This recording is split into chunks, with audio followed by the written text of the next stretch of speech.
Please grant me one night and bless me with your seed. That's what Helena, the most beautiful woman in the galaxy, has said to our main character. Why? A long time ago, she challenged him to a fight. Being trained and prepared for generations, she was sure the win was going to be easy. She attacked multiple times with the most powerful angles known to mankind, each foot position more stretched than the other, every camera angle capturing the strength of that fight. But then all of a sudden, this boy destroyed her whole ship with a finger movement and then stopped her special attack with his bare hands and asked, "You really want to fight me?" From that day on, every time Helena saw this boy, her heart would shake and legs tremble. And who's this unknown dude who's humiliating one of the galaxy's strongest? See, Earth was uninhabitable for more than 2,000 years, until a group of hunters detected a strange life force into it. That should have been impossible. Robert, this old guy, says that no one's on Earth for a long time, but Latex Leggings Captain replies that the detector doesn't lie. Something is there. The assistant tells them to get ready, and they drop to the ground. The captain asks if this is really the right place. Her assistant tells her they're still a little off. Using energy through her device, she fires a huge hole into the ground and exposes a tunnel far below. Sunja checks the instruments and confirms the target is directly beneath them. Without hesitating, Captain Tang So-young jumps into the tunnel, where she finds a massive gate with a warning on it. She asks Sunja to read the words. Sunja says, "It's an ancient language from 2,000 years ago. Says, they locked me in here. Don't open this unless you want to die." Even with that warning, the girl doesn't care and opens the gate anyway. Inside, they're shocked to find a strange furry man sitting on top of a structure. Curious, the girl walks closer and pokes the tip of his nose. The moment she touches him, she feels something weird, and then he wakes from his long sleep. A massive wave of energy bursts out of him. She tries to hold it back, but she isn't strong enough. The blast is so intense, it floods the whole cavern and keeps spreading all the way to their ship in space. The shock wave is so strong, it almost destroys the ship. Tang So-young is thrown back by the blast and can't tell if Robert survived. The furry man stands up and walks toward her, demanding to know who woke him. She says nothing. Then he announces that he'll kill all of them. Terrified, Tang Se-rik sees his arms start to lift and attacks first. She unleashes all her power in one huge explosion that lights up the cavern. The attack drains her completely, but when the smoke clears, he's totally unharmed. He tells her it's his turn and starts floating with a powerful purple aura around him. Tang So-young is sure she's about to find out what death feels like. Shaking in fear, she falls backward, then stares in shock as the man suddenly drops unconscious. Robert is alive too. He only pretended to be dead. He guesses the man passed out because he hadn't eaten in all those years. Over the radio, Sunja confirms that he's still alive. After a while, they return to the ship with the mysterious man. The whole crew strongly objects, but the captain stands by her choice.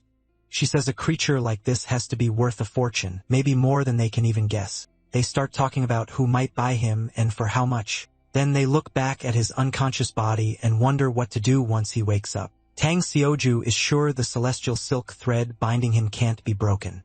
Suddenly, they hear a strange noise. The man is waking up and trying to attack, but Sunja calmly offers him food and says sausages are better than fighting. Overjoyed in a way he hasn't felt for centuries, he starts to eat. Watching him devour the food, Tang So-jung asks Sunja how she knew that would work. Sunja says it was obvious a starving beast that hasn't eaten in centuries won't turn down food. After eating, the man introduces himself as Lee Makshon. He learns they're bounty hunters, not tomb raiders. After being sealed away for 2,000 years, he now hears that humanity nearly wiped itself out in war. The survivors chose to leave Earth and live in space. Tang So-young explains that once humanity moved there, all violence was banned, weapons, war, even martial arts. She adds that they use a galactic calendar now. Lee is furious. He can't believe humans live in space and threatens to kill them. Instead of arguing, the group points him to the ship's main window. From there, he sees what Earth has become. Tang So-young says it actually looks better after 2,000 years of recovering from humanity's damage. Then she tells him he smells awful, which makes sense after centuries without a bath. So they show him the ship's bathroom and shower. When he comes out cleaned up with a haircut, the crew can barely believe it. He isn't some weird beast or disgusting old man at all. He's an incredibly handsome young man. Tang So is stunned. It's been a long time since she's seen a guy that good-looking. Later, while Lee stares in awe at space, he suddenly feels someone pinch his cheek. It's Tang So-young.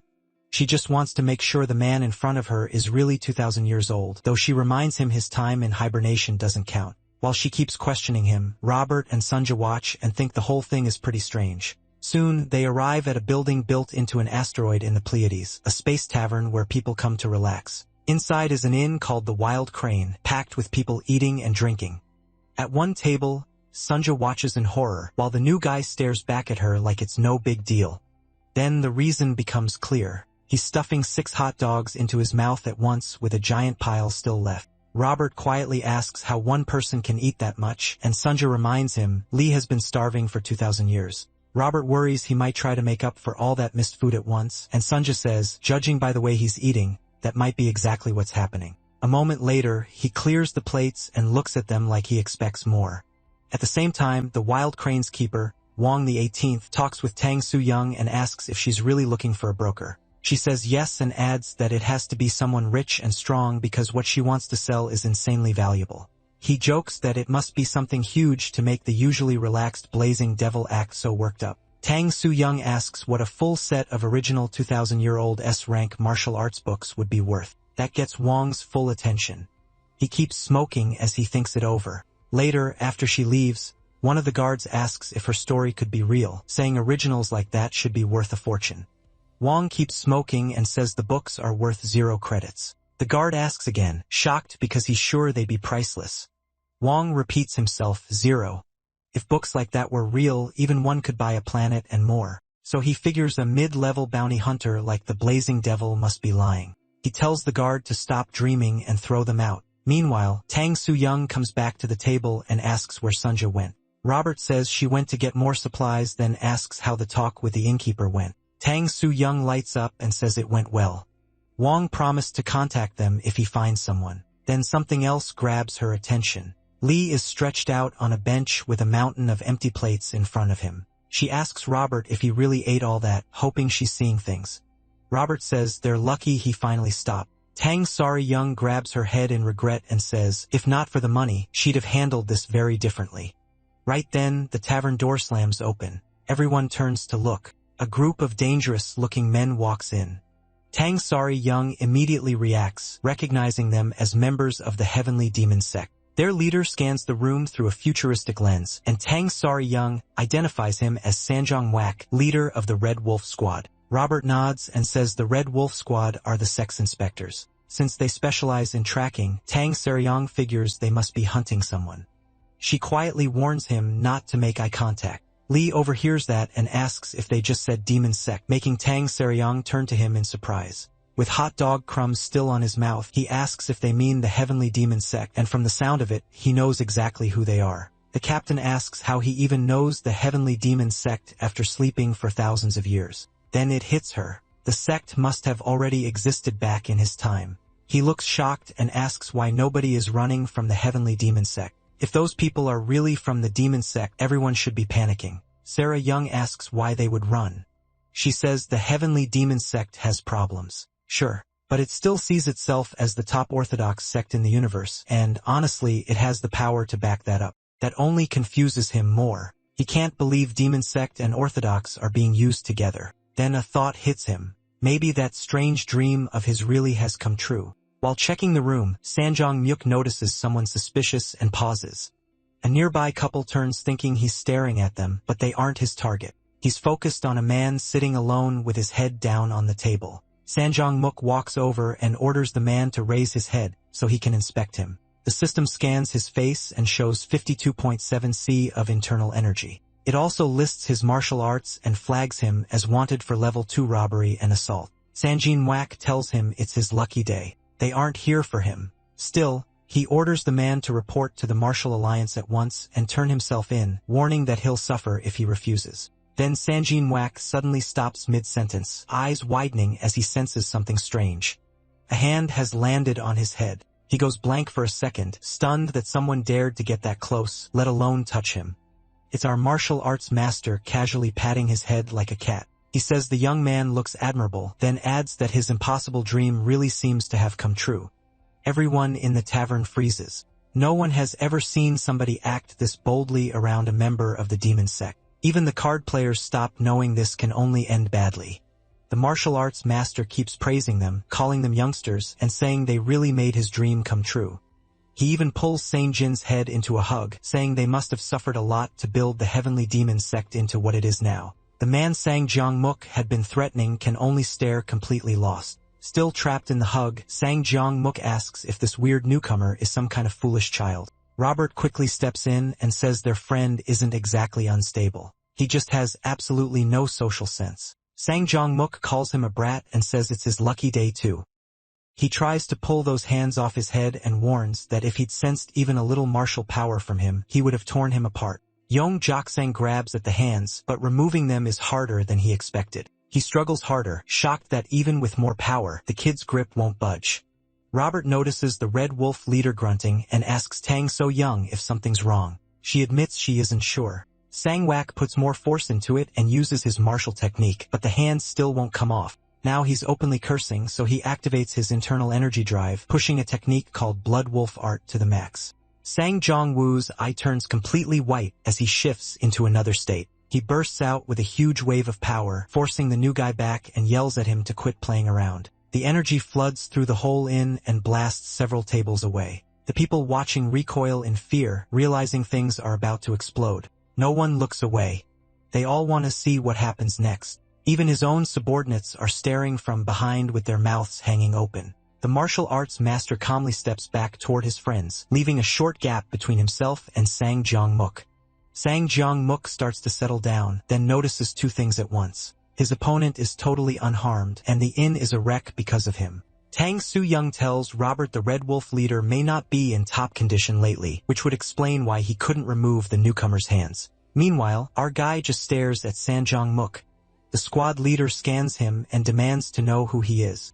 He can't understand how someone could stand there untouched after that much power, especially when he meant to kill him instantly. The scan makes it worse. It shows no internal energy, no martial arts data, and no record of him in the database at all. St. Jean-wak can't figure out how a natural human with zero internal energy is even alive. Before he can think longer, our guy cuts in and says the Blood Wolf demon art he used is a lower tier move from the heavenly demon sex body cultivation style. Still, he praises them for keeping it alive this long. Then he points out the real problem. His internal energy and chi are out of sync, so his training method must be flawed. He even tries to reassure him, saying today is his lucky day because he gets to meet someone who can fix that problem personally. That only makes Sanjong-wak more annoyed, and he snaps that the guy is insane. He immediately calls up a stream of liquid like fire to kill the martial arts master on the spot. Next comes a flaming hand technique, the first form of the Red Wolf demon claw. He lashes out fast, but our guy dodges by bending backward without even moving from where he stands. The attack tears past him and wrecks part of the inn, sending people into a panic. St. Jean-wak keeps attacking with another move, Red Wolf Explosion, but our guy slips past that one too, hands still in his pockets. Now furious, the squad leader unleashes multiple techniques at once, Red Wolf Tremor Wave and Red Wolf Ghost Claw, but the martial arts master dodges them like they're nothing. The veins on Sang-jong's head bulge as he throws in all his strength and focus to bring this guy down. He even turns one hand into a demonic claw and wraps himself in a storm of demonic fire dead set on killing him. Through all of it, our guy keeps watching closely. He can tell Sanjin Mawak has enough internal energy, and his form is sharp, so he studies every move. Soon he decides the problem lies and how the technique is being used. Meanwhile, Sanjin Mok goes all out, eyes glowing red as he maxes every attack he knows. That finally annoys our guy. He slams a hand down on Sanjin's head and tells him that's enough, crushing it down like a marshmallow. Sanjong Muhak crashes into the floor, and our guy coldly says his martial arts are crude. The impact blasts a huge hole into the stone floor like a comet just hit the inn.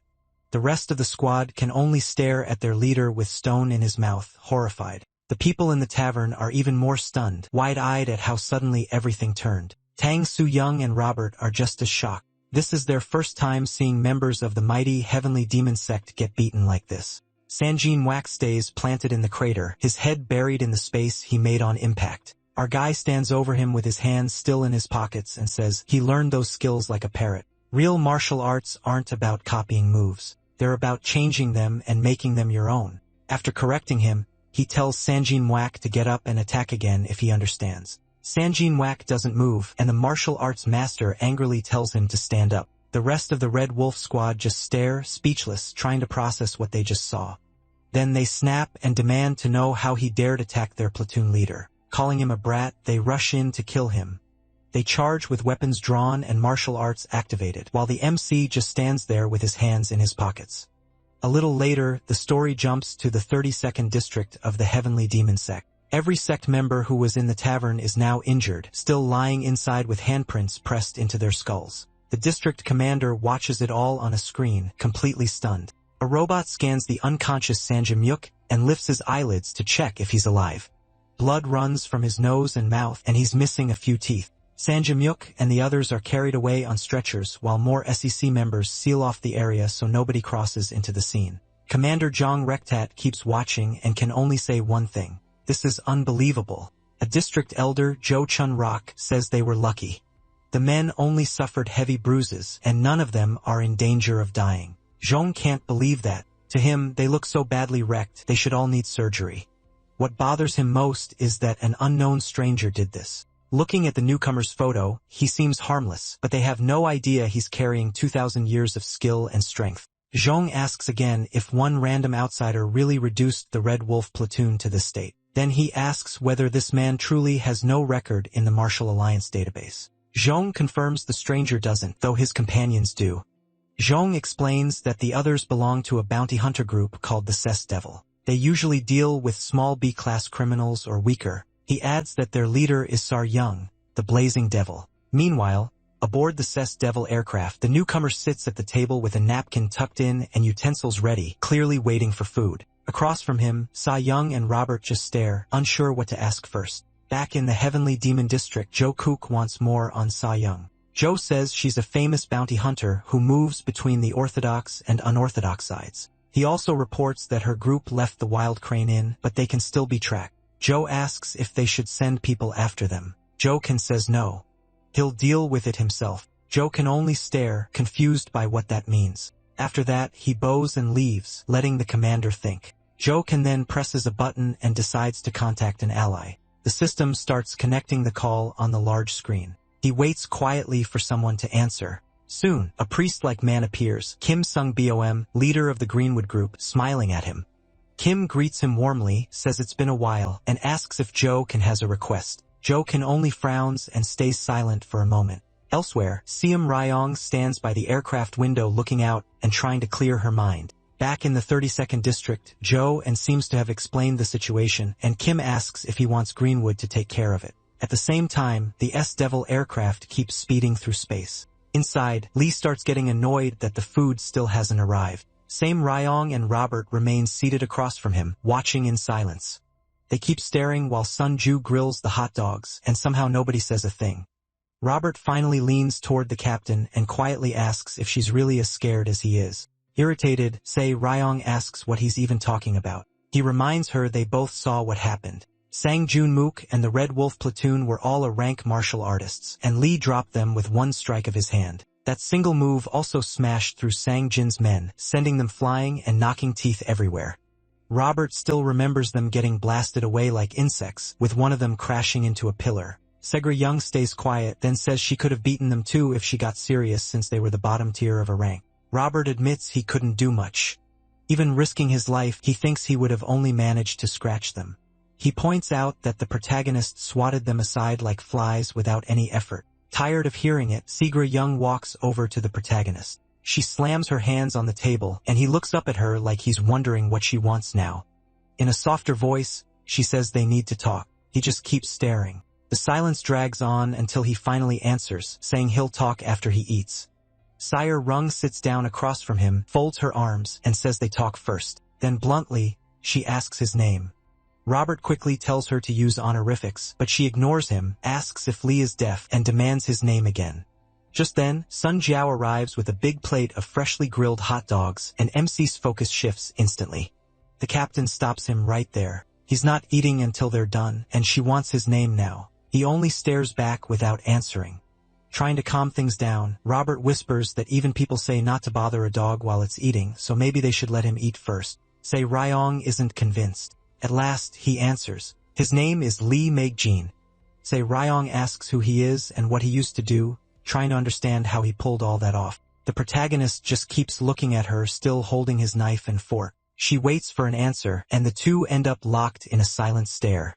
Finally, MC speaks and says he's a heavenly demon, not just any heavenly demon, but a supreme heavenly demon. Se Ryong repeats it in disbelief, wondering if he really called himself that. She thinks he's talking nonsense and jokes that maybe the hot dogs went bad if she heard him right. Suddenly, alarms start blaring through the aircraft and warning lights flash on.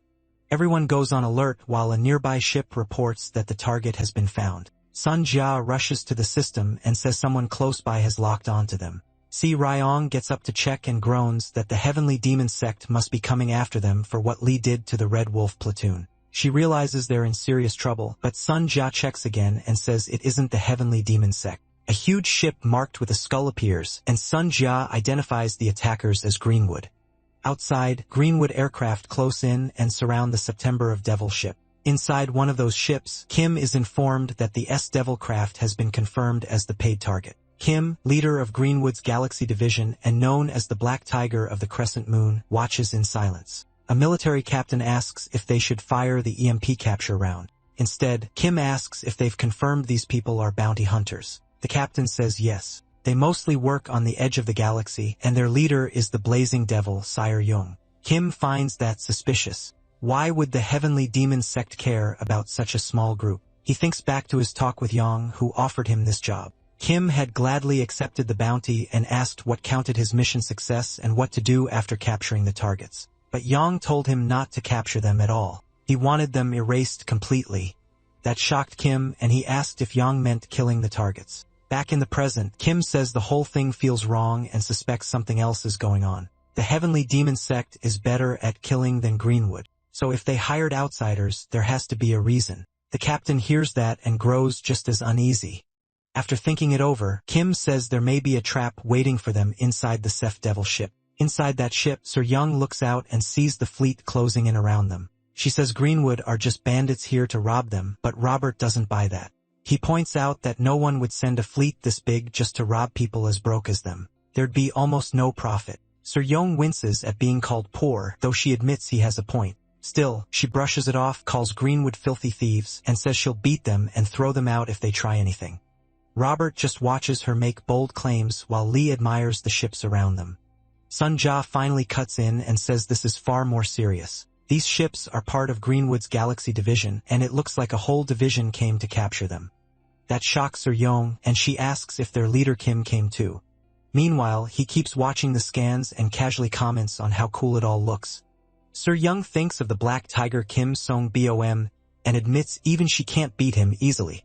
Robert bluntly says she can't beat him at all. She'd die in 3 moves. Annoyed, Sir Young argues it's not that hopeless and says she might still have a chance if she really tried. Robert cuts her off and tells her to forget that. He says they should surrender fast and not panic since they don't have much to lose. The captain can only frown after having her confidence crushed. Then she pulls herself together and starts giving orders. She says Greenwood will probably fire an EMP round first to shut down their ship and leave them helpless. Then they'll come aboard armed, and she's expecting that too.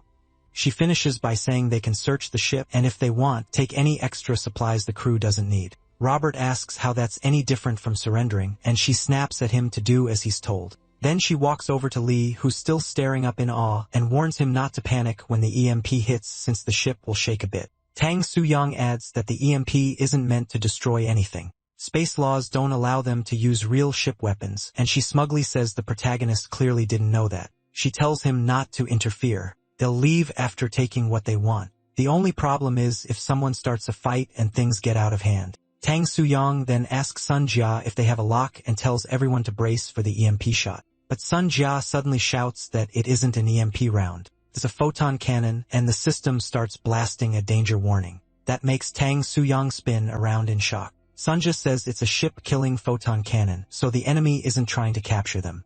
They're trying to wipe them out. Tang Suyang goes stiff and says this is insane.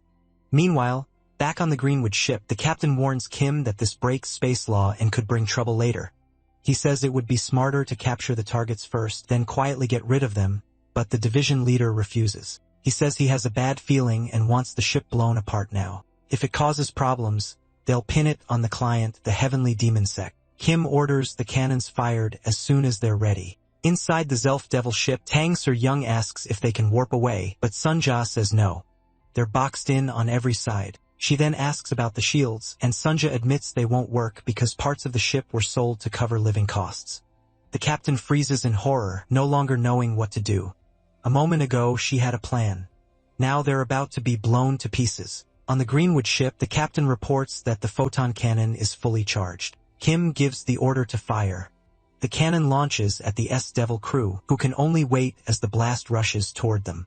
Tang Soo-young and Sun Ju stare at it. Certain death is coming.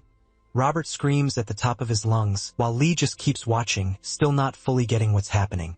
Then the photon cannon hits and explodes, making it look like this is the end of the bounty hunters. Kim watches from his ship as the blast tears through space. The flash is so huge, its light reaches his ship. Then his eyes widen when he notices something strange. Once the flames fade, the Septiville ship is still there, completely unharmed. Keeps flying through the attack like the blast never touched it. A much bigger round ship has appeared in front of it, taking the photon cannon head-on. It slipped in at the last second and fully blocked Greenwood's attack. A woman in white armor holding a white spear stands on top of the new ship. Tang Soo-young clings to Sunja and asks what she's looking at. Kim goes pale when he recognizes the woman, the 8-foot fighting ghost. Elena stands there with her spear behind her, staring straight at the Greenwood fleet. Inside the Seth's Devil ship, Lee looks outside in shock at what's happening. Next to him, Robert and Tang Soo Young stay glued to the window, trying to figure out how they survive. Elena keeps her back to them and faces Greenwood, ready to block another attack. It's one woman and one ship against around a dozen ships, yet nobody dares make a move. Kim tenses up, wondering why Elena showed up here. She just stares back at him, waiting to see what he'll do next. The Greenwood captain says Elena is using a terraformation grade shield. They can break it by maxing out the photon cannon, and he asks if they should recharge. Kim says no. Starting a space war over one cockroach isn't worth it, especially against someone this dangerous. Instead, he orders them to prepare teleportation so he can speak with her. As they set it up, he keeps wondering why this monster came here out of nowhere. Meanwhile, Robert explains that Elena, the 8-foot fighting ghost, is an S-class bounty hunter, so wild that even major sect leaders stay away from her. He can't figure out why she's here, and Tang Soo Young says she doesn't know either. But Elena clearly just saved their lives. If she hadn't stopped that photon cannon, they'd be atoms by now. A little later, Kim teleports onto Elena's ship to try having a calm talk. He greets her as Sister Elena and says, "It's been a long time." Elena doesn't answer. She just stares at him in silence, like she barely remembers him. Kim asks if she forgot him, then introduces himself as her 50 younger brother. He reminds her they met at their mother's birthday 2 years ago, but Elena tells him to get lost. That hits his pride, but he holds himself back. So he introduces himself again, this time as the leader of Greenwood's Galaxy division, making it clear he's not here to joke around. Tim says that rejecting him is the same as rejecting all of Greenwood, and he can't let that slide. Elena says nothing. She just keeps staring and activates her martial art, ready to fight. Robert notices and says it looks like they're about to throw down. Tang Soo Young says Greenwood won't have an easy time. Elena is not someone people can touch easily. She adds that Elena alone is bad enough, but things could get even worse if her mother lioness shows up too.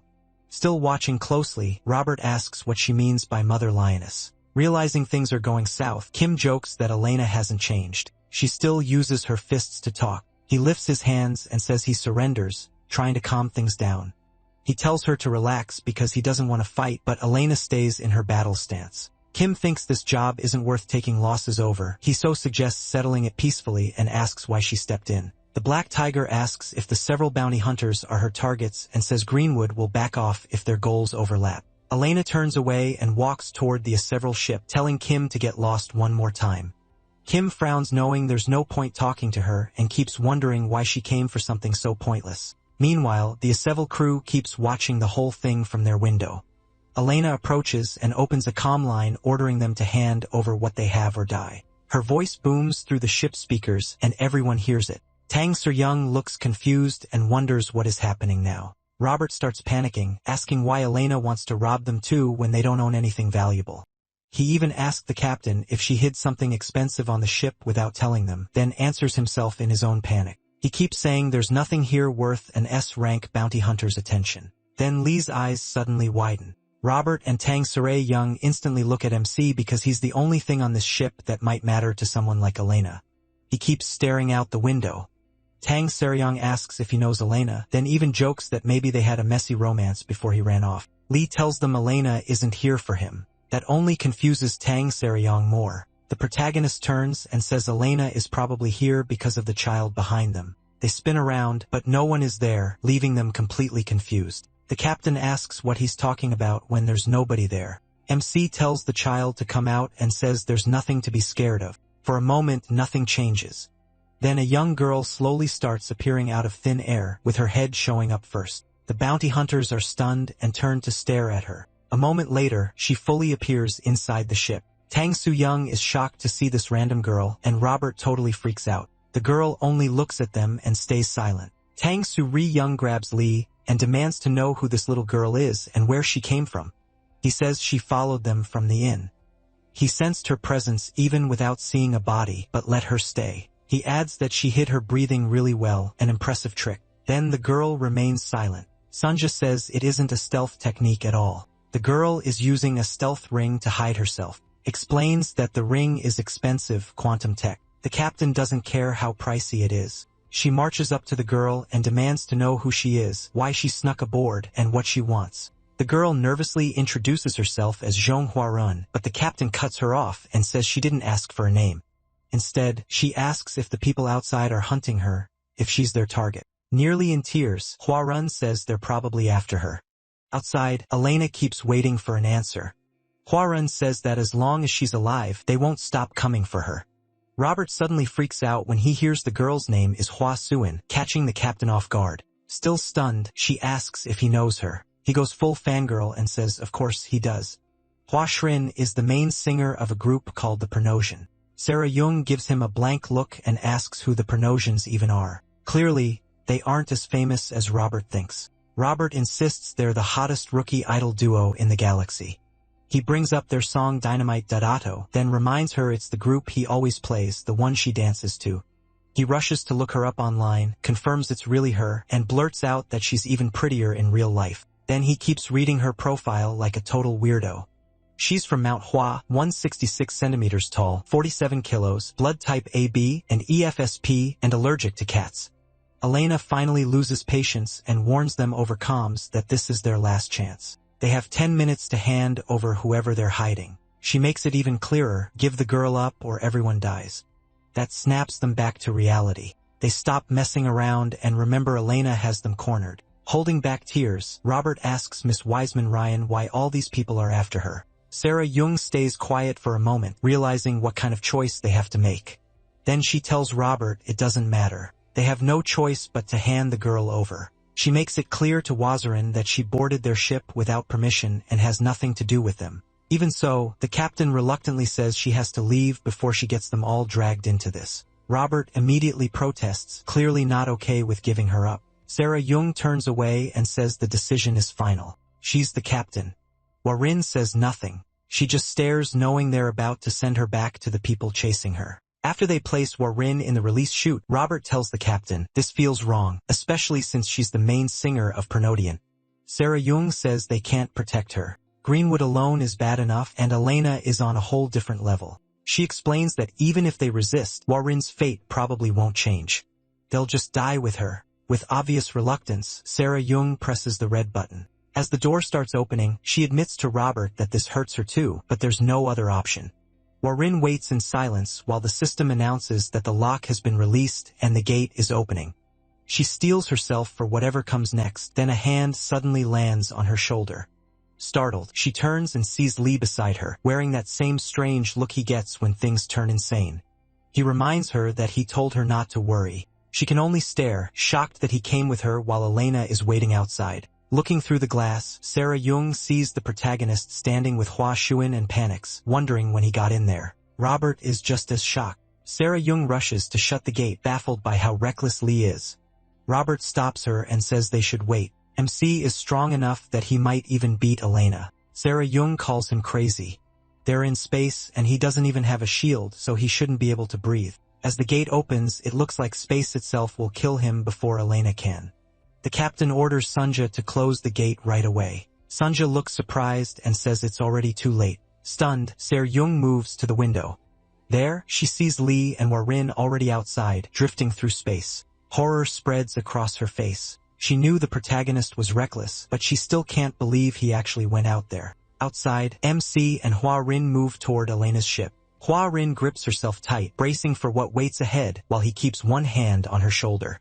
She thanks him for coming with her, then warns him that the people on that ship are powerful martial artists. But when she looks at him, she notices his bloodshot eyes and blank stare.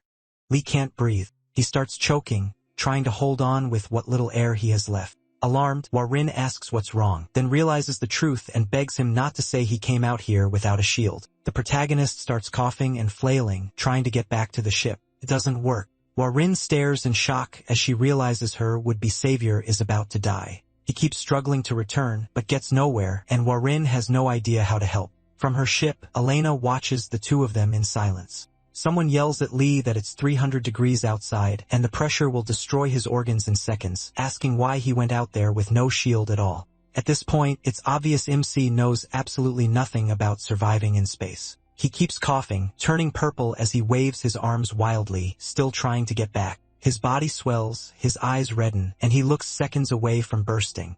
Then his eyelids start to close, like he's finally blacking out from lack of oxygen. Suddenly, the person shouting at him grabs his face with both hands. The Se-ryung. She came out herself to save him. She quickly puts a nano-shield over his face and activates it so he can breathe. When he still doesn't move, she keeps yelling at him to wake up and breathe. As he stays limp, fear creeps in, and she asks what he's doing and why he isn't answering. Then Lee suddenly opens his eyes. Se-ryung lets out a breath of relief. She says she thought he was dead and calls him a bastard. He says she's worrying for nothing. He's the supreme being of heaven and earth, and nothing in this world can threaten his life. Cedric just stares, shocked. That's his response. The protagonist then looks toward Elena's ship and sees Warin already there. Walking up to Elena, he asks Se-ryung how to get over to that ship. Back inside, Robert is relieved to see Lee survived and glad Se-ryung reached him in time. Sunja bluntly says she was actually late. Even a top master shouldn't last a full minute in space without a shield. Yet, MC endured 6 minutes and 13 seconds, and somehow all his organs still look normal. As Se-ryung helps him over, Warin is surprised to see him again. Sunja tells Robert that he has gone far beyond normal human limits. On Elena's ship, Elena waits for Warin and the others, while Kim still stands behind her despite being told to leave. The protagonist takes the front. Warin stands a little behind him, and Se-ryung stays farther back. Elena says nothing, only staring at them while Se-ryung watches her carefully. One look is enough for Se-ryung to tell Elena's aura is terrifying. She really does live up to her name as a battle maniac. Then she notices Kim behind Elena and realizes the situation is even worse with Greenwood here too. She tells Lee not to start anything, steps forward, and says she'll handle this herself. Forcing a smile, she greets Elena and awkwardly asks if she's been well. She keeps going, saying she's heard a lot about them, then introduces herself as Se-ryung, leader of the S-Devils, also called the Blazing Devils. Elena just stares back, clearly having no idea who she is. Greenwood stays silent too. Meanwhile, Warin grabs Lee's hand out of fear. Feeling it, MC glances back at her over his shoulder. She's completely terrified, like she's barely even breathing. He tells her she doesn't need to be afraid. He's here with her. Warin says Elena isn't human, clearly shaken by what she can do. She explains that Elena has traveled the world since childhood, hunting worthy opponents. No one who met her has survived, and she even built a spaceship just to keep traveling and fighting. Lee sounds impressed. He calls Elena a remarkable child, someone young who devoted her whole life to martial arts, making her a rare talent. Warin says that's not what she meant. She's trying to warn him that Elena is truly dangerous. Meanwhile, Se-ryung keeps smiling and says that as people from the Central Plane, they should settle this calmly. Elena answers by firing a deadly wave and says she speaks with her weapon. The blast tears past Se-ryung's spot, races down the ship, and ends in a huge explosion. It looks like Elena swung her spear to wipe Se-ryung out right away. She clearly has no patience for talking. Her blue eyes glow as she waits for the smoke to clear and reveals Se-ryung's body. Elena stays frozen in place, still watching the smoke. The smoke hangs there because that move wasn't meant as a warning. It was meant to kill anything in its path. Then Se-ryung drops back down. She was fast enough to avoid the energy wave entirely. Samurai Young complains that she had just suggested talking. So why did Elena suddenly start swinging? From the back, Kim admits to himself that Samurai Young is pretty impressive. Even if Elena didn't use full power, that attack was still hard to dodge. Samurai Young glares, waiting for an answer. Elena asked for her name again, then says she would have been better off not dodging. The 8-foot fighting demon begins to change and activates her martial skill. Kim figures Samurai Young should know better. Elena is like a mad scorpion, and the more you provoke her, the worse your death will be. Just then, a hiccup comes from the smoke behind them, catching Samurai Young off guard. The hiccup keeps going, and Kim looks over to find the source. It's Warin.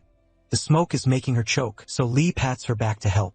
He tells her not to panic over something this small and calls Elena's attack a childish trick. Kim is stunned by what he's seeing and can't understand how it's possible. The protagonist keeps patting Warin's back, saying the attack looked flashy, but was really just a loud firecracker.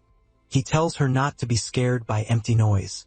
Kim figures MC must have been right in the attack's path, yet he's completely unharmed while Elena keeps powering up. MC just helps Warin steady her breathing and ignores the fight. Elena keeps staring at them as her internal energy rises higher. Then she climbs to another level, and bright pink lightning starts pouring off her body. He still pays her no attention and focuses on stopping Warin's hiccups. That only confuses Elena more, and she stares at him in silence. Once Warin settles down, the protagonist steps forward and addresses Elena like a child. Samurai Young gets annoyed and reminds him she told him not to interfere. Ignoring that, Lee asks Elena why she's here. If this is about Warin, she should speak to him instead. Kim tries to scan MC, but nothing comes up. No identity, no data, not even an internal energy drive. At the same time, MC makes it clear that Warin is under his protection, so any issue with her goes through him. The Black Tiger is shocked. No idea, no drive. He starts wondering if he is some nameless natural from the outskirts. The protagonist goes on, saying that if Elena has no business here, she should leave, and he casually waves her off. As he says that, a bright light suddenly flares up in front of them. Something shining like a star appears on the radar. The glow is so intense that Ryong, Kim, and Warin all turn toward it. The light bursts across the ship, then calls down a streak of blue lightning onto the top of it, a clear display of overwhelming power. At the center of it, Lee catches Elena's glowing spear with one hand. He stops it barehanded, and it doesn't hurt him at all. Elena is still gripping the spear, showing that this was a direct attack in answer to his order to leave. With one hand in his pocket and the other holding her spear, MC asks if she came here to fight him. Kim is nearly speechless. He can't believe someone blocked a strike from Elena with just a palm, especially someone with no internal energy. Lee calmly studies her technique and points out how strange it is to use Cien Diamond Kang's radiant sword style with a spear while powering it with Shaolin's great Brahma divine art. Then he asks how someone so young already has internal energy beyond 3 cycles. He wonders if she had some lucky encounter. As he speaks, Elena pushes her internal energy drive past 90% and even more lightning spills from her body. The protagonist is genuinely surprised. Reaching 3 cycles at her age is already shocking, and now she's switching to Wudong's red sun art. He finally takes both hands out of his pockets and watches her push the drive even harder, up to 95%. Kim can only stare and wonder whether Elena was always this strong or if something has changed. Lee stays quiet, watching how far she intends to take this. He asks if she's really going all out, and his own martial energy starts to rise as his hands glow with heat. Suddenly, the ring on Elena's hand begins to shine and vibrate. She keeps her stance and pours in more energy, while the ring glows brighter. Then the ring gives off a warning sound, and Elena is visibly shaken because that sound means danger. We cut to the past where Elena speaks with her mother. Her mother says she won't stop her from leaving and chasing her dream. Kneeling before her, Elena listens as her mother says she may fight to grow stronger, but she must not get herself killed. Her mother goes on to say Elena is already powerful. In the whole world, fewer than 10 martial artists can even hurt her, and even they shouldn't be able to push her to death's door. Reaching toward her, Elena's mother tells her to never forget who she is. Then she places a ring on Elena's finger and says there is one rule she must obey if she wants to leave home. If the ring ever sounds, Elena must run no matter what. That warning means her opponent is far beyond her, and if she ignores it, she will die. Back in the present, the fighting demon goes still in shock as the meaning of the ring hits her. She stares at Lee, who looks like nothing more than a weak young boy. Even so, she refuses to retreat, and painful memories start rising up. She remembers cruel voices from when she was younger, people mocking her, asking why she was hesitating, telling her to run, know her place, and hide if she wanted to live. Those memories take her back to childhood, standing among her mother's many children while they taunted her. She hears her mother telling her to greet them as her siblings. Her mother said they all had different fathers, but the same mother. She remembers standing there alone as her mother said they should stay close because they shared her blood. Then the other children sneered and asked what her name was again. Back in the present, Elena chooses to fight to the bitter end. She forces her energy drive from 98% to 100, then 110. She pushes it all the way to 120, something that shouldn't even be possible. Power floods out of her, and the whole ship nearly catches fire. Lee frowns, now clearly more concerned by how far she's pushing herself. Rhyme watches in surprise too. Kim is just as stunned. MC waits and lets her finish whatever she's becoming. Her suit transforms into something new, making her look almost like a panther. Her hands turn unnatural, like she's become a high-level killing beast. Lee mutters that he's never seen anything like this. A transformation through transcendental awakening is new even to him, and he realizes martial arts have changed a lot over time.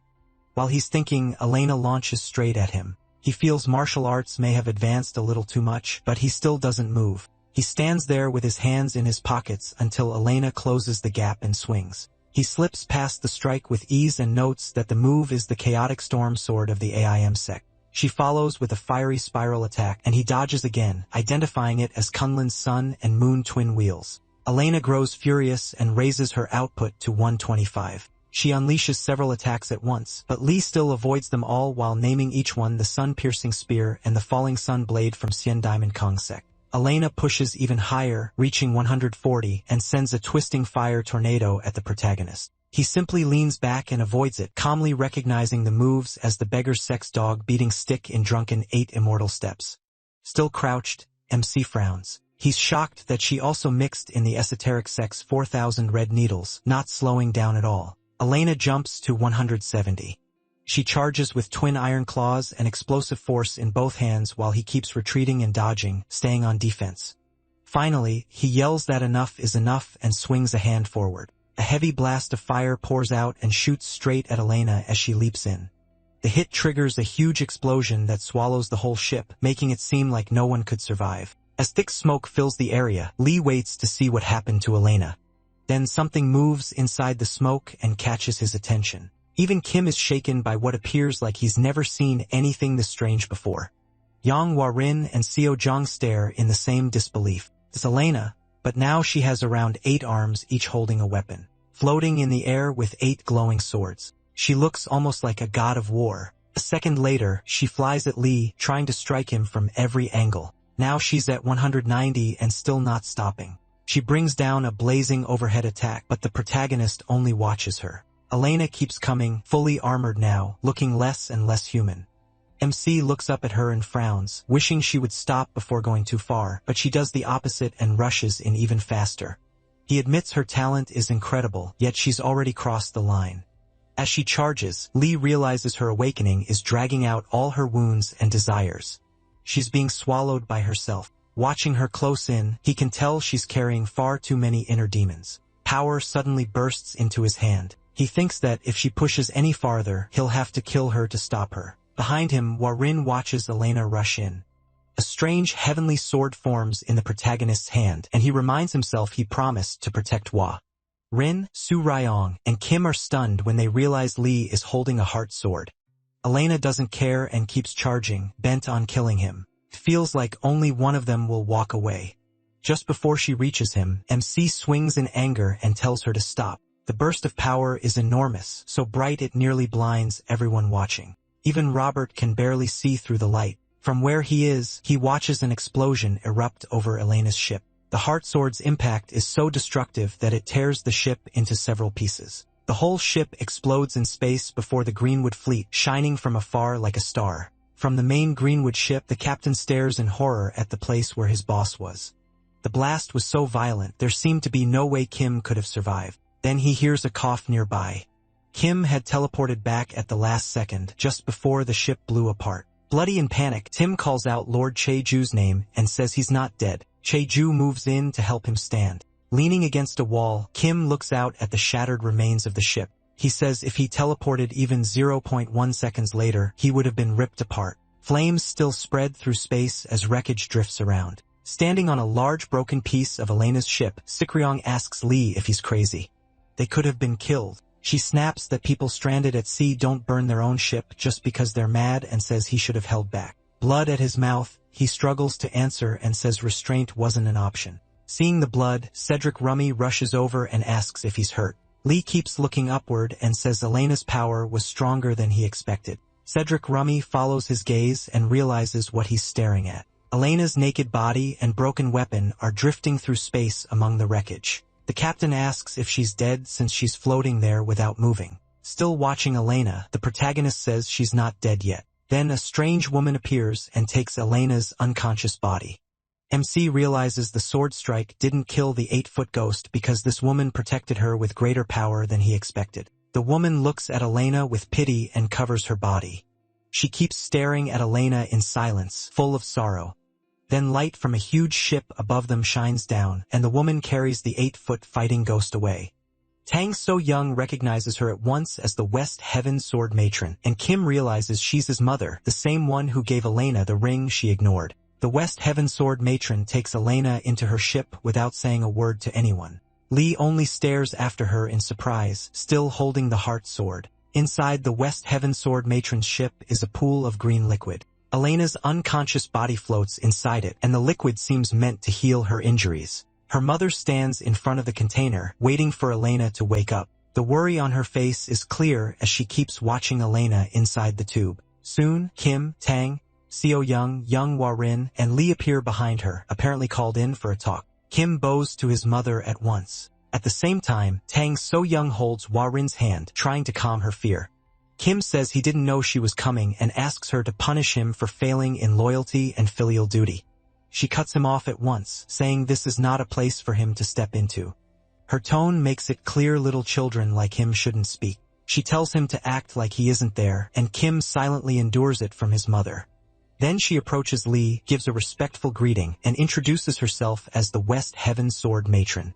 Kim is stunned to see his mother showing him respect, and Tang So-young is just as shocked to see her act this courteous at all. The West Heaven Sword Matron apologizes for breaking the dueling code by stepping into their fight, saying family feeling drove her to it. She even offers to cut off her arm if he wants, but the protagonist says there's no need for that. He asks if Elena is her daughter and notes that Elena is in a tube. Tang So-young leans in and whispers that he's speaking to the West Heaven Sword Matron, so he should show more respect. She confirms Elena is her daughter. Lee answers that if so, it's fine. Family comes before the dueling code. Around them are many other empty tubes like Elena's. Tang So-ryung whispers again, begging him to speak politely because this woman is one of the 5 immortals. She adds that the West Heaven Sword Matron's temper is so terrible she could split someone in 2 with a glare, then something shocks her so badly that she stops talking. The West Heaven Sword Matron drops to her knees before Lee, leaving Seebir Tor-young stunned. Outside, ships from the 72 strongholds of Greenwood still wait for Kim. Later, on top of her ship, the West Heaven Sword Matron speaks privately with MC. She says Elena still hasn't regained consciousness, so she doesn't know exactly why she attacked their ship or Hwa-rin. She adds that Elena had passed through Mount Hua before coming here, so she was likely hired there by someone to track down Hwa-rin. He only stares out into space and says nothing. The West Heaven Sword Matron says she recognized the art he used, the Demon Heart Asura Buddha sword, and addresses him as a revered master. Then she asks if he has any ties to the Heavenly Demon sect. Lee doesn't answer clearly. He says he doesn't know. There was once a deep link, but too much time has passed to be sure. Now he goes on to say that time wears down even the strongest bonds like rust on iron. Nearby, Hwa-rin and Ser-young wait in another part of the ship. The protagonist adds that time can even erase ties dearer than life itself. While Kim listens in secretly from inside the ship, the West Heaven Sword Matron simply studies him, unable to fully understand him.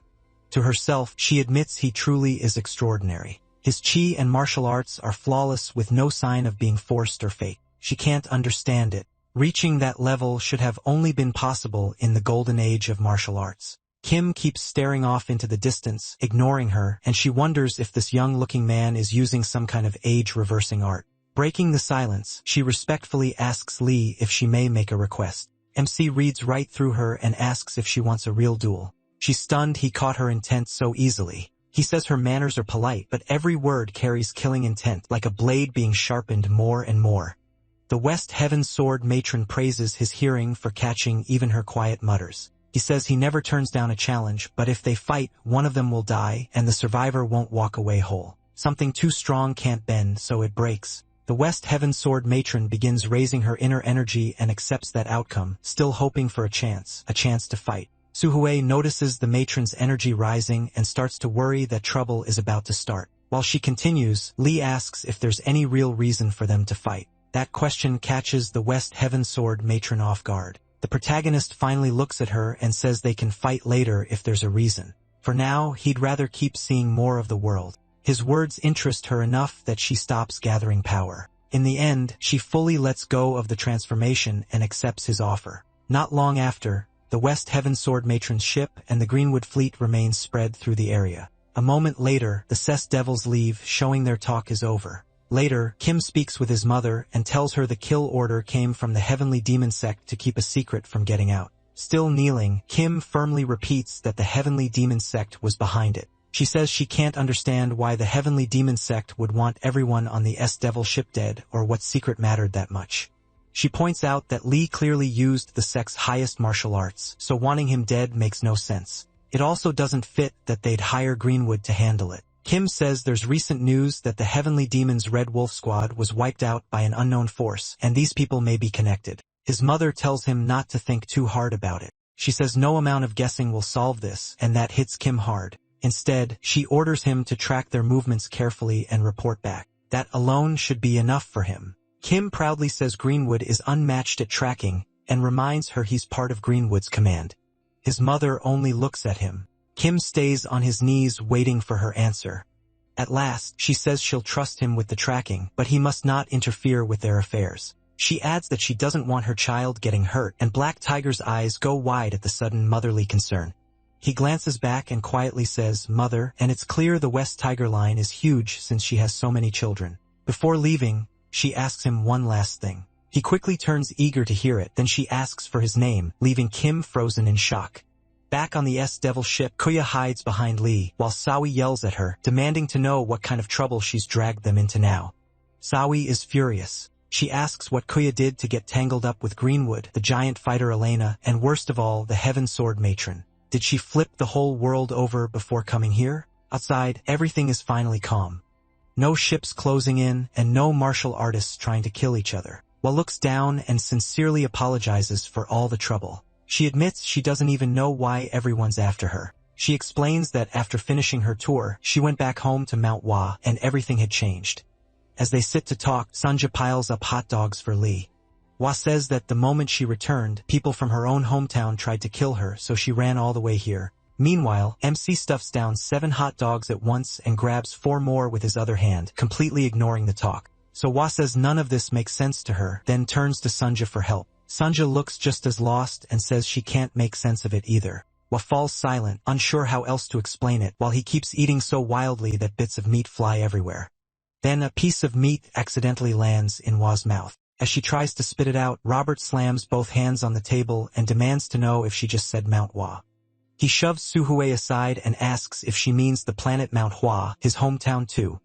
Hua accidentally swallows the meat and starts choking, but Lee doesn't notice at all. Robert urgently demands to know what happened at Mount Hua while Hua keeps coughing. Watching the chaos, Sanja frowns and mutters that humans are seriously abnormal. Elsewhere, one of the large tubes on the West Heaven Sword matron's ship has shattered. Elena drops out of it, conscious at last, and collapses to the floor, coughing in front of her mother. The West Heaven Sword matron watches her with concern, giving her a moment to recover. Then she immediately asks what happened on Mount Hua, but Elena is still coughing too hard to answer. Still struggling for breath, Elena finally steadies herself and looks up at her mother. Next, the story returns to the Wild Crane Inn where Lee previously met the Red Wolf Squad. Inside, the innkeeper Wang the 18th watches footage of the protagonist clash with Elena. He studies the recording as Elena attacks and MC slips past every strike. Then he sees him use the heart sword after getting tired of dodging, causing the blast that tore through space. Wang watches in excitement while his guards stare in shock behind him. He remembers talking with Sowie, especially when she asked how much a full set of 2,000-year-old martial arts manuals would be worth. She had told him they were all original S-rank texts. Now he's stunned to realize she was telling the truth, and he let a fortune slip through his fingers. From there, we move to Heavenly Demon Sect, District 32. On a screen, Elena charges at Lee while he simply stands there. Soon, she's throwing strike after strike, and the protagonist avoids them all with ease. District 32 Commander Jinri Tak slowly turns pale. He watches in horror and asks what's happening as MC brings out the Heart Sword to end the fight with Elena. From behind, the West Heaven Sword matron asks what he thinks of the footage, saying that martial art looks strangely familiar. He turns toward her. She keeps her eyes on him, waiting to see if he'll realize the technique is tied to the demon sect. Jung admits the martial skill is beyond anything he's ever seen, but says he doesn't get why she call it familiar. The sword matron studies him, wondering if he truly knows nothing about this new figure who has suddenly appeared, while holds his ground and repeats that the art means nothing to him. To herself, the sword matron concludes that he really has no clue. Lee's martial art is connected to the Heavenly Demon Sect, so she asks why he went after him and why Greenwood was involved. The commander says it's an internal sect matter and none of her concern, even if she rules the West Heaven Cosmic Zone. He stands firm, but in the next instant, the side of his neck is sliced open. Blood starts to run as the sword matron holds her blade out, showing she cut him from a distance in a blink. A dark, dangerous aura rises around her, making it clear she'll get the truth whether he wants to speak or not. Jung's skin is only lightly cut, and his collar is sliced through, proving she could have gone much deeper if she wanted. Pressing a hand to his neck, he asks if she's declaring war on the demon sect. She lightly asks if he really thinks she'd be afraid of bloodshed. Still holding his neck, Jung thinks she'd rather die than back down. A woman so obsessed with martial arts, she'd even consume her own children. He realizes she's the type who never cares about gain or loss when martial arts are involved. Elena clearly inherited that madness from her. The sword matron's blade ignites with bright red fire, ready to come down. She starts to wake, purple flames spreading through the room, and asks if he'll answer her question or choose death. Zhang says the answer is obvious. Even if all 1,076 fighters in District 32 attack together, they still couldn't match the sword matron, so he's chosen death. He ignites fire in both hands and tells her to start. He knows he'll die anyway, so if she plans to kill all 1,076 of them, she'd better hurry. The West Heaven Sword matron smiles, impressed by his nerve. Since people already say the Heavenly Demon Sect keeps getting stronger, she decides to let the matter pass. Instead, she reveals that the unknown fighter's art is the Demon Heart Sword technique. Zhang, still ready to fight, is stunned to hear it linked to the demon sect. He asks what she means. The sword matron says the heart sword that killed her daughter was the Demon Heart Sura sword technique, the second highest art in the Heavenly Demon Sect. Jung is genuinely shocked. He says that's impossible. The Demon Heart Sura sword technique has been lost for thousands of years, and no one in their sect has used it. She shrugs that his lack of knowledge isn't her problem. She's told him what she knows. Now she wants to know why he went after that person. Pointing to Lee's image on the screen, she asks why he was being pursued. Jung stays silent for a moment, weighing whether to tell her. Then he says the protagonist was never their target. He points at Hua and explains she was the one they were chasing. Meanwhile, in the Tel Aviatra orbiting star system, the S-Devils arrive at the home planet of Robert and Hua, Mount Hua. Their ship enters the atmosphere and lands on the planet. They head to Hua's hometown, Hua Home County, but the place is unervingly empty. The lights are on, and the homes look untouched, yet not a single person is anywhere. Once they arrive, Saha asks Hua what's wrong and why the whole area is deserted. She wonders if maybe there's some kind of holiday. Robert looks around in horror and says no. Every shop door is wide open. Through the camera, they spot open stores and market tools left behind on the ground. Sunja reports that the town should have over 10,000 people, but she can't detect any life signs at all. Robert panics and grabs the captain, saying something terrible must have happened. He begs them to get down there fast. Either everyone died or ran, so Hui tries to calm him and asks why he's suddenly losing it. He shouts that Mount Hui is his hometown and that they have to save it. So Hui struggles in his grip, coughing and telling him to let go because she can't breathe. As So Hui tries to pry him off, tears fall from Hui's eyes while she stares at her empty homeland. Hui breaks down while Lee quietly studies the planet below.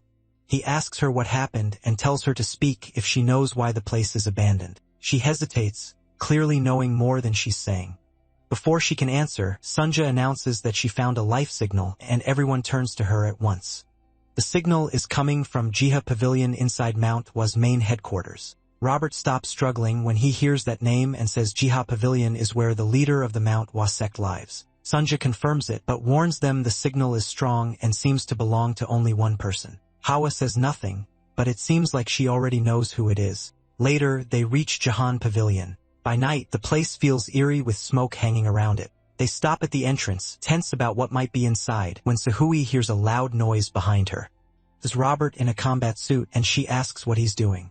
He says whoever's in Jaha Pavilion is tied to what happened to his homeland and he won't forgive them. So Hui asks if that suit even still works. She thought he stored it away after his discharge and later sold it. Robert proudly says a Special Forces soldier is always a Special Forces soldier, and he's kept the suit maintained every day.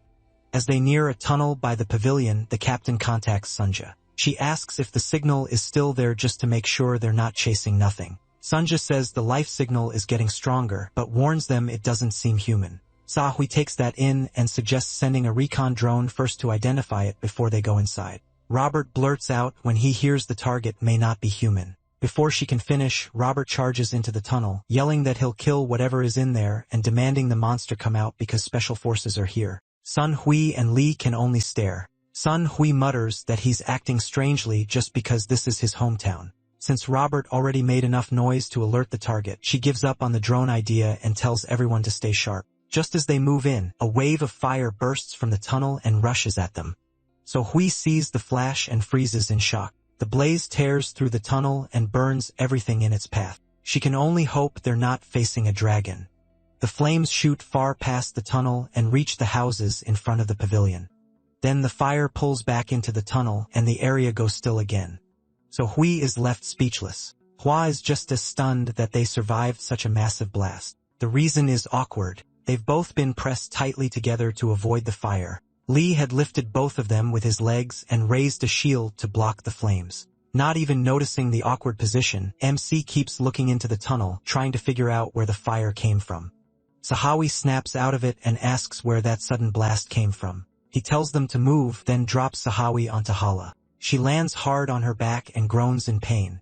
As they push forward, they find Robert. His suit is badly scorched and they can't tell if he's alive. Suhawi kneels beside him and tells him to respond if he can hear her, but he stays stiff and silent like he's been roasted alive. She contacts Sungja and asks for a scan. Sungja checks and says he's fine. Luckily, the combat suit protected him. Suhawi wonders why he still isn't talking. Suhawi says he's probably scared out of his mind. Realizing that's the problem, Suhawi gives Robert a moment to recover. Meanwhile, Lee studies the tunnel, still searching for the source of the fire.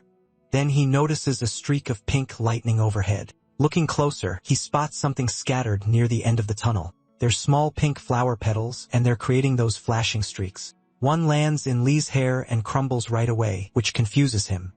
A second later, thousands more petals suddenly fill the tunnel. As they move ahead, they find the petals pouring from a man seated on a throne. He's the leader of the Mount Hua sect, sitting with his eyes closed, wrapped in powerful energy, seemingly unaware they're there. The protagonist frowns, still trying to understand what's happening. Suhawi sees him too and asks Suhawi if this man is the source of the life signal. Suhawi confirms it and says he must be Mount Leader. She identifies him as the flourishing blossom sword Sovereign Jakesan, shocking Suhawi. Staring harder, Suhawi realizes he's really the sword sovereign of Mount Hua. Lee reaches out, catches one of the plum blossom petals, and examines it. He says blossoms opening from heat means the user has mastered the plum blossom heavenly fragrance heart technique. When the petal crumbles in his hand and releases a purple glow, he wonders why it's purple. That can only mean the plum blossom heavenly fragrance technique has mixed with another art, the purple mist divine heart. All the while, Jackson remains seated in silence as pink and purple streaks of light pour from his body. Meanwhile, Hua calls him dad through her tears. The sword sovereign still looks completely unaware of everything around him. That's when it becomes clear. Hua is Young's daughter. Lee stares at him and realizes this is bad. Young stays on his throne like no one else is there, lost in his own state. So Hua steps up to MC and asks what's wrong. He explains that the plum blossom heavenly fragrance heart technique is extreme Yang, while the purple mist divine art is extreme Yin. Even Mount Hua's elders can only master one. Fire and water don't mix. So what happens if someone forces them together? He answers right away. When a martial artist pushes past their limit, a demon can grow in their heart and they stop being human. Then the protagonist begins summoning the heart sword, like when he beat Elena, ready to bring Yang down. Since Yang has become something else, Lee tells Sahawi to take everyone and run. This won't be an easy fight, and his aura starts rising fast. He warns her that even he can't promise their safety if this battle starts. But before he attacks, Hua runs straight to Yang, crying out for her dad. Sui yells at her, telling her not to go any closer, but Hua ignores every warning. Lee gets ready to move, then realizes there's no time left to get anyone out safely. Sunja watches in shock, unsure what's about to happen to the girl. With only 2 seconds left before 18, Sunja realizes everyone there is in danger. Still ignoring them, Hor reaches out and hugs her father, even with that wild energy still pouring from him. Sunju's screen ticks down to just 1 second before 18. Inside the tunnel, Hor hugs him, and somehow the energy doesn't harm her at all. So Hori stares in disbelief while Lee stays focused to see what happens next. Then the blossoms and light around the throne suddenly turn bright yellow and start fading. Young Those rises from his seat and hugs Hor back like he can finally sense her now. He looks down at her with clear fatherly love and gently holds her head. The captain is completely shaken, asking how this terrifying monster suddenly turned into a caring father. Over comms, Sungja says this is normal now because the world has gone back to normal. Aboard the ship, Sungja stares at the screen in disbelief as Sahui asks what she means. Sungja says everything is normal again. The display now shows the time has passed 18 by a few seconds. Out in the city, people are walking around like nothing ever happened. Sangja keeps checking the cameras. She tells them she can see people back on the streets. Every place that looked empty before is active again. Couples are out, people are shopping, and the missing citizens seem to have returned. At the same time, Yun keeps holding Hor. Suhue watches the screen, unable to understand how every missing person came back at once. Lee, though, doesn't look relieved at all. He just keeps frowning. The townspeople move through the morning as if they have no idea the whole city was empty just moments ago. Later, Robert, Suhue, and Sungja sit in a restaurant, still troubled by everything that happened. Tahora asks Sungja why she detected no life signs earlier and whether the bioscanner failed. Sungja, sipping her drink, reminds her they already checked it together. She links to the scanner again and confirms it's still working perfectly. But while scanning the people around them, Sun Jin notices something strange.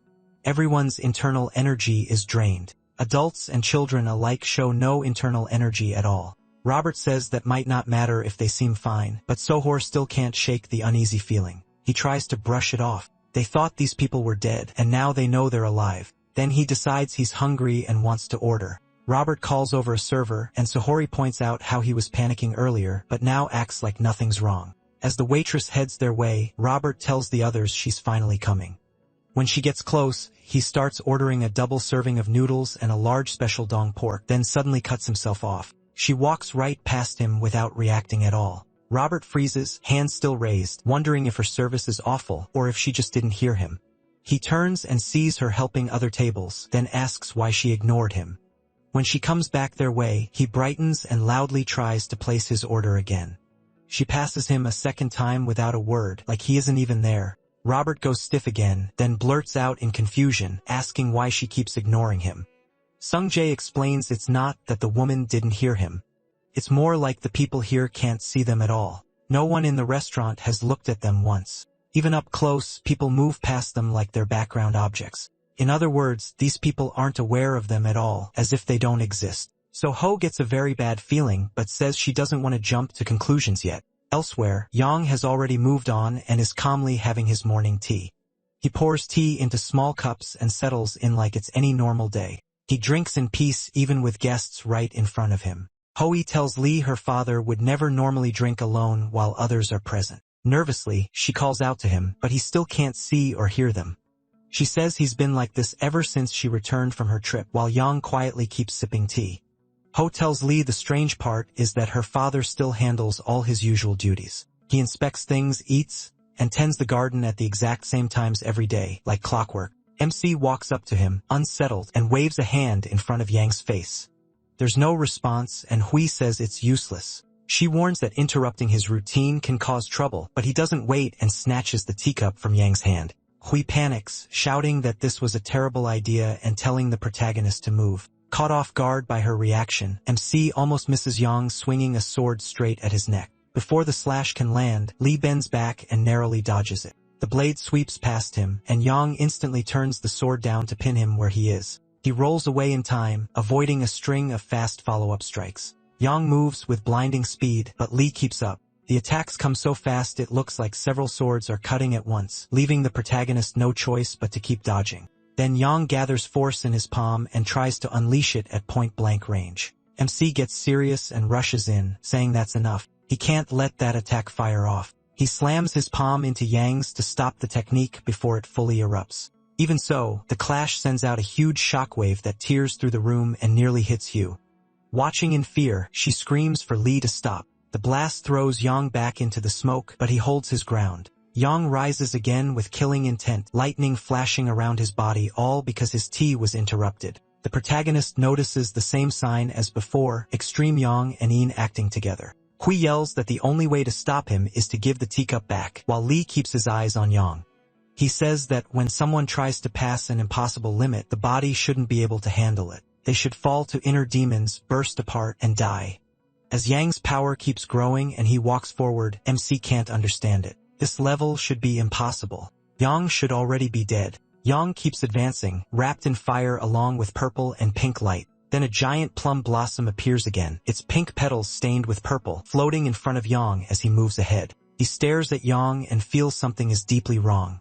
He looks human, but not fully, and he starts wondering what happened to him. Hua Rin yells at Lee to hurry, warning that waiting any longer could be dangerous. The deadly plum blossom rushes at the protagonist while he stays low. Watching in fear, Hua Rin can only hope he throws the cup in time. MC suddenly pulls out the teacup and gets ready to throw it. He draws his arm back to put more power behind the throw, then he hurls the cup straight at Yang. The cup shoots toward the huge plum blossom in its path. It flies right at the center, as if the flower might block it, but the cup punches through the middle and keeps going. The moment it breaks through, the flower bursts into dark purple gas. Ta Rin watches nervously, praying the cup reaches her father and ends the fight. Then Yang snatches the cup out of the air, showing that this was what he wanted all along. As soon as he gets it back, the pink flames and lightning around him start fading fast. The wild energy disappears, and everything begins to calm down. Yang returns to normal and sits back down to drink tea like nothing happened. He calmly pours himself another cup, acting like Lee and Hua Rin aren't even there. He frowns, realizing someone almost died over a teacup. Hua Rin finally starts to relax now that the crisis is over. Later, night falls, and the world grows dark again. Hua Rin tells Lee she came back home half a month ago after finishing her interstellar tour. At the same time, Sun Jae, Yang, and Robert moved through the crowd. Hua Rin says that when she returned, everything had changed. The three keep walking through town, wondering if anyone can even notice them.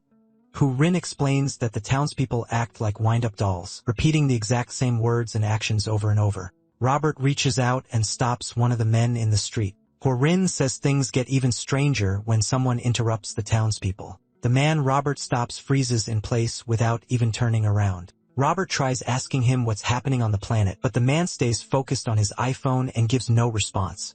Robert cuts himself off. When he realizes the man isn't just ignoring him, he's completely frozen. Griffin tells Lee that whenever someone interferes with them, they stop. Robert waves at the man but gets nothing back, and he notices everyone else has stopped too.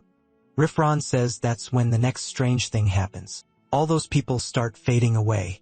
The man Robert touched vanishes right in front of him. Robert can only stare, stunned. He turns to Sunja and asks what just happened. Did they all teleport? Sunja watches the disappearances and admits she doesn't know. Sorel looks at her in disbelief and asks how even she can be unsure. The android says it does resemble teleportation from the particle pattern, but the scale is way too large. Seryong asks what she means by that. She hadn't even noticed everyone else was gone too. When she and Robert look around, they realize they're completely alone.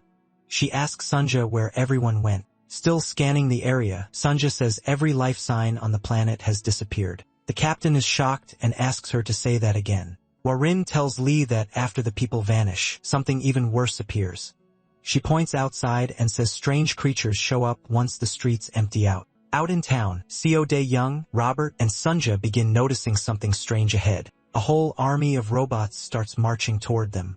They move in perfect order as mist spreads across the ground. The trio stares in horror, and Robert blurts out, asking what those things are. Each robot carries a sword as they keep marching closer in rhythm. The fog thickens, and soon hundreds of robots close in from every side. The captain says she doesn't know what they are, but one thing is clear, they're in serious danger. She freezes watching the robots close in with nowhere left to run.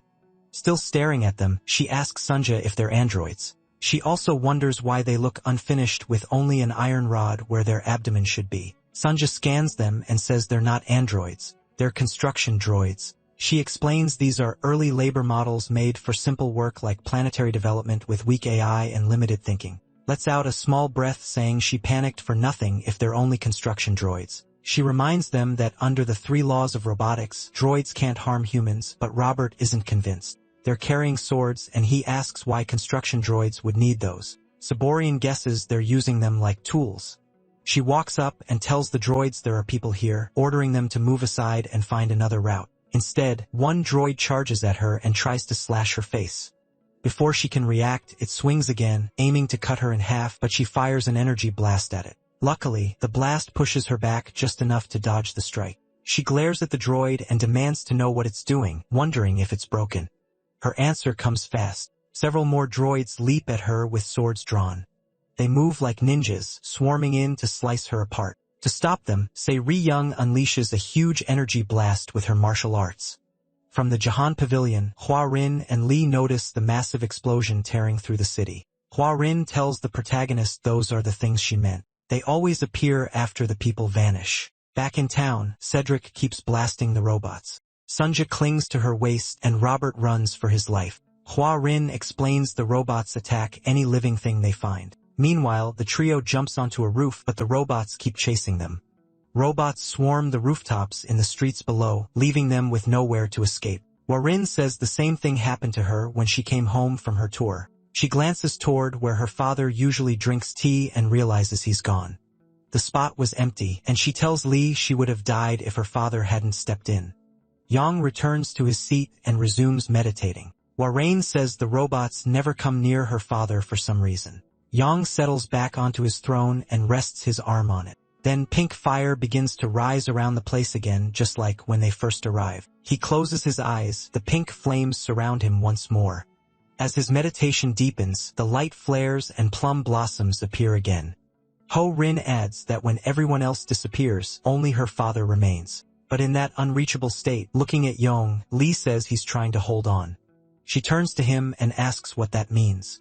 MC explains that Yong is burning both his internal energy and his soul, even risking inner demons just to endure.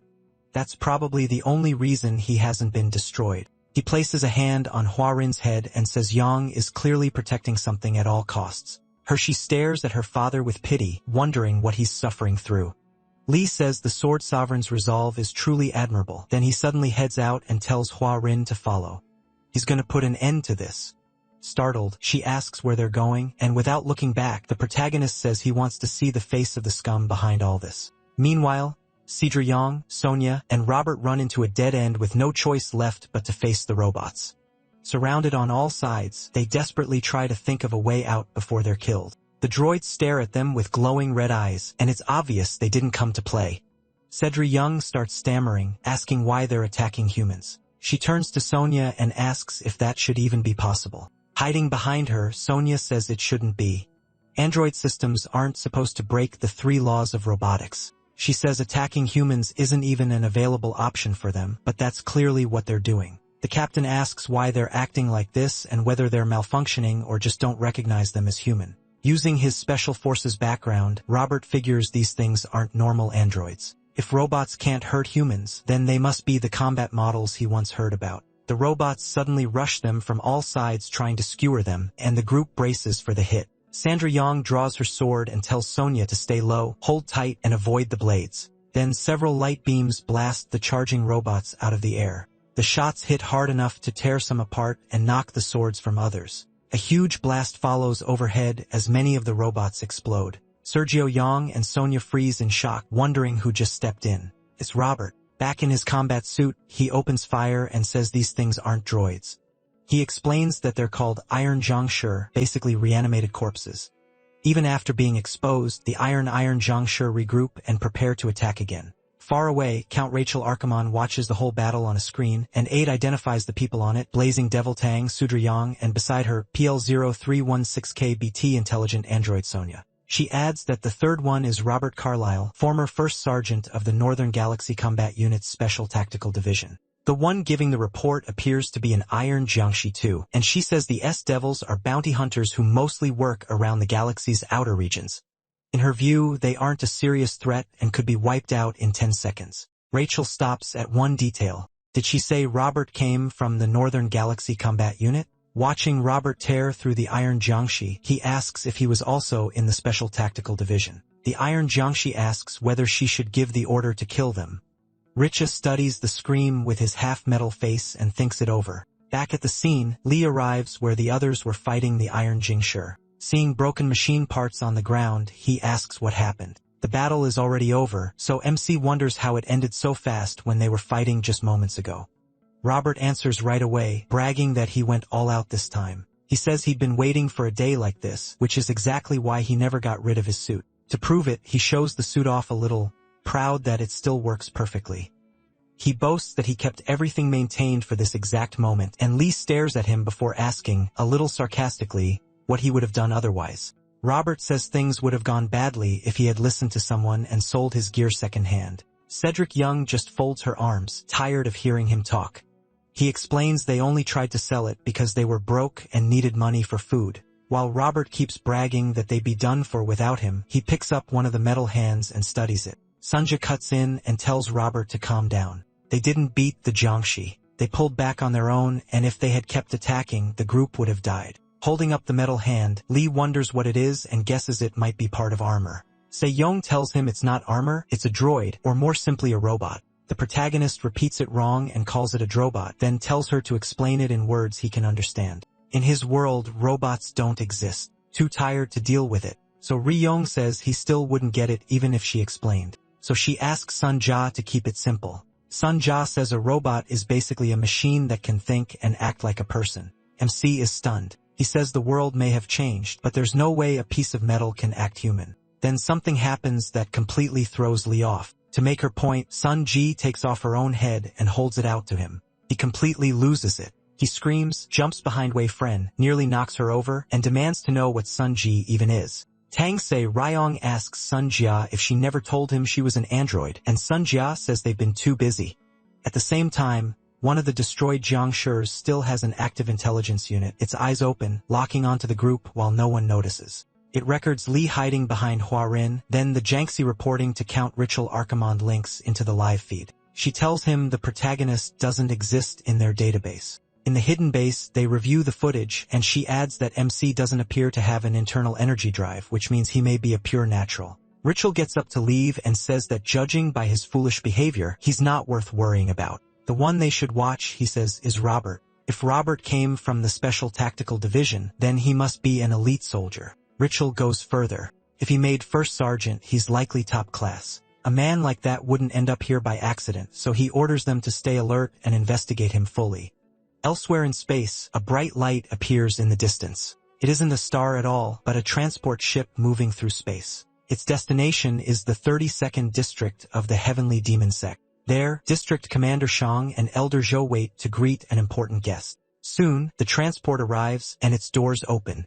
The guest steps out in flip-flops, looking completely relaxed. He walks up to the commander and elder who bow to him out of respect. The commander thanks him for coming all this way and addresses him as officer. The officer yawns and agrees it was a long trip. This officer looks like a bossy little kid, but he makes it clear the trip had better be worth it. He is Zhou Dan, first-class officer of the Disaster Safety Headquarters, Central Committee of the Heavenly Demon Sect, and he gets right to work. Zhou inspects the swollen red mark on Zhang Shi head left by Li's slap. Zhang is still in a wheelchair, showing he hasn't recovered from that beating body or mind. Commander Yang asks Officer Zhou if he notices anything. Zhou looks alarmed and leans in for a closer look at the strange hand mark. Since he's so short, he climbs onto a stool and keeps staring at it in silence. At last, Wo places a hand on the mark and asks Sang if it hurts. Sang says the pain is mostly gone, but his head still feels hot all the time. Zor asks him to repeat that, puzzled by how there can still be heat without pain. Looking down, still shaken by what happened, Zorb confirms that's exactly what he's been feeling.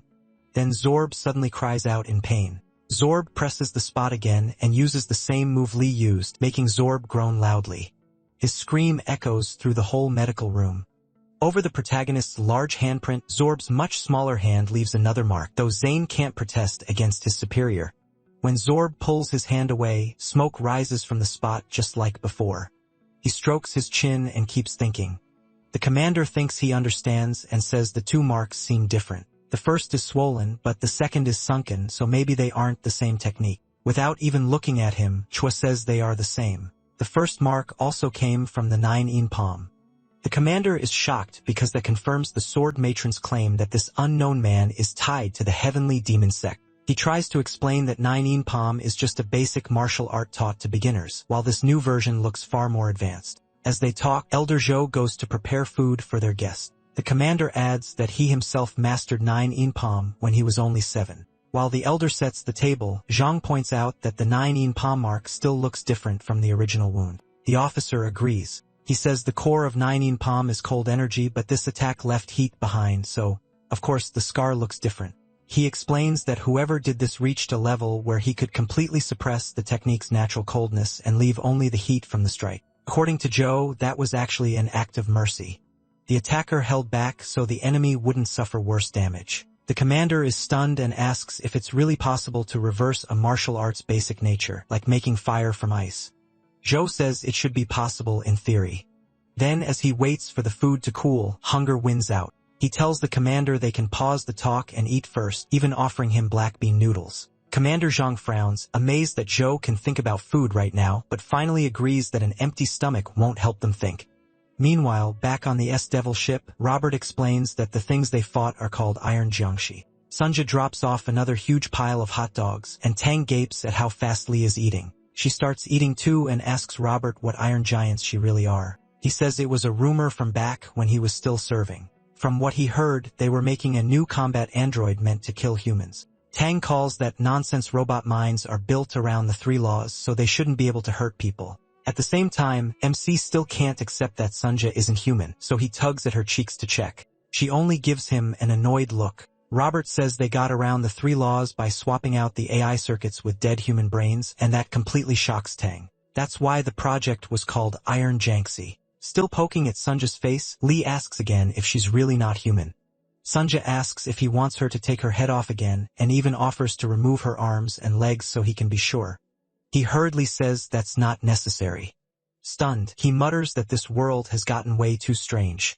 He finally stops bothering her and turns back to the food. Tang tells Robert his story does fit what they saw, but it still sounds too crazy to believe without seeing it firsthand. Then Lee notices the plate is empty. They finished all the hot dogs while he was busy with Sunja. Tang catches him looking her way and comments that using dead people's brains is seriously messed up. The protagonist answers with a cold, horrified stare. There's no food left. Not understanding the look, Tang asks what his problem is and why he's making that face. Then she looks down, sees the empty tray, and finally gets it. To avoid trouble, she quickly tells Sunja to make more hot dogs for him. Sunja blankly says they're out. Tang just brushes that off and says then it can't be helped, turning back to figuring out what's happening on the planet. She says it feels like they got dragged into a really bad situation. Behind her, Lee suddenly shouts that they're shameless, and his body starts to flare up. Tang spins back around. Furious, he says maybe the old martial world's manners are gone, but she still dared to steal his food. Alarmed, Tang asks Robert what he's talking about, but he has no idea. MC's power starts rising as he says she can't pretend she didn't know who he was. He already declared himself the supreme heavenly demon. So how did she dare do this? Tang puts a hand on her hip, remembering he really did say that. Robert remembers too. Even so, Tang can't make any sense of what that title is supposed to mean. She ignores him and says they can sort that out later. Right now, bigger things matter. Lee keeps burning with anger. Robert gets too uneasy to stay at the table with him and stops Tang so they can leave together. Sunja also quickly heads out, clearly not wanting to deal with his mood. Soon, the protagonist is left alone, and with no one there, his anger dies down and the awakening fades. He looks at the tray again and spots some grease and a few tiny pieces of hot dog left behind. Staring at those scraps, Lee gets an idea. He reaches down and takes them. It's all that's left, and even the supreme heavenly demon can't starve. Still frowning, he eats the scraps, seeming to accept that this is life among such lowly mortals. Outside, the wrecked iron jiangshi parts are still scattered around. Sunja picks up one of the robot heads to inspect it, hoping they can learn something useful. Tang looks over the wreckage, unsure where to begin. Their ship stays ready overhead in case they need to flee, while the ground is covered in robot debris. Robert examines a robot arm and notices the joints are flimsy. He wonders why it's built so badly and why the alloy is so weak. Looking over the head, Sunja says that's because these aren't finished units. They're only prototypes. She studies the head and scans it with her eye sensors. After a while, Sunja goes silent mid-thought. Tang notices and asks if she found something in the robot's head. Sunja says yes. She adds that its neural network is very simple, then starts opening the head. When the compartment opens, an intelligence chip pops out. Sunja identifies it as a primitive M207 chip. She says it's so crude, it's embarrassing to even call it AI. According to Sunja, the M207 is made to receive commands, not think for itself, so it doesn't count as real artificial intelligence. Following her logic, Tang asks if the robots were being controlled from afar. Sunja confirms it. Each unit was remotely operated. She quickly scans the area and says 9,817 droids attacked them. That means at least 9,817 humans had to be controlling them. Elsewhere, a lab is filled with tubes of liquid. Wires run into every tube and something sits inside each one. Richel and his robots head into the lab to check on the experiment. He studies the rows of tubes with a cold, determined look. Inside them are naked people with their brains wired up, making it clear this is how the robots are controlled. One unconscious man, clearly a townsman, floats in the liquid looking badly worn out. Back on the street, Tang asks Sunja for the total population of the Manhwa district. Sunja answers that the exact number is 9,818. Meanwhile, back at the Jaha Pavilion, Yang is still burning away his inner energy along with his soul. The others realize only one person is missing, the Sword Sovereign. He's still unconscious as pink fire and plum blossom petals surround him. Near the throne, Hua sits down and watches her father in pain. Elsewhere, Commander Zhang is stunned by what Cho says and politely asks him to repeat it. While wiping his mouth, Cho repeats his order, full of mobility and lockdown for all of District 32. No one is to move, no one is allowed in, and every dispatched unit must be called back at once. Still shocked, the commander asks why he made such a sudden call. Cho says the times are too dangerous to do anything less. He explains that 2,000 years of peace have lasted too long, and the authority of the martial alliance has faded. Then he asks what happens when the tiger ruling a mountain loses its fangs. Commander Zhang answers that the wolves take over. Choi says not exactly. The wolves try to become tigers themselves. He reminds him that wolves made packs because of the tiger. Once the tiger is gone, they start comparing themselves to each other. Other wolves look weak, and that weakness makes them attack. In times like that, the first target is the strongest wolf because everyone is fighting for power. As he heads for his flight pod, with the commander walking beside him, Cho says the wolves will use the pack tactics they learned to bring down the strongest one. His point is simple. Their sect is the strongest wolf in today's martial world, so they must be extremely careful. The commander asks if that means the unknown person using their sect's martial art is tied to this danger. Cho admits he doesn't know, and that's exactly the problem. Stepping into the pod, he says he got an emergency message before arriving. An unknown person is heading toward Mount Hua. Commander Yang is startled and asks if he heard that right. Mount Hua? Cho confirms it. An unknown factor has landed on a powder keg, and the martial world is one spark away from exploding. That's why he says they need to understand the situation first and avoid acting too soon. Then he enters his pod and departs, hoping the truth becomes clear soon. The commander watches him leave, unsure what to think. All he can do for now is frown and wait. At Mount Hua, Zhang and the others head to the Jaiha Pavilion to meet Hua. Zhang asks her to confirm that the missing people always return at night. Hua says they do, except for her father, who always stays behind after everyone else disappears. She says her father always stays behind in that burning state, sitting on the throne. Sir Yung just stares, totally unsure what to make of the Sword Sovereign. Yung remains seated in the flames and still doesn't notice any of them. Sir Yung asks Sunja how long is left before sunset, since that's when the missing people should appear again. Sunja says Mount Hua switches from day to night every 6 hours. By her count, sunset is only a second away.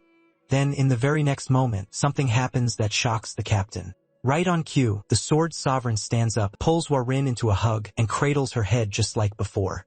Warin explains that he does things like patting her head without any awareness. She says he also drinks tea, looks around the area, and later reads in the garden.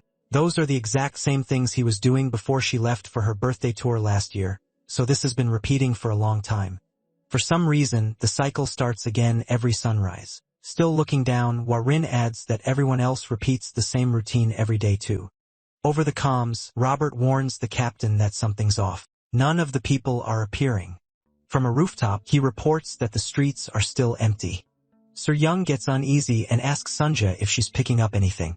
Sunja says she's detecting something else instead. Looking at the captain, she says that rather than the people returning, Sir Young seems to be fading away. Sir Young starts vanishing before their eyes, stunned by what she just heard. She looks at her hands, sees them turning see-through, and wonders what is happening. Then her hands vanish completely, and she cries out. Sun Ji says the captain's vital signs are disappearing too. A second later, Sir Young vanishes completely, leaving only a faint glow. Meanwhile, Warin is still in her father's arms. Outside Mount Hua, a Greenwood ship drifts in space. Inside, Kim, leader of the Galaxy Division, studies Mount Hua and its twin moons. Captain Chai Ju rushes in to report something. A teleport signal was detected from the center of Mount Hua a short while ago. Their analysis confirms the person moved was the blazing devil, Sir Yang. Kim asks where she was sent. The captain answers that she was teleported to Genta, Mount Hua's second moon. Meanwhile, we shift to Genta, the second moon of Mount Hua. Somewhere on its surface is a deep hole. From inside that dark pit, a shocked scream rings out. The light left behind when Suri Yang disappeared suddenly appears in the hole. She keeps screaming that her body is disappearing. At first, she's invisible, then her body slowly starts forming. With her legs still missing, Suri Yang panics and wonders if she died and turned into a ghost. Thinking she's talking to God, she begs to be brought back because she still has too much left to do. But when she lifts her hands to pray, she sees they've fully returned, stops yelling, and wonders what's happening. Now visible again, she keeps asking what the heck is going on. Then she notices people in front of her and realizes this probably isn't the afterlife. Sitting before her is Count Rachel Archimond, with his android assistant at his side. Count Rachel Archimond says nothing and simply watches her settle down. Sir Yang stares back and asks who he is. He stays silent. He only frowns, giving her a cold, sinister look.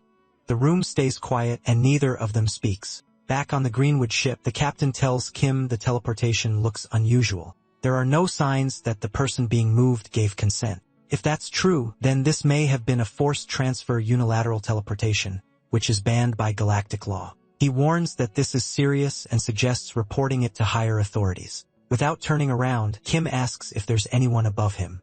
The captain gets the message and falls silent. Then he quickly says no, bows, and declares the Black Tiger as his only command authority. Kim approves and tells him to keep watching for now. It's too early to say anything.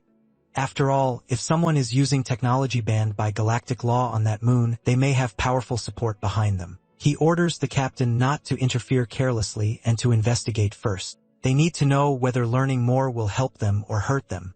The captain answers with a sharp yes, sir. Kim keeps watching the twin moons, quietly wondering what this all means. Not long after, new intel reaches the West Heaven Sword Matron, and she asks if she heard that right.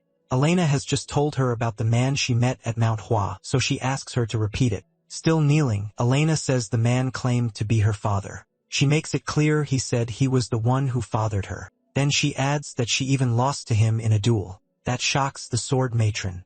Since beating Elena is no easy thing, she thinks of Mount Hua and realizes the man who defeated her daughter and called himself her father is now there. Back on Mount Hua, Robert slams his hand on the table. He shouts that they have to save the captain, getting just as worked up as usual. Furious, he yells that some bastard dared to kidnap their captain, while Lee quietly listens.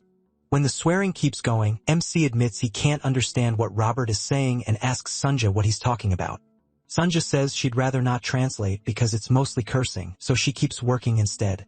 Heron says the place where Sir Young was taken may be tied to what's been happening on this planet. She thinks the others may have been taken the same way, though they still can't prove it. Sunja cuts in and says they actually do have proof. The disappearances on Manhwa match a forced teleportation, taking someone without consent, and that kind of one-sided teleportation is illegal under galactic law. Robert yells that this means everyone is trapped somewhere. He says they can't just sit there, and this time he grabs Lee by the shirt. He turns to Sunja and asks what's wrong with Robert, but she just walks off and ignores them.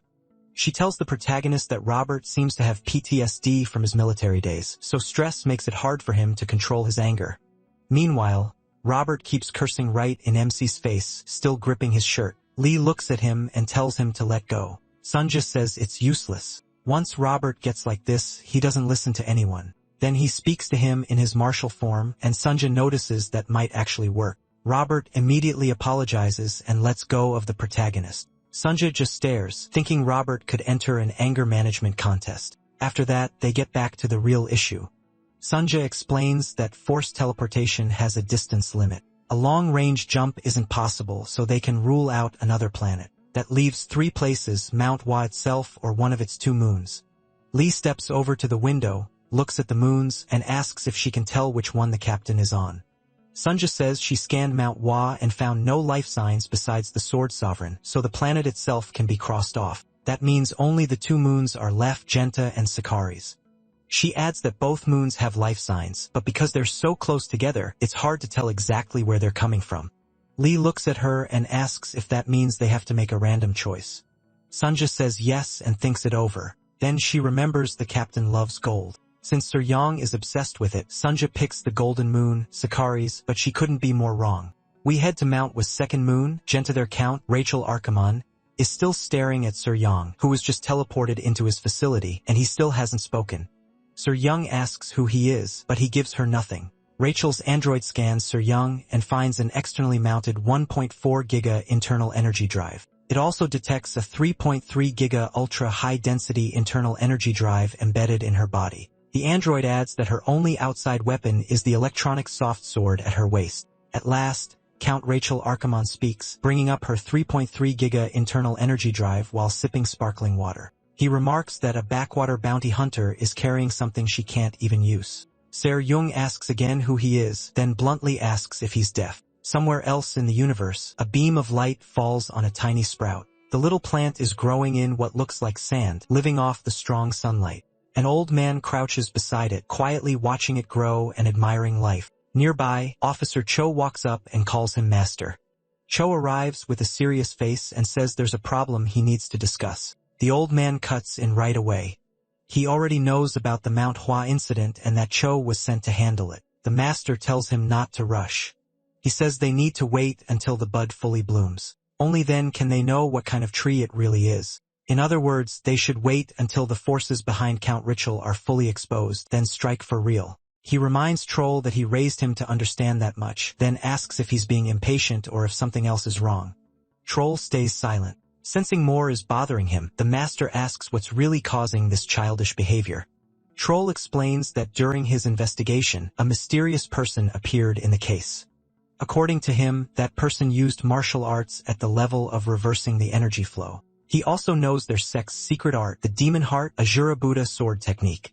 The master's face suddenly turns horrified, making Cho hesitate. Then he adds that this person has reached the peak of mastery. Worse, Cho says this man does not belong to their sect. Now grim, the master flatly orders him to kill that person.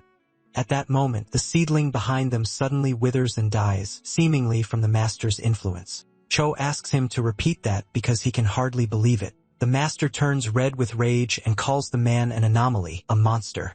He orders Cho to find him and kill him no matter what. It seems the leaders of the heavenly demon sect are hiding something. Cho is clearly shocked, but he says nothing. Later, he returns to his travel pod and resumes his mission. The pod moves through space with Cho riding inside. Soon, he settles into the pod and continues his journey. Meanwhile, on Genta, Tang Ser Young asks Count Rachel Archimonde again who he is and whether he can hear her. Rachel Archimonde ignores the question, tells his android to inspect her, and keeps sipping his drink. The android vanishes from behind him, moving at blinding speed. In an instant, it appears behind Tang Seo Young while she's still facing the other way, unaware it's there. She senses it, spins around, gathers an energy blast in her hand, and demands to know what it thinks it's doing. But when she fires, the android is already gone. A second later, it's behind her again and grabs the back of her neck. Tang Su Ryong is stunned by how fast it moved. She can't believe the android is this quick. She's never seen anything like it. Ritual Archimond calmly tells her to give up. Resistance is useless.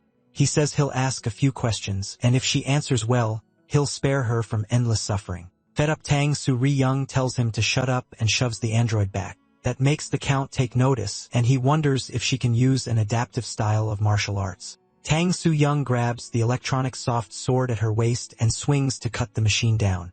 She whips the blade around, making a storm of slashes, but the android quickly pulls away. Thanks to its speed and tracking ability, it dodges every strike. Then it spots an opening and moves in to touch the captain. The android closes the gap and nearly reaches her, but Tang Sarah Young sees it and aims her sword at it. The machine slips past the cuts and tries to seize her arm. Count Rachel tells her this is pointless because the android holds data on every martial art in the world. Tang Sari Young keeps attacking, but the robot gets past every blow. She starts to realize he may be right. The machine is reading her moves with ease. Even so, Tang Su Young doesn't back down and tells the Count not to make her laugh. She rushes in head-on, but the android sidesteps and avoids the blade. Then it catches an opening and strikes her in the back. The hit lifts her off the ground and throws her across the room. Tang Su Young crashes face first, unable to stop herself after the sudden blow. The android stays ready, waiting to see how she'll respond. She quickly gets back to her feet and raises her sword again. Taking her stance, she signals she's still ready to fight. Rachel keeps drinking, though he's surprised she got up that fast. The android watches her closely, ready to pressure her again. Tang Se Ri Young holds her stance and waits for it to move. Sweat starts to show as she realizes this fight is tougher than expected, and her usual martial arts won't be enough. She needs something new. While she thinks the robot disappears again at incredible speed, it slips behind her, but this time Tang Su Ryong senses it right away.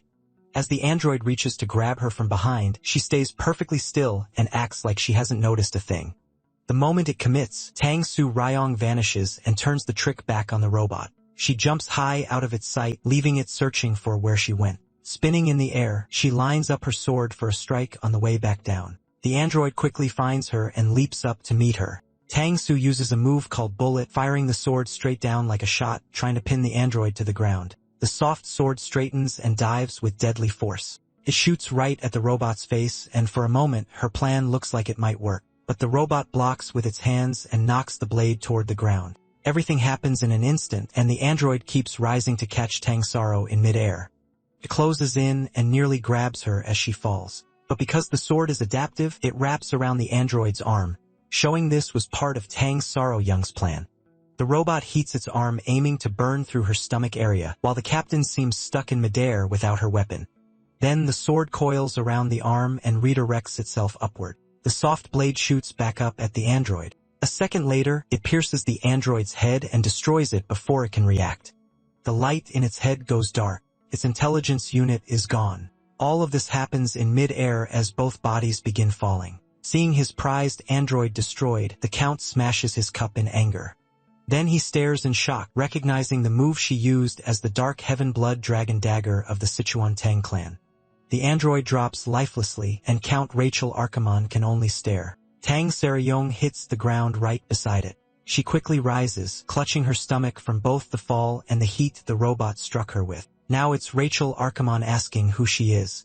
Sir Young only glares at him in silence, blood starting to run from her mouth. Still shaken, the Count says the Sichuan Tang clan was wiped out 10 years ago without a trace and demands to know how she learned their martial arts.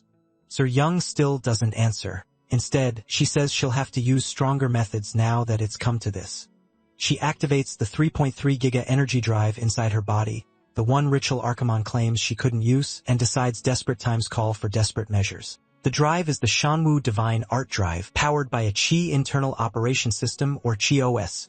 She pushes it to full power. That shocks Rachel Archimon even more because the Shanghua Divine Art is a secret passed down only to the Tang clan's head. With the second internal drive now running at max, Ser Jung launches up with explosive force and tells him to shut up. Count Rachel Archimon stays put and watches her rise, realizing she plans to take control of the sky and attack from every direction.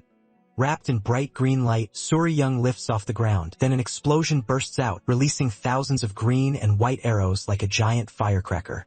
Rachel Archimonde stares in shock as he recognizes the technique, the infinite rain blossom. All the arrows fly at him at once, and he still doesn't move. The sheer force of Sir Young's attack causes a huge explosion inside the facility. Back on the West Heaven Sword Matron's ship, Elena tells her mother that the way she met that mysterious man was strange too. Elena says she went to Manhwa to collect a bounty. When she arrived, she blacked out. The next thing she knew, she was standing right in front of him, just like always. Count Rachel Archimonde sits on the couch, silently watching her with a cold expression. Elena says she still doesn't get why their first meeting had to happen like that. For a moment, they just stared at each other without saying a word. That makes the sword matron realize Elena is describing one-way teleportation. In the memory, Count Rachel Archimonde tells Elena not to be shocked. He says he brought her there to grant her wish. Elena stares at him, confused about what he means. He asks if she doesn't want to grow stronger and stand above the world.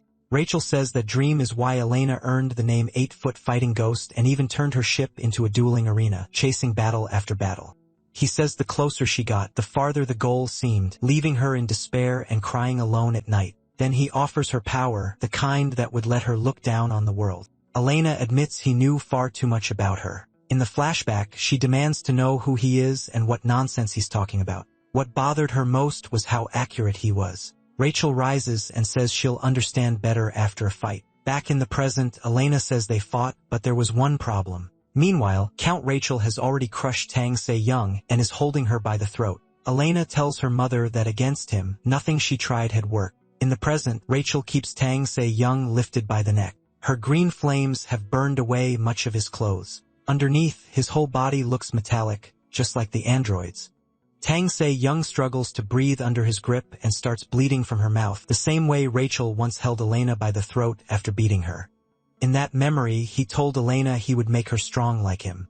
He even claimed he was doing it because she was his daughter, though Elena clearly didn't buy it. Back in the present, Rachel orders the weakened Tang Se-young to answer him.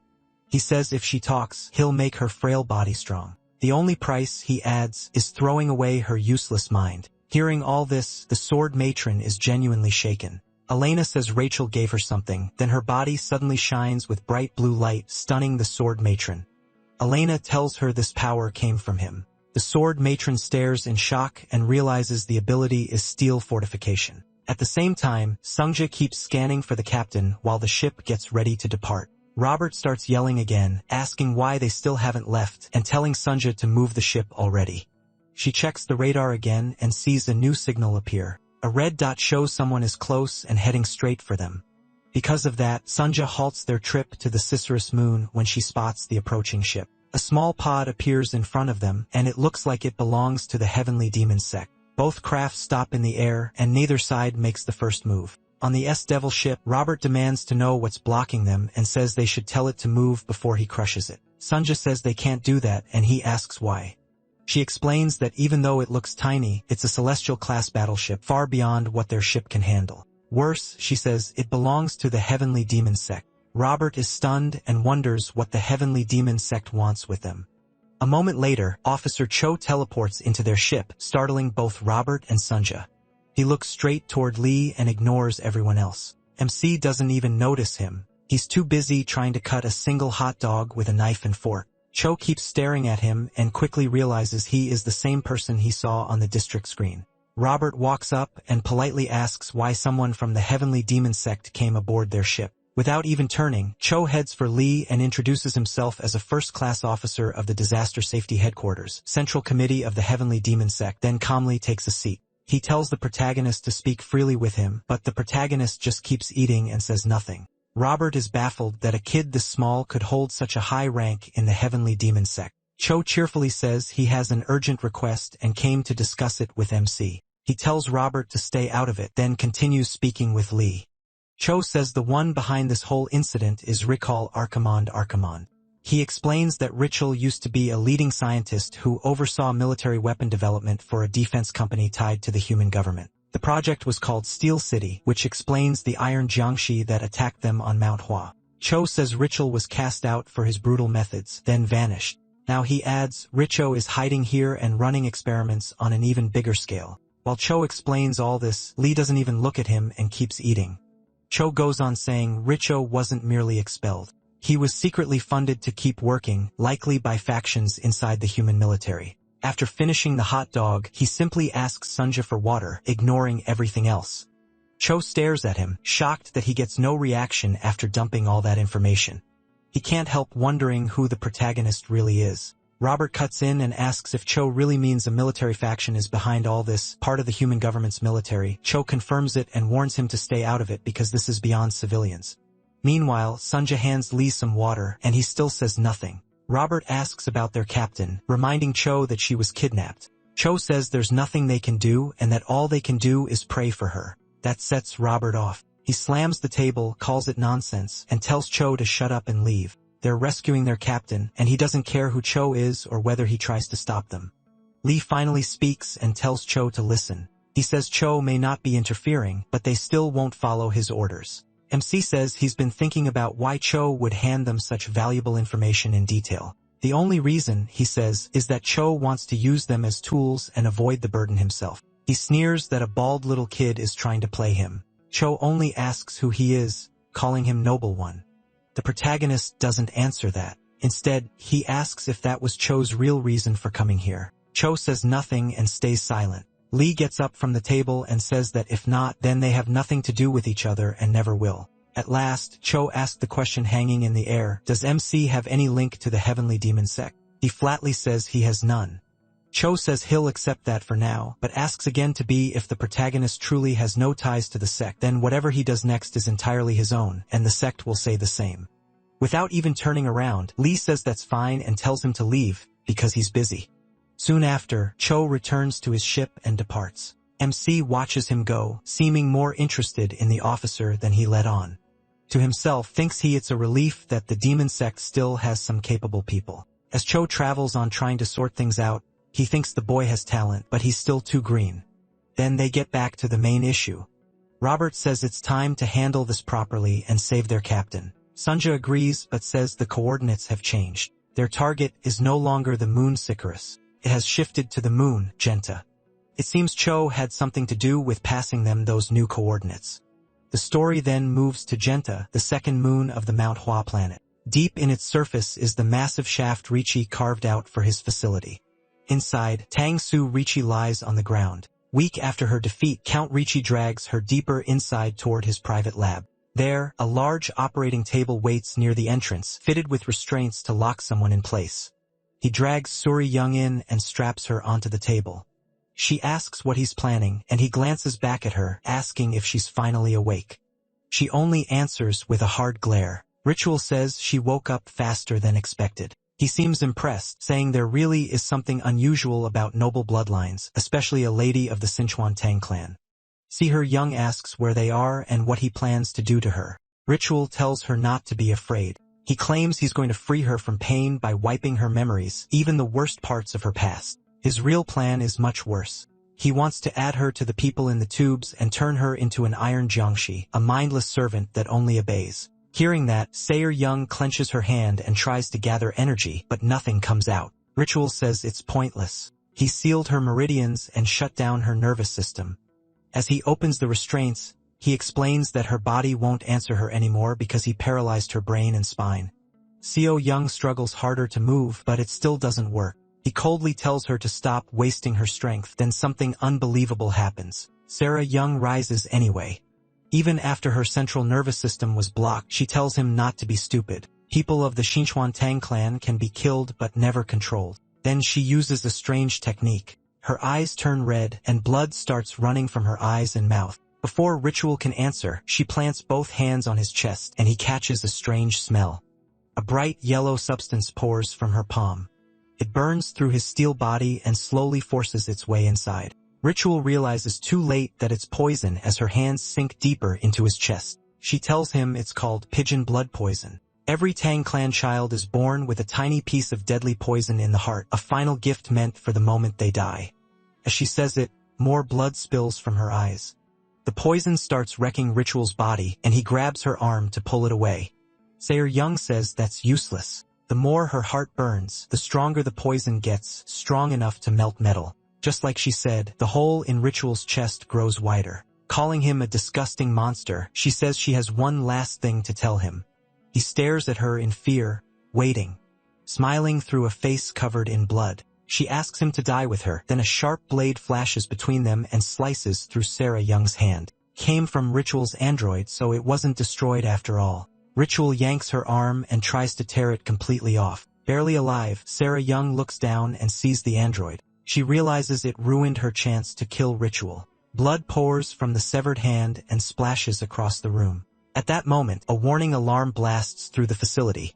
Annoyed, Ritual looks up and wonders what set it off. The system keeps repeating that intruders have been detected. Outside, Lee puts on a space shield, and he's clearly in a bad mood. Robert gears up too and stands behind the protagonist, who still has his hands in his pockets. Then a huge wave of Iron Giant shell bursts out of the hole and lines up to fight the Cess Devils. Thousands charge with swords while more keep jumping out to join them. Robert readies his weapons and tells MC he'll handle the robots, so MC should go save the captain. He doesn't hesitate. He takes off at once, leaving Robert to deal with the androids. He shoots over the incoming army and dives straight toward the underground base. Robert is stunned by how fast he left. The protagonist flies into the shaft and runs straight into more robots coming up as backup. Then he releases his form, and a blinding light erupts around him. The blast tears through the shaft, wiping out the robots inside and even smashing apart the hole itself. Robert can only stare in shock. Rocks blasted loose by the explosion crash down on several bots and crush them, but plenty are still left. Robert grumbles that Lee could have helped a little before leaving instead of taking his words that seriously. The Iron Jiangshi rush him with swords raised, and once he realizes he's alone, Robert starts cursing and opens fire with everything he has. Inside, Ritual watches the battle on a screen, badly hurt but still alert. He sees Robert going all out against the Iron Jiangshi. Robert fights like crazy, determined to wipe them out. Ritual's android scans his gear and identifies one weapon as the MZCT-106 recoilless laser. It also detects the TTR-8 automatic laser multi-missile system. Robert fires those missiles and tears through the Iron Jiangshi. When some get too close, he lifts off the ground. The android identifies the device as anti-gravity rockets. It reports that all of Robert's gear is Special Forces equipment, though outdated and no longer in active use. Ritual figures Robert isn't an active soldier, just a retired one, and decides he worried for nothing. He orders the android to kill Robert and the others too. Then another alarm suddenly sounds, catching Ritual and the android off guard. He looks over, confused about why a second alert went off. The android reports that an intruder has entered District 8. Seconds later, it says the intruder already passed District 8 and entered District 7. Ritual is alarmed, unable to understand how anyone moved through security that fast. A moment later, the android reports the intruder moving from District 8 to 7, then 6, then 5. Keeps going, 4, 3, 2, before suddenly stopping when it can no longer track the intruder's position. Ritual is stunned. He snaps that no one should be able to break through all their security that quickly. The android starts rechecking the data to find the intruder. Then a bright burning light appears behind it. The android tries to announce the intruder's current location, but it freezes and instantly explodes. Steel fragments scatter across the room as Ritual looks around, trying to find where the attack came from. Meanwhile, the alarm triggers a response in the holding room, and the tubes begin filling with gas. The gas rises almost to the top, like part of the emergency system, then the alarms suddenly stop. The tubes return to normal oxygen flow. Smoke from the blast fills the room while Ritual stands there, still trying to figure out who the intruder is. Then he sees a huge breach in the wall. Through that opening, Lee steps into the facility with his hands still in his pockets. Ritual realizes this is the person who tore through all his defenses, and he can only stare. MC calmly stares back, almost looking harmless. A moment later, he walks farther into the room toward Ritual. Lee says nothing. Ritual is still in shock, wondering who he is and how he got past every bot to reach this place. While Ritual is still staring, he moves in an instant and appears behind him. He heads towards Seo Jong, who is strapped to the table, and Count Ritual turns to follow him. She is covered in blood and bound with one arm. The other has already been cut off. Ritual finally breaks the silence and demands to know who the protagonist is. Lee ignores him and keeps looking at Sarah Jung's blood-covered body. Then he says, Ritual has ruined a girl who had only just entered her youth. He adds that Ritual doesn't even treat people like people, pointing to the thousands trapped in the tubes. Looking straight at him, MC says he's nothing but a monster. Ritual just keeps staring, too surprised to react. Lee's glare alone shakes him. Ritual rudely asks again who he is and what he wants. The protagonist answers by raising a hand and using a martial art. Sanker Jung's soft sword lying on the floor suddenly reacts and scrapes against the ground. Then it lifts up and glides forward on its own. Lee tells Ritual he doesn't speak to things that aren't human. While continuing to call the sword, the blade leaps from the floor and flies between Ritual and MC. Instead of driving it through Ritual's head, he guides it past his ear, a warning of what he can do. The sword returns to the protagonist, and he catches it. Shocked, Ritual recognizes the technique as void manipulation.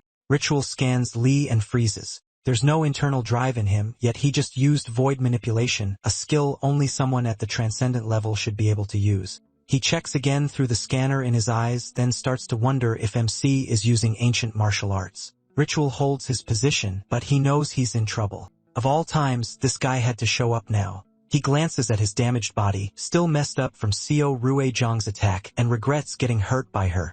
He steps closer, still staring him down, then he raises the sword toward Ritual's neck, making the Count flinch. Lee tells him he's not just inhuman. He's not even a real martial artist. He goes on asking how Ritual can think about pointless things in the middle of a fight. That finally sets Ritual off. He snaps at the protagonist to shut up and charges in, throwing a deadly strike. A second later, Ritual sees blood pouring from his hand. Lee had already slipped past him and sliced off his left arm. Ritual turns and sees his arm lying on the floor. MC says that cut was for what he did to see her young. Cedrigan still lies unconscious on the operating table. He adds that now Ritual has to pay for making him angry. As he starts powering up, Lee warns the Count to get ready. The price for that is very high. A huge wave of energy pours from the protagonist into the lab, and things get even worse for Ritual. Ritual bitterly thinks he must be the unluckiest man alive. First, the woman from the Sichuan Tang clan, and now this monster, all in one day. His internal drive is below 40% because of the chest wound Cedrigan gave him, so he knows he has almost no chance of winning. With no other option, he decides to gamble everything. Ritual activates his internal drive and forces it to maximum output. At once, the system sends out a danger warning. His damaged body can't handle that much power. It warns that he's past the safe limit and the heat is out of control. But Ritual ignores every alert and keeps pushing the drive at full power. Lee notices it and finds the technique bizarre. He wonders how the world got this twisted with people using power their bodies can't handle and thinks back to the old days of martial arts. Then a weak voice nearby tells him to kill Ritual. MC glances over to find where it came from.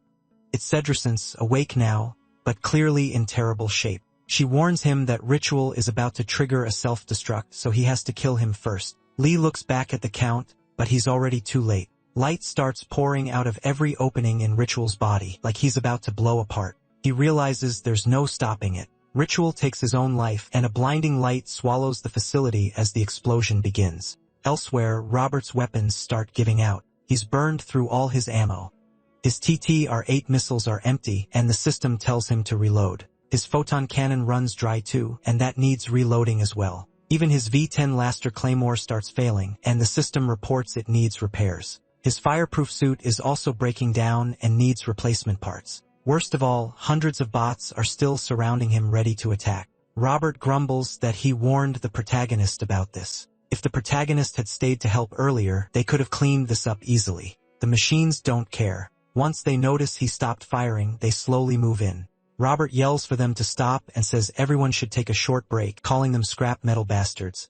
Then he asks if they even know who he is and starts taking off his combat suit. He drops the front armor like he's done relying on it. Throwing the suit aside, he stands there and declares himself Robert Carlyle, Sergeant Major of the Special Tactical Unit of the Northern Galaxy Combat Forces. He pulls out 2 daggers and tells the bots not to get too scared. Then Robert leaps at them and shouts for all of them to come at once. The bots pause in surprise, then prepare to meet him head-on. Suddenly, a huge explosion erupts in front of him, and Robert is stunned by what he's seeing. The blast is coming from the underground facility. It rapidly spreads across a huge part of the moon's surface. The flash is massive and blinding. For a moment, it washes everything out. Robert stares at the blast, still trying to understand what just happened. He looks around in shock, mouth hanging open, still clutching his weapon. He just stands there, stunned by the sudden turn of events. The blast rises like a mushroom cloud, almost like a nuke hit the site. It's so huge it can be seen from far away with debris launched out into space. Even the Greenwood ship notices the explosion. Kim, who had been secretly watching the S-Devil bounty hunters, is shocked by the sudden blast. Captain Cheju reports that they've detected a gigaton-scale electromagnetic explosion from Mount Hwa's moon. Kim says this is becoming far more serious than expected. He explains that an electromagnetic blast this big could only come from military forces, which suggests the human government may be involved. Then he orders the captain to erase every record of the incident, including the footage. As far as they're concerned, they saw nothing. The captain is stunned, especially since Kim had earlier wanted this reported to higher authority.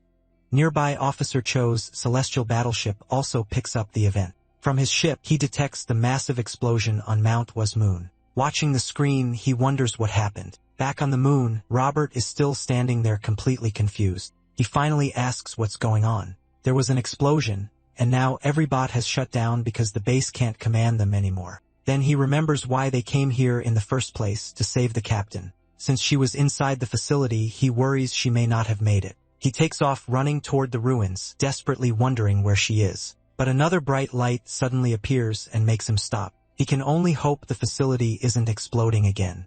He looks up at the light in the sky, trying to figure out what it is. It grows brighter and starts moving toward him. Then Lee comes out of the light, standing on the operation board with Captain Tang surveying in his arms. Robert sees right away that she's badly hurt and missing an arm.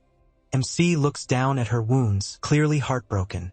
Robert can only stare in shock. He stays silent, looking between Lee and the captain, just hoping she survives. Later, Officer Cho returns to his master and reports that Mount Hwa has gone back to normal. The master is calmly tending to a growing plant among the flowers as Cho adds that the test subjects have all gone back to their normal lives. Luckily, none of them remember anything, as if nothing ever happened. The master says it all sounds like some strange ghost story and asks how Rachel could pull something like this off. Cho says the only possible answer is that they succeeded in commercializing entropy inversion. The master admits he has no idea what that means and tells Cho to explain it in normal words. Not everyone is a genius like him. Cho says entropy inversion is a technology that can reset time itself because it could create multiple universes. All experiments on it were banned. But Rachel didn't just finish the technology. He used it on all the test subjects at once. On top of that, he created other forbidden tech like one-way teleportation.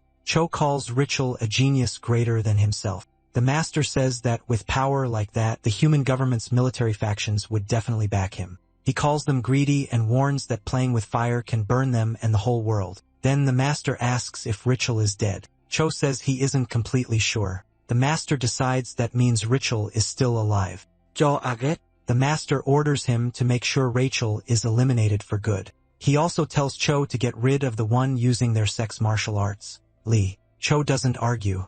He only says he understands. Even though the order clearly bothers him, he keeps his thoughts to himself. Later, Cho returns to his ship and sits down as usual. He stays there for a while, lost in thought. Meanwhile, life on Mount Hwa seems to have gone back to normal. Sovereign Yang serves Lee some tea and says his daughter told him everything that happened. He tells Lee he doesn't know how to repay him for saving his daughter and the ones accused of rebellion. Lee says they weren't rebels at all. They were being controlled like puppets. He adds that from what a little kid told him, there are bigger villains behind this whole mess. Sovereign Yang agrees. He says that much is obvious even with Mount Hwa weakened. Even so, nobody could break the planet's laws without backing from powerful people. Lady calmly sips his tea and says it sounds like the sovereign plans to pretend none of this happened. That catches Sovereign Yang off guard. He's stunned that Lady saw right through him. Lady doesn't even look up and keeps drinking. Yang also notices how calm he is while talking about something this serious. Despite being so young, it makes him wonder who Lady really is. Yang finally answers that his top priority is protecting the nearly 10,000 members of Mount Hwa. If he has to throw away his pride to do that, so be it. Striking back right now would only hurt his people. He also points out that Lee doesn't seem nervous around him at all. After rising to the top, everyone treated him with careful respect. But with Lee, even the rude attitude somehow feels natural, and that confuses him. Lee tells him not to think too hard about it. He chose to live while looking down on the world and on everyone in it. That's simply how he lives. That answer hits Yang hard, and he starts wondering if Lee sees himself as some absolute being. After all, he just said he looks down on the whole world. So the Sword Sovereign asks who he really is. Lice says it's better not to know. Since Yang has chosen to keep his eyes closed to these things, he should leave them closed. Opening them will only bring more trouble. Sovereign Yang can only stare at him. Puzzled, Lice may be the strangest person he's ever met. Lice gets up and heads outside. Before leaving, he says he wants to ask something. Since he doesn't know much about the world in this era, he asks if there's any technology that can restore a severed arm. Yang admits the question sounds absurd, but lately nothing has made sense anymore. At the same time, the Sev Devil ship has already left Mount Hua and returned to space. Inside, Se Rang lies unconscious. She's sealed in a life support unit that keeps her breathing and barely alive. Sun Jia stands nearby, watching her vital signs. The readings are bad enough that Sun Jia leaves the medical room in silence. Robert stops her right away and asks how the captain is doing. Sun Jia bluntly says the captain is in serious trouble. Robert can't understand why. He says she only lost an arm and that should be fixable. Sun Jia explains that Tang Su Young's blood is filled with poison made by her own body, and the worst part is that this poison has no antidote. She's done everything she can to slow it down, but it keeps spreading into her organs. Panicking, Robert grabs her and says they need to rush to a major hospital.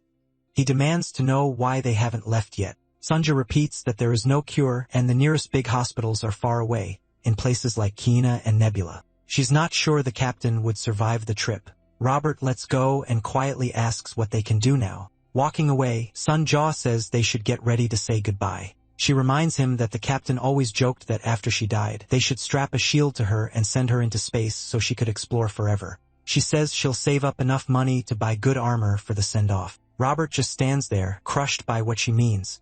The ship feels empty now. Sun goes to get some water, but she just stares at the cup, then she pours it over her head. The water runs over her eyes, the closest thing she has to crying. Then her eyes widen when she notices something strange.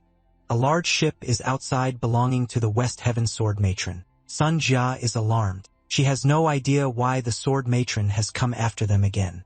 On that ship, the Sword Matron watches the Cess Devil. She seems deeply worried as if she already knows about what happened, and it's clear she wants to speak with the bounty hunters. Back on Mount Hua, Sovereign Yang notices something unusual in the sky. The West Heaven Sword Matron's ship has entered the planet's airspace, and no one knows why. The Sword Sovereign is clearly unhappy about this sudden visit. A Mount Hua security enforcer, Man Sanjong Myuk, comes to report that the ship belongs to the West Heaven Sword Matron. The Sword Sovereign recognizes her as Kim Yenhua. Sanjun Myuk says they tried contacting her several times, but the ship never replied. Yang says she clearly didn't come to see him, so he tells him to leave her alone. That frustrates Sanjun Myuk. He argues that this is Mount Hua territory, and being the West Heaven Sword Matron doesn't give her the right to disrespect their sect. Yang only smiles and tells him to calm down. Mount Hua is rebuilding, and this is the worst time to start trouble with another sect. It's obvious Sanjian Muak still doesn't know how badly they were hit. When he tries to protest, the Sword Sovereign cuts him off and says patience is their strongest weapon right now. As he walks away, Yang adds that they have to endure it until the sect is strong enough to fight back. Sanjan Myuk is left standing there, confused, but he has no choice except to obey. He still doesn't understand what Yang means by saying the sect is rebuilding. Meanwhile, the West Heaven Sword Matron's ship stays in orbit and still ignores the planet's security calls. Inside, the Sword Matron tells Li she came to meet him about an important matter, calling him revered master. She says she may be able to offer unexpected help. It turns out she has already taken Surayong's unconscious body from the Seb Devil ship. She tells Li she can heal the girl who came with him, Tang Surayong. Li asks if that means she can reattach the severed arm, wondering how advanced technology has become. The Sword Matron says restoring the arm is easy. Basic medicine, really. The hard part is removing the blood poison in her heart that has already spread through her body. Lei didn't know about that poison before. Hearing it, he says Tang Su-young must be from the Sichuan Tang clan. No wonder she's reckless and hot-headed. The Sword Matron praises his sharp insight and says the blood poison in her heart is a secret art of the Sichuan Tang clan, allowed only to its nobles. Li asks how she knows that, but in the end, he accepts her offer and asks her to save Tang Si-young. She doesn't answer right away and simply waits for him to respond to what she said earlier. Then Li tells her that since she helped him, she can go ahead and name her price. Asks directly what she wants. The Sword Matron says there's someone she wants to meet and she's sure Li can open the way. Li notes that her voice is full of killing intent. She's furious. He says it sounds like she means someone he's met before. Not long ago, he met a man who made him want to beat him to death too.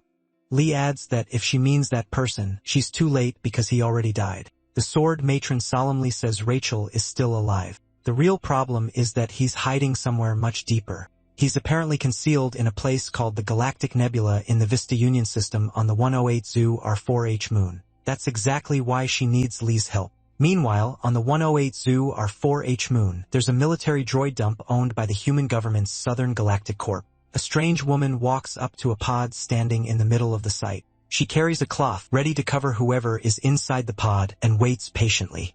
The pod slowly opens, and a bright light spills out. Keeps opening, draining the liquid inside. The setup looks like something from Rachel's lab. The fluid spills across the ground and runs past the woman's bare feet. When the pod fully empties, the figure inside is still hidden by the light. As she steps closer, a naked man is revealed, crouching inside. He tries to cover himself and looks like someone who's been through experiments. The woman approaches, wraps him in the cloth, and welcomes him back to life, calling him the Count. Count Rachel looks at her, completely confused. He asks who she is, clearly not recognizing her. She introduces herself as Rachel Archimond, one of his vessels. Even stranger, Rachel shares the name Archimond, and Rachel looks exactly like the West Heaven sword matron. She tells him to wait until his memories come back. Rachel can only stare at her, totally confused. Rachel says nothing else. In her heart, she believes he'll love her again once he remembers everything. Elsewhere, the sword matron shows Lee the moon where Ritual is hiding. She explains that it's a military droid dump site, and she's sure that's where Ritual is staying. The problem is that the place belongs to the human government, so the planetary defense forces guard it. He asks if the human government is an official authority. He adds that a child once told him something similar, meaning the sword matron lightly jokes that nobody has used the term official body in thousands of years, then says he really knows how to make people curious. She confirms that the human government is an official power, and its relationship with the martial world is distant but not hostile. Lee says that means they keep some space but never fully separate. To him, it proves the ruling class still protects its power the same way. She glances at him, wondering why he talks like someone from ages long past and who he really is. The protagonist tells her to stop circling around it and say what she wants him to do. Meanwhile, Major Bernardo, commander of the Planetary Defense Forces, looks out from his office. The sword matron says she wants Lee to distract the Planetary Defense Forces so she can reach Ritual. At the same time, Major Bernardo watches activity inside the facility. He speaks to someone behind him, saying he just got word that the lab was completely destroyed. Behind him, Ritual is seated while Ritual Archimond stands at his back. He tells the commander they ran into an unexpected issue. Ritual explains that he had to wipe out the evidence because keeping the project secret matters most. The commander mocks him, saying his tongue seems fine if he can still talk so smoothly. Then he asks if Ritual will sound that calm in front of the investors, doubting even all his lives would be enough to cool their rage after the lab was destroyed. Ritual replies that the project hasn't failed. Steel City was only one part of it. He says they already collected enough test data, so in that sense, the operation was a success. Now they'll move on to the real goal, the Iron Jiangxi project. With that, he starts to leave, but Major Bernardo stops him with one more request. He asks Ritual if he can make another copy of the thing beside him, meaning Ritual Archimond. Ritual is clearly offended, though he doesn't turn around. The commander complains that he's been posted in this remote place for too long, and he's bored. If making a new one is too much trouble, he says Ritual can just lend him this one for a few days. Ritual says he'll think about it, then leaves with Ritual Archimond. He's deeply irritated by the request, but decides not to make a scene. In his mind, Bernardo is pure trash. Bernardo, meanwhile, can't understand why Ritual treats something non-human like a real person, and he finds it insulting. Somewhere else, heavy rain falls. Tang So Young seems healthy again, and she still has her soft sword with her. Soaked by the rain, she stands there blankly, looking around. She wonders why all her memories feel so dark. Then the sword matron appears before her and says Tang Sari Young may seem careless, but she's been hiding behind a thick mask this whole time as a noble of the Sichuan Tang clan. Tang Sari Young only stares, not really understanding what she means. The sword matron tells her to come with her. She's here to take her back. Tang Sari Young refuses, saying she has to protect the transference gate behind her. The sword matron says this isn't reality. It's just her delusion. She has nothing left to protect. Having lost everything, she's trapped in that illusion, so the matron tells her to return with her. Tang So-young angrily snaps back that she'll guard the gate even if it kills her, because no one can pass through it. Then her eyes widen at what happens next. The sword matron drives her sword into her chest. Tang Sara-young stares at the blade in shock. The sword matron says that if she keeps resisting, she'll take her by force. At that moment, Tang Sara-young wakes inside a tube. She becomes aware and starts struggling through the liquid, wondering where she is. Later, the sword matron returns to her charging terminal to refill the internal energy she spent saving Tang Sara-young. The system reports the internal energy drive is recharging, 3.6 cycles restored, bringing it to 84%. Then Tang Sara-young enters, and the sword matron asks how she's feeling. Tang Sara-young stays silent at first. It's rare for someone like her to meet the sword matron alone. The sword matron tells her the reattached arm will feel strange for a while, so she should focus on rehab until her neural network stabilizes. Tang Su-young thanks her for saving her life and vows to repay that debt. The sword matron says she's thinking too highly of herself. Debts only exist between equals. She adds that no matter her tie to the Sichuan Tang family, she's too insignificant for even her peers to notice. There was also no real reason for the sword matron to spend so much energy saving her. Tang Su-ryung asks why she saved her anyway, if that's the case. The sword matron doesn't avoid the question. She says the Sichuan Tang family is truly cruel for raising the half-blood poison inside her heart. Removing it was so difficult she almost failed. Then she looks into a nearby cup that holds the parasite behind the poison. She says the rumors were true. The deadliest poison passed down only to the head of the Sichuan Tang family really does exist. Tang Su-ryong grows uneasy hearing such private clan matters discussed. Politely, she asks for the poison back, saying it's her soul. A moment later, the system announces that the internal energy drive is fully charged. The sword matron removes the cables and tells her that when she chose death, she already activated the half-blood poison, meaning she had abandoned it. So now it no longer belongs to her. Tang Su-ryong can only stare in despair, realizing she can't fight back or argue. The sword matron says the poison is hers now. But to Tang Su-ryong's shock, she says she'll return it to her. In exchange, Tang Su-ryong must tell her everything she knows about that man without leaving out a single detail. Tang Su-ryong freezes, wondering who she means, then her eyes widen when she realizes it's MC. Elsewhere, MC returns to the Manhwa planet to speak with Sovereign Yang. The Sword Sovereign says he wanted to meet again to repay the kindness they received, addressing him as revered master. The protagonist tells him to let it go. He helped because he wanted to. A cup of tea is enough for him, but the Sword Sovereign says debtor and creditor don't see things the same way, and Manhwa isn't used to owing anyone. So Sovereign Yang offers honest advice as repayment: stay away from the West Heaven. Sword Matron. He calls her a poisonous spider living in the deepest dark. At the same time, Tang Su-ryung leaves the room after speaking with the Sword Matron. As she walks, she notices someone strange nearby. When she looks over, she sees Elena standing there with a sad expression. Back on Mount Hua, the Sword Sovereign tells Li that the Sword Matron spreads darkness to everything she touches. Tang Su-ryung ignores Elena completely and keeps walking, wanting no trouble. But Elena suddenly warns her not to feel safe just because she lived. One day, she'll die by her hands. Even the matron's own flesh and blood is affected by that darkness. On the ship, Tang Su-young asks Elena why she's threatening her. Did they really have some score to settle? She says she doesn't remember anything like that. Elena answers that the only reason she hasn't acted yet is because her mother saved her. The two women fall into a tense silence. Tang Su-young finally walks off saying Elena really is just like her mother. Elena angrily tells her not to ignore her and repeats that she'll die by her hands. Tang Su-young keeps brushing her off and says Elena can say whatever she wants. Before leaving, the captain turns back and asks one question. She faces Elena, who waits closely for what she's about to say.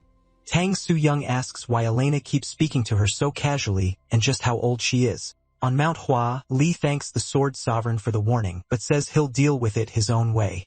Sovereign Yang adds that he doesn't know what favor she asked of MC, but her real goal must be something else. He believes she's chasing someone important to her. Then he tells him an old Jang who's saying, any man who meets the West Heaven Sword Matron never escapes her grasp. That's because of how extreme the ideal she's chasing really is. He says he met her too when he was younger. Back then, she told him she wanted to bear his child, believing a child made from both their bloodlines would be the most perfect being in the world. He says she was stunning, and even though he was already engaged, turning her down wasn't easy. He even admits that part of him still regrets saying no. Young adds that rumors say more than 100 men fell for her. At the same time, Richel enters his lab on the moon in Nebula, while the Sword Sovereign explains that those men all gave her their genes. Inside, Richel checks on Richel Archimond, a copy of the sword matron he created. Seeing her brings back ugly memories, and his face immediately sours. The Sword Sovereign goes on, warning Lee that she always leaves those men behind once she gets what she wants.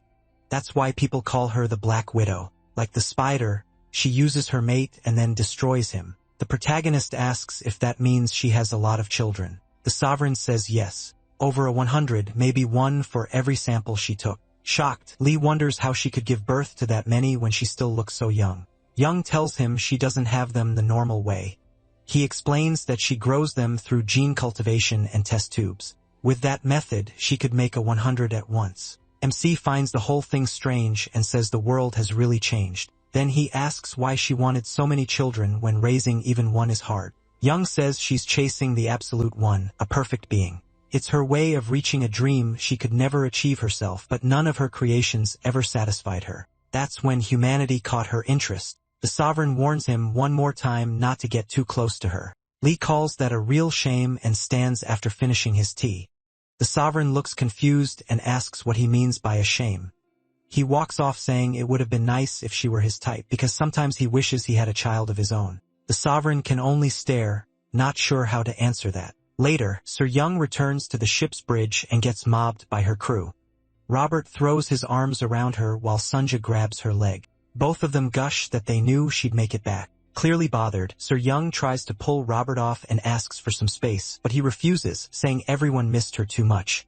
Off to the side, Lee just keeps eating his hot dog, completely unfazed by the noise. When she finally gets free, Sir Young walks over to him and awkwardly admits she heard he saved her. That's her version of thanks, and she only has one thing to ask. After a short pause, she asks if he's older than her. Lee only gives her a puzzled look. Taking that as a yes, she decides he must be older, maybe uncle old, maybe even grandpa old. Then she suddenly grabs the plate of hot dogs from in front of him and tells Sunja to bring him healthy food instead, saying someone his age shouldn't eat this stuff. When the protagonist lifts the last bite on his fork, she orders him to put it down. That instantly kills his calm mood. A deadly aura bursts out as he enters his martial form and warns her to back off if she wants to live. Robert and Sunja can only stare as their captain and ancient guests clash again. With Sir Yong, Karen, violence seemed to come together. Far away, in the 32nd district of the Heavenly Demon Sect, Zhang Ruitak is shaken by new information. He stammers and asks the sword matron in front of him to say it again. In a calm voice, she confirms what they learned about the man called Lee. 2,000 years ago, a man willingly sealed himself inside a stone chamber under Mount Tai on Earth. His name, she says, was Lee Makjin, and he was clearly tied to their Heavenly Demon Sect. Zhang Ruitak impatiently waves that part off. He says he got it already and wants to hear the next part again. Looking him straight in the eye, the sword matron delivers the real shock. Lee Makjin once called himself the Heavenly Demon Supreme. Zhang Ruitak goes pale with shock like the title itself hit him. Elsewhere, the Duke is in his lab loading data from a chip while his assistant says everything checks out. Once the process is done, the Duke orders it returned to its master, and instantly the chip flies into his hand. After that, he goes to Bernardo and presents the item he asked for. Bernardo can't believe it. The iron-sinking Jiangxi project was supposed to turn living human bodies into battle droids. On top of that, they were meant to use superhuman martial arts. But no matter how he looked at it, this thing barely seemed human. The Duke says it soon will, and then it leaps onto the other soldier's face and crawls into his nose. His whole body starts bulging with veins. The Duke explains that this android enters a human body, shuts down the brain's nerves, takes over the nervous system, and turns the victim into a living android. It also carries data on the deadliest martial arts in the world. In short, it's built to kill. So why does it look like that? Well, its genes didn't match the test subjects, and that's why it ended up deformed. The chip comes back out and the man drops to the floor. The Duke tells them to prepare for tomorrow's demonstration. Now that the prototype is ready, they need to show the investors and stop the complaints. Bernardo says they waited 10 years for this, so how is he supposed to accept that his 500 million investment turned into a monster like that? The Duke tells him not to worry. Once it meets its real owner, it'll work properly. Then he says Bernardo should go and become that true owner, the perfect project, Iron Janxi. Back on Lee's ship, Sunja says they've reached the farthest point they can go. Any closer would cross the security line. Sir Young hesitates, and Robert warns that if they mess this up, they'll become wanted by the human government and never live in peace again. When they check the matriarch's ship, they see it's holding the same distance on the opposite side. So Sir Young orders them to ready the landing pod. If things go bad, they'll just act like they were never together. Then she goes to Lee and tells him this is where he gets off. From here on, it'll be just the two of them, but MC tells her not to come. He'll go alone. Calling him Mr. He, Sir Young says she needs to control the landing pod. Robert immediately yells back asking why she can't just use autopilot, especially since she barely knows how to fly the ship anyway. Sir Young admits she still has unfinished business with that man too. Lee tells her to stay. He says he still has a far greater debt to repay, and if it helps, she should treat her own matter as something already over. If she keeps clinging to the past, she'll never move forward. The more a person lives in the past, the farther they drift from the life in front of them. Just then, Bernardo hears an alarm. Someone has crossed the boundary line. The heavenly demon has finally arrived. At the same time, someone asks that same chief who he is. The voice belongs to Warren, who mistakes him for some kind of pest and asks where he came from. The Duke can't believe his eyes. Is he imagining this? Because that man is really here, and Bernardo sees him too. He's a pure natural with no internal units or built-in weapons. Even so, at first glance, Bernardo thinks he looks like a demon wandering through the area. Bad luck for a beggar. So he orders him killed, and a droid bursts out from beneath the sand to attack. But the Duke rushes in, panicking, and yells that this is not someone Bernardo can handle. He orders emergency alert mode and tells them to activate every defensive weapon they have. Bernardo still doesn't get the panic. He thinks Lee is just a normal natural. Then the droid falls apart just because the protagonist walks toward it. Seeing the barrier react, the Duke orders them to analyze the martial art MC just used, and if needed, connect to the government's main data network to identify it. Bernardo stands up and demands to know what he thinks he's doing since he's the one in charge. The Duke fires back that if the project fails because Bernardo didn't listen, not even he will be safe. If he wants to survive, he needs to use everything he has to stop Lee. As he moves closer, more defense lines activate to block him. The Duke calls someone and says to bring it fast. They have to speed up the project no matter what. The one he means is Warren, and Rachel Archimond reports that she has arrived and will bring him personally. Then Lee notices a tornado growing larger and larger until a giant Buddha appears. The heavenly demon asks who it is, but a huge hand slams down on him at once. Even from space, the tornado can be seen. Bernardo thinks the Duke exaggerated, but from beneath the giant hand, Lee blasts a hole through it and shoots up to the top. Bernardo screams for them to kill him for good. The tornado starts turning red, and the protagonist says true Buddha energy comes from emptiness. So how could it be filled with such dirty violence? To him, this is just a fake made in Buddha's image. Then the heavenly demon draws his sword and tears a massive hole through the statue's palm and charged straight through it at full speed. The moment he pierced his head, Bernardo felt real fear. Back on the ground, Lee figured that chaos was enough to let her slip inside. Then thousands of droids rushed after him. At the same time, the Duke finally identified the martial art. It was the advanced technique of the heavenly sex demon heart sword. Right away, he tried to contact Bernardo, but got no reply.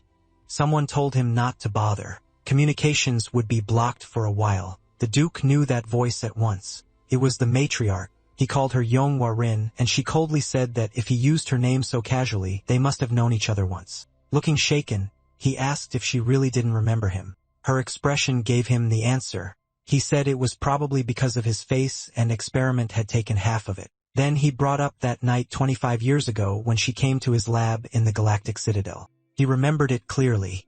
It was the first time he had seen a woman that beautiful. Back then, the matriarch had called him handsome, more than the rumors said, and praised the greatest scientist in history for having that face. Looks like I got lucky today, Yonghwa Rin had said. She held his face and suggested they have a child together. Because with their blood, she believed they could create the most perfect being in the world. So why was she staring at him like he meant nothing now? The Duke shouted, asking if she had truly forgotten him.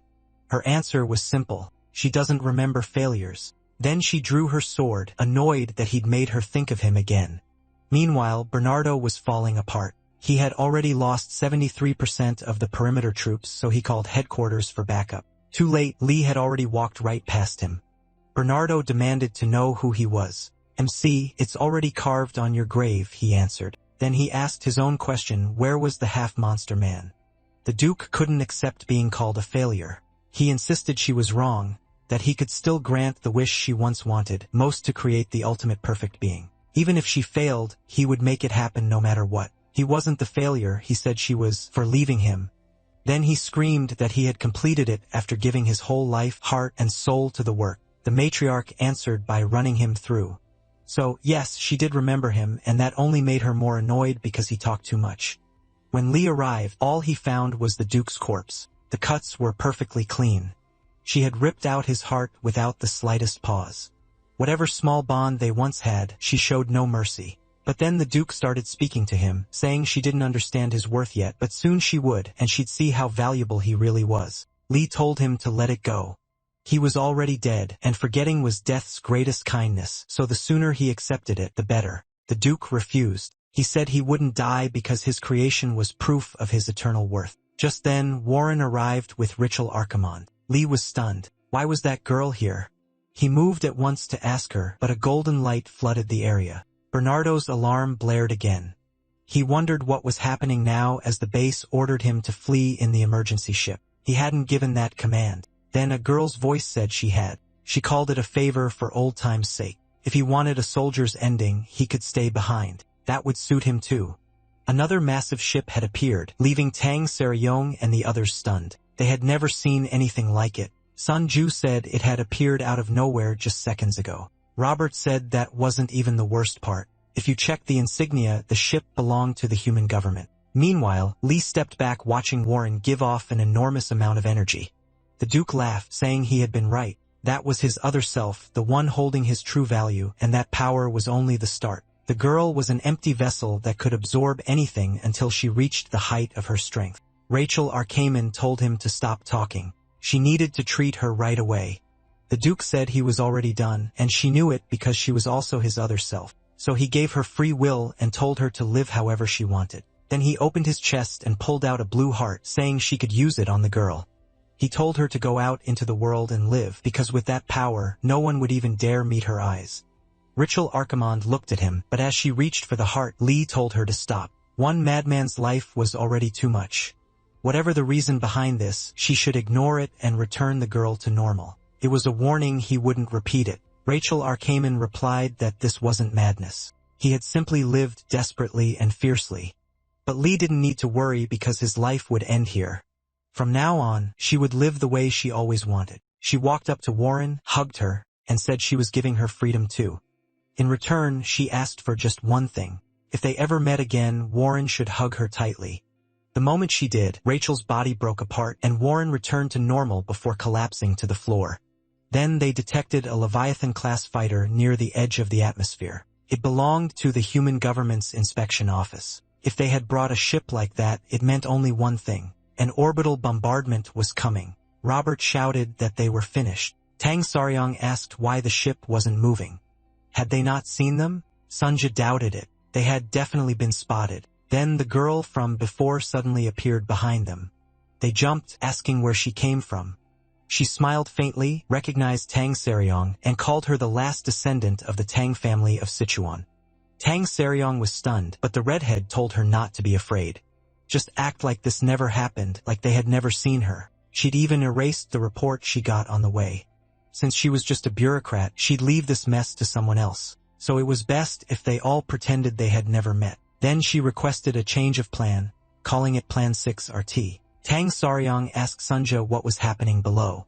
Sunja said every droid had been shut down. They had disabled them because they were preparing for orbital bombardment. That made Robert even more nervous. While the redhead smiled sweetly and ordered them to fire, a small drill dropped into the desert among the droids and slowly began to spin. The redhead casually said bureaucrats like her hate writing long reports. Then she told them to get moving fast. They needed to be at least half a light year away in 5 minutes to survive. As she disappeared, she warned them not to show up in front of her again. Tang Seer, young, still didn't understand what orbital bombardment even meant, but Robert, who had served in the army, shouted that the woman was insane. He had heard stories about a weapon that could wipe out moons, even planets, and only they had that kind of power. Sunja confirmed it seemed real. Something was drilling into the moon's core, and if it blew up there, the whole moon would be gone. They had only 3 minutes to escape, but Tang Seo-young gave no order. She just kept staring at the moon. On the redhead ship, she was clearly enjoying all of this. Soon, the ground started to rise, and only 2 minutes remained before the blast. Her ship could survive the shockwave with shields at full power, but she lowered them to 80% because that would make it more fun. She also spotted Bernardo escaping in the emergency ship. That part was obvious, but what she couldn't understand was why. After being warned, the others still weren't running. Then Lee's ship finally moved, but instead of fleeing, it flew straight toward the moon. Robert started yelling that they were all going to die with no chance at all. Tang Su-ryong answered that she wouldn't die. Her lifeline was long, and she planned to live to at least 80. Sunja, who had no palm lines or fade at all, still said her lifespan was 5,000 years, though even she knew what Tang Su-ryong was doing was crazy. As they got closer, the temperature climbed to 300 degrees. Robert shouted that he didn't want to be cooked alive. Sunjo picked up a life sign ahead, but the area around it was already at least 700 degrees. Then they saw Lee floating out, carrying Warren. The flames were burning his skin, and he muttered that this was absurd. The heat and chaos felt like hell itself. Then he saw a demon even bigger than himself watching him. Was this finally his end? The heavenly demon wondered. He found it almost sad, because if this had happened yesterday, he would have gladly thrown himself into that demon's mouth, but not today. He had promised to protect that girl, so he told the demon to back off, swearing he'd come find it himself once she was safe, but only Lee could see it. Then Tang Su-young yelled at him to stop hallucinating and get on the ship. On the redhead's ship, they reported the outside temperature had reached 1,500 degrees, and the massive explosion would come in 10 seconds, yet there was still a faint life sign. She figured the warning had been pointless. Once the core fully blew, the heat would jump to 6,000 degrees, and not even a god could live through that. Great, she thought. That means no report for me. Even inside the sealed door, Lee and Warren still couldn't get in. The heat was too extreme. If they opened it, everyone inside would burn to ash. Tang Su-ra said it didn't matter. Since they were all about to die, they might as well die together. After the blast, the protagonist was no longer burning, and a monk-like figure stood before him. Lee said he never thought they'd meet again. The monk answered that their reunion was bound to happen even after 2,000 years. Then the story shifts to the past, to a damp place. The monk tells MC to ask his question. When Lee stays silent, the monk tells him not to hesitate. After all, he was the one who came looking for him at the edge of the world of the living. The heavenly demon sat beside a katana, clearly exhausted. He had walked over countless bodies, yet his knees and legs still felt cold. The heavenly demon asked if the monk knew who he was, and the monk said no. Still, he said some things can be seen without knowing someone. Before Lee could even walk, he was already called a demon because others took away his right to choose how to live. Instead of food, he was forced to live on death, but no amount of death ever filled that hunger. Lee knew why. He had lost his reason to exist. He answered that none of that mattered. He was still strong. The monk agreed. In terms of power, there was nowhere higher for him to go. Even now, he could slaughter hundreds of thousands who dared stand before him. The monk agreed again, but said the hunger only grew because blood was never the right food for someone like him. Then the monk said he would answer the question. If Lee wanted to end his empty life, no one in that age could do it for him. Only his own choice could bring his end. Choosing death by his own will had never even crossed his mind because his life belonged only to him. Lee asked, if life isn't mine, then how could death be mine even more? The monk said nothing. With no answer that satisfied him, the protagonist decided to leave. But the monk stopped him, saying that if he could choose neither life nor death, then he would send him somewhere that was neither. It might be a dream he would never wake from, but if he did wake, maybe a new path would appear. Now the story moves to the next part of the scene, returning to the present. The monk says Lee looks different from 2,000 years ago. The dark gloom behind him was gone, and there was life in his eyes. So he asked if MC had found a new way to live. He said no. If anything, that path had disappeared. The heavenly demon sect was freed from darkness and now lived under the sun. So the one purpose that kept him going was gone. His life had become empty again. So why was he still alive? The monk asked, wasn't this the perfect chance? If Lee accepted this heat, it would melt him into ash and leave nothing behind. Why was he holding on so hard to life? Why keep struggling now? Because of a promise. He promised to protect that girl. The monk said it was pointless because death wipes away everything, even promises. Hadn't Lee seen the universe? Before something that vast, he was less than dust. So what could a promise from dust possibly mean? And the girl he was so desperate to save, he barely even knew her name. Even if he fought, he still couldn't protect her. The protagonist said he knew they might die anyway. But still, shouldn't he at least try until the very end? Even if he burned away completely without even a speck left, shouldn't he still try? What do life and death really matter? If death can erase the meaning of a life, then that life was lived wrong in the first place. Now he understood that death can never truly end a life as long as it leaves behind meaningful memories, even if that life is smaller than dust. Because life goes beyond death. At that moment, the monk bowed and said Lee had reached the border of life and death, the realm of eternity. Right when everything should have exploded, a huge light burst from the door where MC stood, and the flames vanished in an instant. From afar, Tang Seryong stared in shock at the figure of a white-haired Lee, but their ship had taken heavy damage and could no longer move. Sunja warned Tang Seryong that repairs would cost a fortune, and they were broke. Still, Robert and Tang Seryong couldn't take their eyes off him. Then the red-headed girl teleported onto their ship again, demanding to know what they had done, but none of them knew either. So everyone looked at Lee, who was stuffing himself with sausages. The redhead wondered who he really was. She couldn't find any record of him in her databases. Her first move was to yell, asking who he was and what exactly he had done. Then she suddenly froze. Lee had locked eyes with her. He asked who she was. The redhead introduced herself as Athena's son, a 24-year-old administrative officer from the Human Government's Inspection Office.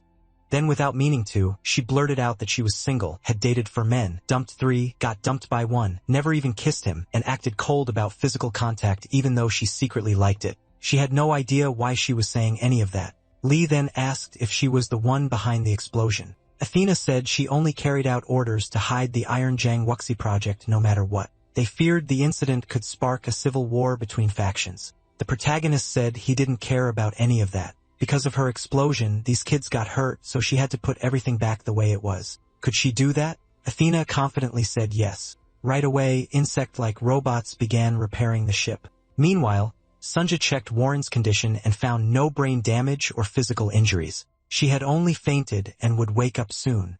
Lee said that was a relief. While that was happening, Athena asked Tang So-young who MC really was.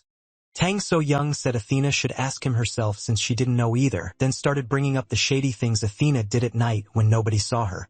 Athena snapped and told her to shut up, warning her not to reveal a single word she'd said. Tang Sarah, you just teased her, asking what she was going to do. Athena froze again when she noticed Lee staring at her from behind. A moment later, she was back on her own ship, wondering what just happened. What exactly was he? Robert and Sunja said everything was working normally again. Tang Seo-young corrected them. Not everything. She looked at Lee's hair and asked if he actually liked it. He asked what she thought. Tang Seo-young honestly said no. It made him look like someone trying too hard to seem cool and tough. The protagonist agreed. He didn't like it either, so they cut it back to how it was before and dyed it black again. Back at the Heavenly Demon Sect, Zhang Rieta was shaken after speaking with the matriarch, so he asked headquarters for permission to check something, whether anyone had willingly sealed himself inside stone 2,000 years ago. The system said the age was unknown, but the name was Lee Mak-jin. When he tried to dig deeper, the whole system went into red alert. On Mount Hoa's planet, Warren's father felt deeply ashamed that he hadn't even noticed what his daughter had gone through. Lee asked if she was all right. After a full checkup just to be safe, they found nothing wrong. The best part was that she didn't remember any of it. At that moment, she was preparing plum blossom tea in the kitchen. She always did that for guests she truly respected. But Warren noticed something strange. The petals began circling around her. Her father chose to ignore it again, but her feelings for him were something he would quietly treasure in his heart along with his shame. Lee told him there's nothing shameful about bowing your head to protect your child. That's a father's duty. And for a father with nearly 1,000 children, shame is more like a luxury. Warren's father glanced at him, thinking MC felt different now.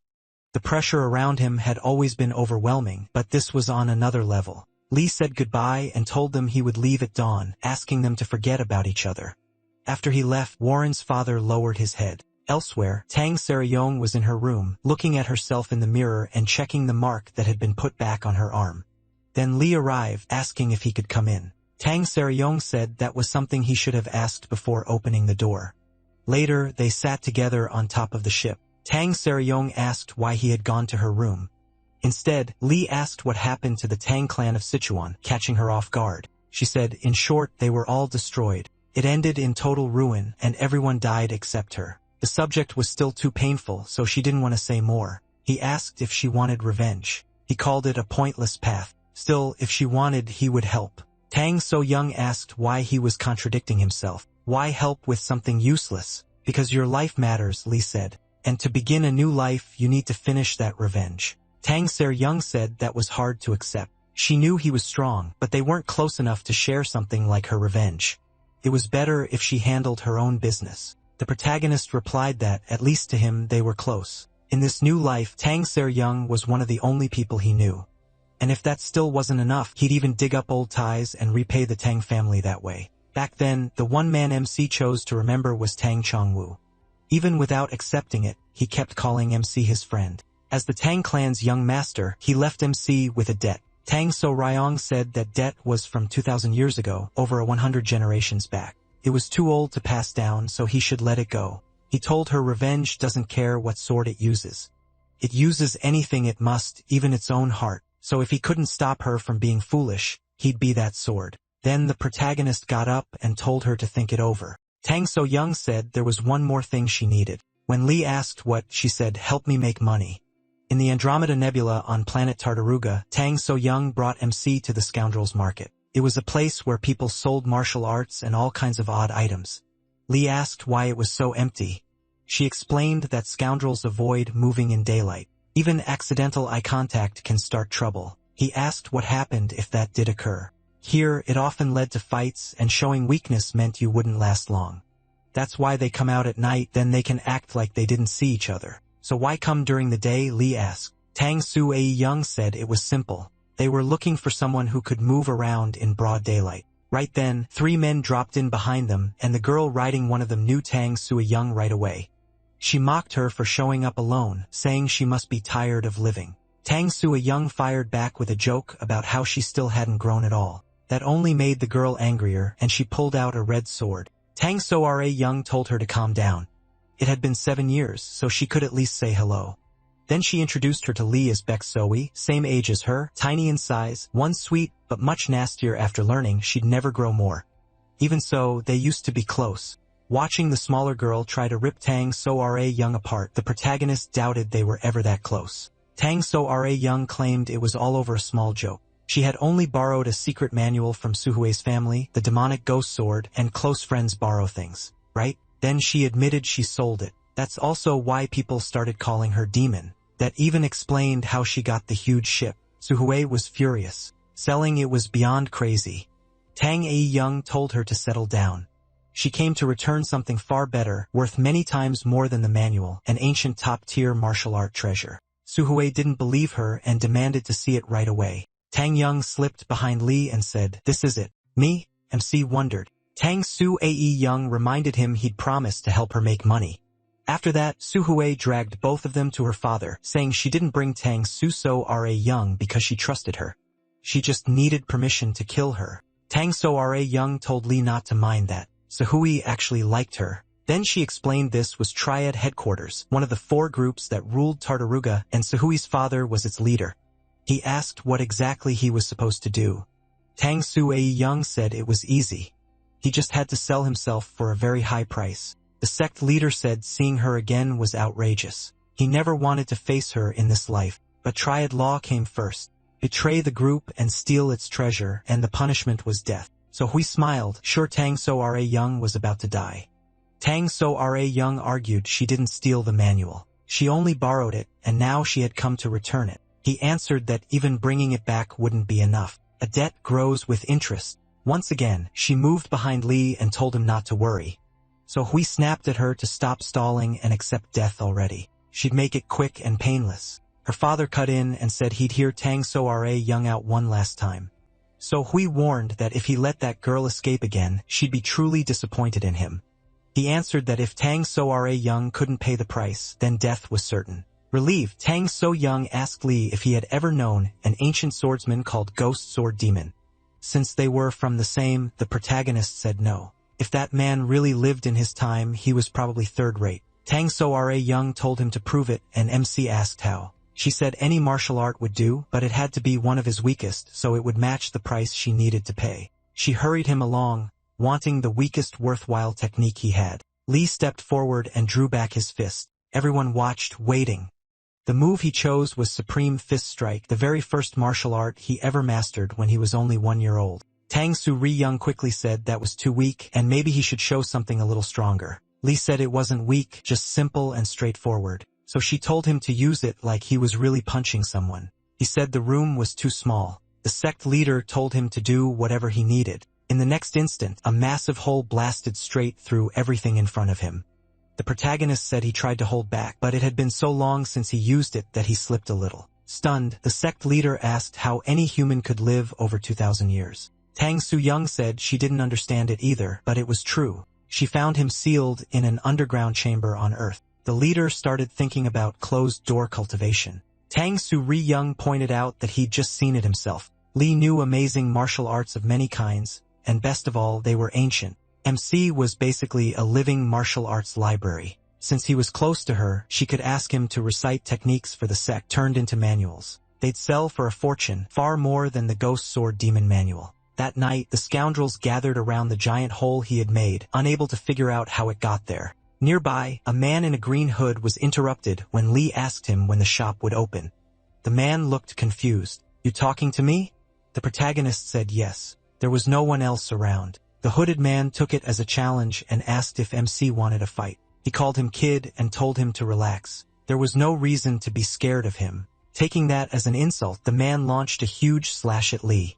But in the next second, his sword was gone. The protagonist calmly said he'd give it back later. He only wanted to know when the place opened. The man shouted that MC was dead and rushed him with a palm strike. MC answered with a barrier, and the attacker's arm shattered to pieces. Baek Suhue happened to pass by and was stunned. Later, that same man served Lee a plate of food, respectfully saying he did his best, even though it was his first time cooking. He had actually made him cook. The protagonist appreciated the effort and healed him, even opening some of his meridian points. That alone left the man even more shaken. Baek Soe walked over to Lee, but suddenly got covered in noodles. The food tasted awful to MC. He apologized, then asked why she came. She said her father wanted her to bring him back. Lee called it rude to summon the Supreme One so casually. If her father wanted him, he should come in person. So Hui quickly corrected herself and apologized. What her father really meant was to invite him and escort him if he agreed. After hearing that, he accepted. On the way, Baek Suhui asked if it was true. He knew every martial art, even ancient ones. Lee said something like that, and if a technique didn't exist, he could just create it. She thought that sounded wild. A little nervous, she asked if there might be a martial art that could reopen growth plates. The protagonist said no such technique existed. As they continued toward her father, she asked if he could make one for her instead. Lee said no. The body carries its own history, shaped by one's parents and humanity's legacy. Martial arts are meant to train that body and live out your fate, not go against it. She listened closely to his words, then MC added that there was one art that could change the body's appearance, a transformation technique. There was also another called bone restructuring, which only changed the skeleton. After hearing that, she stepped in front of him and said the last one would be enough, asking him to teach her. Lee asked, "Why should I?" Suhui had no answer. With her head down, she quietly accepted it. Then Lee suddenly asked if she knew how to make a food with a long curved piece of meat on both ends. She thought for a second, a hot dog? When she said yes, he asked if she could make one for him. She instantly shouted, of course. Later, Suhue's father and Tang So-ra Young watched closely, while the protagonist enjoyed skewers and bake. Suhue gave him a massage. Suhue even told her father to greet her master, but Lee corrected her. He wasn't her master. He was only going to teach her one small martial art. So everyone gathered around where MC was eating. Suhue's father still couldn't understand how he had spent 2,000 years in closed-door cultivation, but he'd seen enough that he couldn't deny it. He admitted the martial art Lee showed was stronger than the Ghost Sword Demon technique. And from what Tang So-ra Young said, the protagonist could pass that art onto them. MC brushed it off and told Baek Suhue she didn't need to keep massaging him. She just smiled and said she wanted to. Then her father said that if he wrote a full manual with the method and techniques, he'd forget the time Cedric Young stole and sold the book. Cedric Young cut in right away. That still wouldn't be fair. Even with interest, they'd be taking a huge loss, so the offer had to be better. Lee asked what she wanted. Cedric Young said she wanted an internal energy unit. Used was fine as long as it worked well. She'd heard they dealt in military-grade units, so at least a decent one was only fair. A core-level unit would do. Beng Xiaowei's father thought she'd gone mad, asking for that. The sect master blew up, saying it would never happen. A heart-level core was priceless, and no ancient martial art could make up for it. Severed Grey Young raised her hand, not one technique, but 5 ancient ones. She turned to Lee and asked if he could provide 5 arts on the same level as the one he showed before. The protagonist said that level was easy for him. Even then, Baek Zahawi's father still refused, so Cedric Greyung raised it to 10. That finally made him agree, but only if the forms, motions, and written instructions were exact. They had to be clear enough that anyone reading them could learn with ease. Lee said that was simple and asked for paper and a brush. In the end, Seo Ryong and the sect leader stared at what MC had drawn. He had made the instructions extremely simple, so simple that the sect leader could only ask what this even was. So Ryong couldn't bring herself to answer. To her, it looked like a complete mess. Even so, the sect leader called in an elder expert to confirm whether the techniques were real. While Baek Soe worked as Lee's personal cook, so Ri Yong sat beside him, irritated that this didn't even pay for the paper. The experts judged the drawings as mere exercises, not martial arts. They told him to provide advanced secret-level techniques instead. He answered that at the very top all martial arts become the same. The ones he gave were easy to learn and still led to that same peak, which made them better. Cedric Young got his point but said they still needed something more impressive. Lee refused. Techniques that already had owners couldn't be passed on. That broke the laws of the martial world. He told her to stop pushing. For now, he would teach that girl the inverse body transformation technique. Then the protagonist took Baek Sa-hui away. Cedric Young felt everything was ruined, so she went with the sect leader to try one more time to persuade him. But when she saw that he wasn't even responding, her hope started to fade. Then he finally spoke, saying it was a martial art never seen before, a kind of power most people would never witness even once in their lives. He asked if she could truly convince Lee to help the Three Poles Alliance. So Reagan said yes. They needed each other, and without her, MC barely even ate. She also added the matter of the heart-level core. The sect leader said fine. He led Sir Reagan elsewhere and asked how she knew they had a heart-level core. Even she was surprised. She had only suspected it and never thought it was real. He explained that the heart-level core was one of the martial world's 3 legendary treasures. Yet despite all the rumors, no one had seen its true form. That was because making one required approval from the Central Alliance. It was like nuclear weapons in the past, power so dangerous that building it in secret would make you everyone's enemy. When Cedric Daug asked how they made one, he said they didn't. It had simply rolled inside a room with a huge hole. He told her what she wanted was down there. At the bottom stood something like a knight holding a sword. A year ago during winter, a modular transport escape pod crash landed on Tartaruga, and that creature came out. Everyone who met it that day died. Only after hundreds more deaths did they realize it was a supreme master far beyond them, and its terrifying power came from a heart-level core. Sarai Wong asked why it was just staying there. The leader said he didn't know. A year ago, it came on its own and settled there. The only certain thing was that this being was a ticking bomb. Now that rumors of the heart-level core were spreading, every major force would come for it, and signs of that had already begun. So if she wanted the heart core that badly, she should take it and use that chance to persuade Lee to act for the old martial world. After that, Sijueong left the place and passed a very tall girl. Then she stopped, realizing it was Baek Soe. Baek Soe couldn't believe she had been recognized, and the reason was clear. The technique Lee taught her had worked even better than expected. She explained that if her growth plates had stayed open, this was exactly how she would look. Su Ryong understood, and Baek Suhue shrank back down. She was still only a beginner, but at the highest level, she could keep that form for a whole week. Seo Ryong brushed past it and asked where her master was. When she found Lee, she asked him to go to that being, get the core level unit, and bring it back. If it refused, a light smack should be enough to make it listen. He said the energy felt dark, like dragon power was leaking out of it. He warned her that if she tried to take it for herself, that thing would devour her. Better to leave it alone.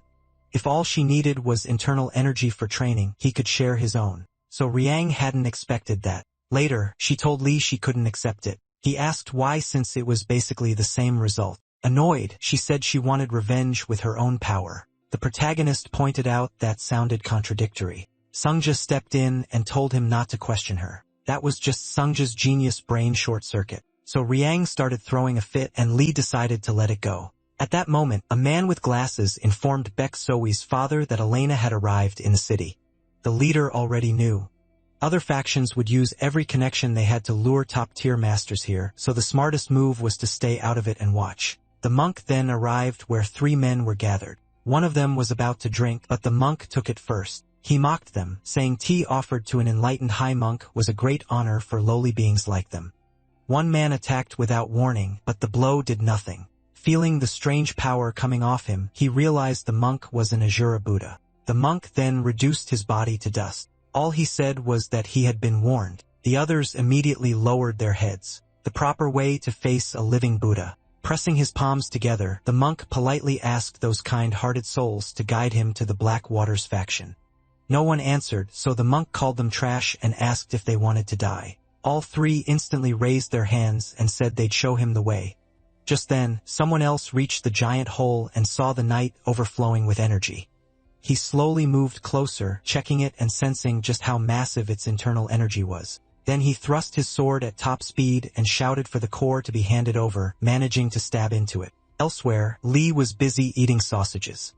Elena spotted him from far away, and so did the monk because a huge light was shining across the city. Earlier, the Triad faction had raised every defense around the monster and ordered everyone indoors. Their leader was already plotting. This was Mogu Jung, leader of southern Tartaruga, known for his unshakable longevity. So they had pulled out of the fight for the core? No way.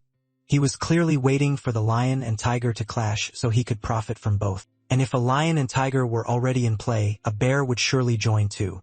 This battle was going to turn into total chaos. Back at the giant hole, Elena had already arrived. She looked on and saw in the distance, atop a building, the body of that man hanging there. He was a divine master from the Piercing Spear faction. The monk appeared and asked if she knew that faction. They seemed awfully proud. They called him a once-in-a-thousand-years genius, but that was the fate of arrogant famous sects. No one could stand in Buddha's way. What waited for them was death. Elena asked why he was here. The monk answered that where there was a great offering, Buddha naturally came to consume it. At last, fortune seemed to be on his side. Elena activated her drive and warned him not to interfere if he valued his life. The monk mocked her, saying an ignorant fool dared threaten a Buddha who had reached the nirvana of life and death. She didn't even understand enlightenment. But when Elena's power kept rising, the Buddha told her to wait. There was an order to things. If they fought now, the winner would be badly weakened and others would take advantage. Besides, the real problem was the monster below. Otherwise, they'd end up like that dead man. So he proposed they join forces to defeat the monster, but Elena wanted no alliance with someone like him. If he got in her way, she'd kill him. Then Elena leaped straight down toward the night. The Buddha only sneered at her for failing such simple math. In his eyes, she was a fool rushing to her death. When Elena finally reached the spot, she was genuinely surprised, not because of the night, but because someone else was there. It was Lee already waiting. Why was he here? That was all she could think. The matriarch had warned Elena to make sure she remembered this time. The matriarch had warned Elena if she ever met Lee again, she shouldn't even look up. If she did, their blood ties would be cut off. Elena looked seriously annoyed. MC spoke first. Her breathing was steady, so he figured her injuries were already healed. He said she came at the right time. He had plenty of questions and needed answers. A sudden pain hit Elena's body. She couldn't even breathe and had no idea why. Flustered, she told Lee to ask whatever he wanted. She would answer. He noticed the knight's energy wasn't gathered in one place. Instead, it was spread through his body, so Elena started studying him. She explained that his energy container couldn't hold that much power and had melted. That condition was called internal demon possession. Lee pointed out that if that were true, the man should show twisted desires, but there was nothing. He was more like an empty shell. Elena warned the protagonist to be careful, but he ignored her, and a huge wave of energy burst out. Elena had to shield her eyes, yet Lee walked forward like it didn't affect him at all. Elena knew core level power was like a nuclear blast, but MC was holding it back with only his body. Then he removed the helmet to check his face. He looked ordinary. Just a guy with glasses. The protagonist asked who he was. Then the story shifts to Sawi, staring into a mirror. Using the technique Lee taught her, she had grown a lot, basically everywhere. She asked, this is what she really looks like now. So did he like it? But she was talking to a small photo on her desk, a picture of her with that same glasses-wearing boy who had the core. So Hui wondered where he had gone and what he'd been doing all those years. In tears, she begged him to come back soon. She had changed this much, but the person she most wanted to show wasn't there. Lee looked into the boy's eyes since eyes were said to be the door to the soul, but his were completely empty. Elena said there were no brain signals. The overload may have melted his brain. He wasn't really a person anymore, just instinct. Lee argued that if instinct remained, then the memories guiding it had to remain too. His life wasn't over yet. Still, that miserable thing controlling this boy was buried deep in his heart. The only answer was to tear it out completely. MC said that would kill him, but there was no other choice. After a moment, he walked up and told the boy there was no way to save him. But if he had any last words, the protagonist would listen. Then he used his power to enter the boy's inner depths. He told him to focus even if it was dark and there seemed to be no escape. If he held on, they might still reach each other. Soon, the veins across Lee's body swelled from the overload of wild energy. Then he found him, and the boy began to see something. Or maybe it was a memory. It was his past with Suhue. They used to run around together chasing butterflies that always slipped away. Those days were bright, fun, and full of adventure. They spent years like that. Even in their last days together, they were still chasing butterflies. The boy proudly said he caught one, but Suhue coldly told him to let it go. He didn't get it. Why should he?